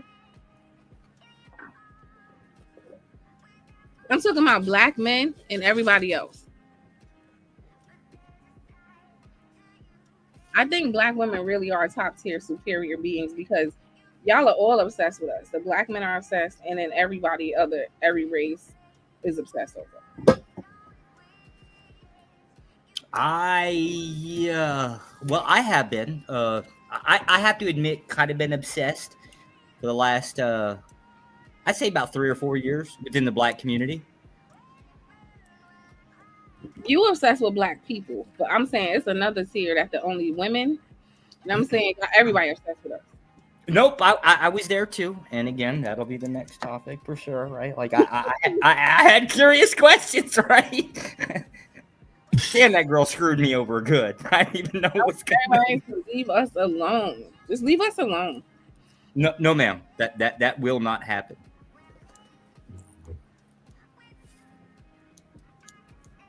Just treat us like a piece of art in a museum. You just observe it and appreciate it, but don't like talk to it or touch it or anything. It's more like a scratch and sniff sticker. It's more like that. Or bid on it. Oh, you're gonna be bidding on. He said it, Venus. He said it, not me. I told you the black men obsessed. They're the most obsessed.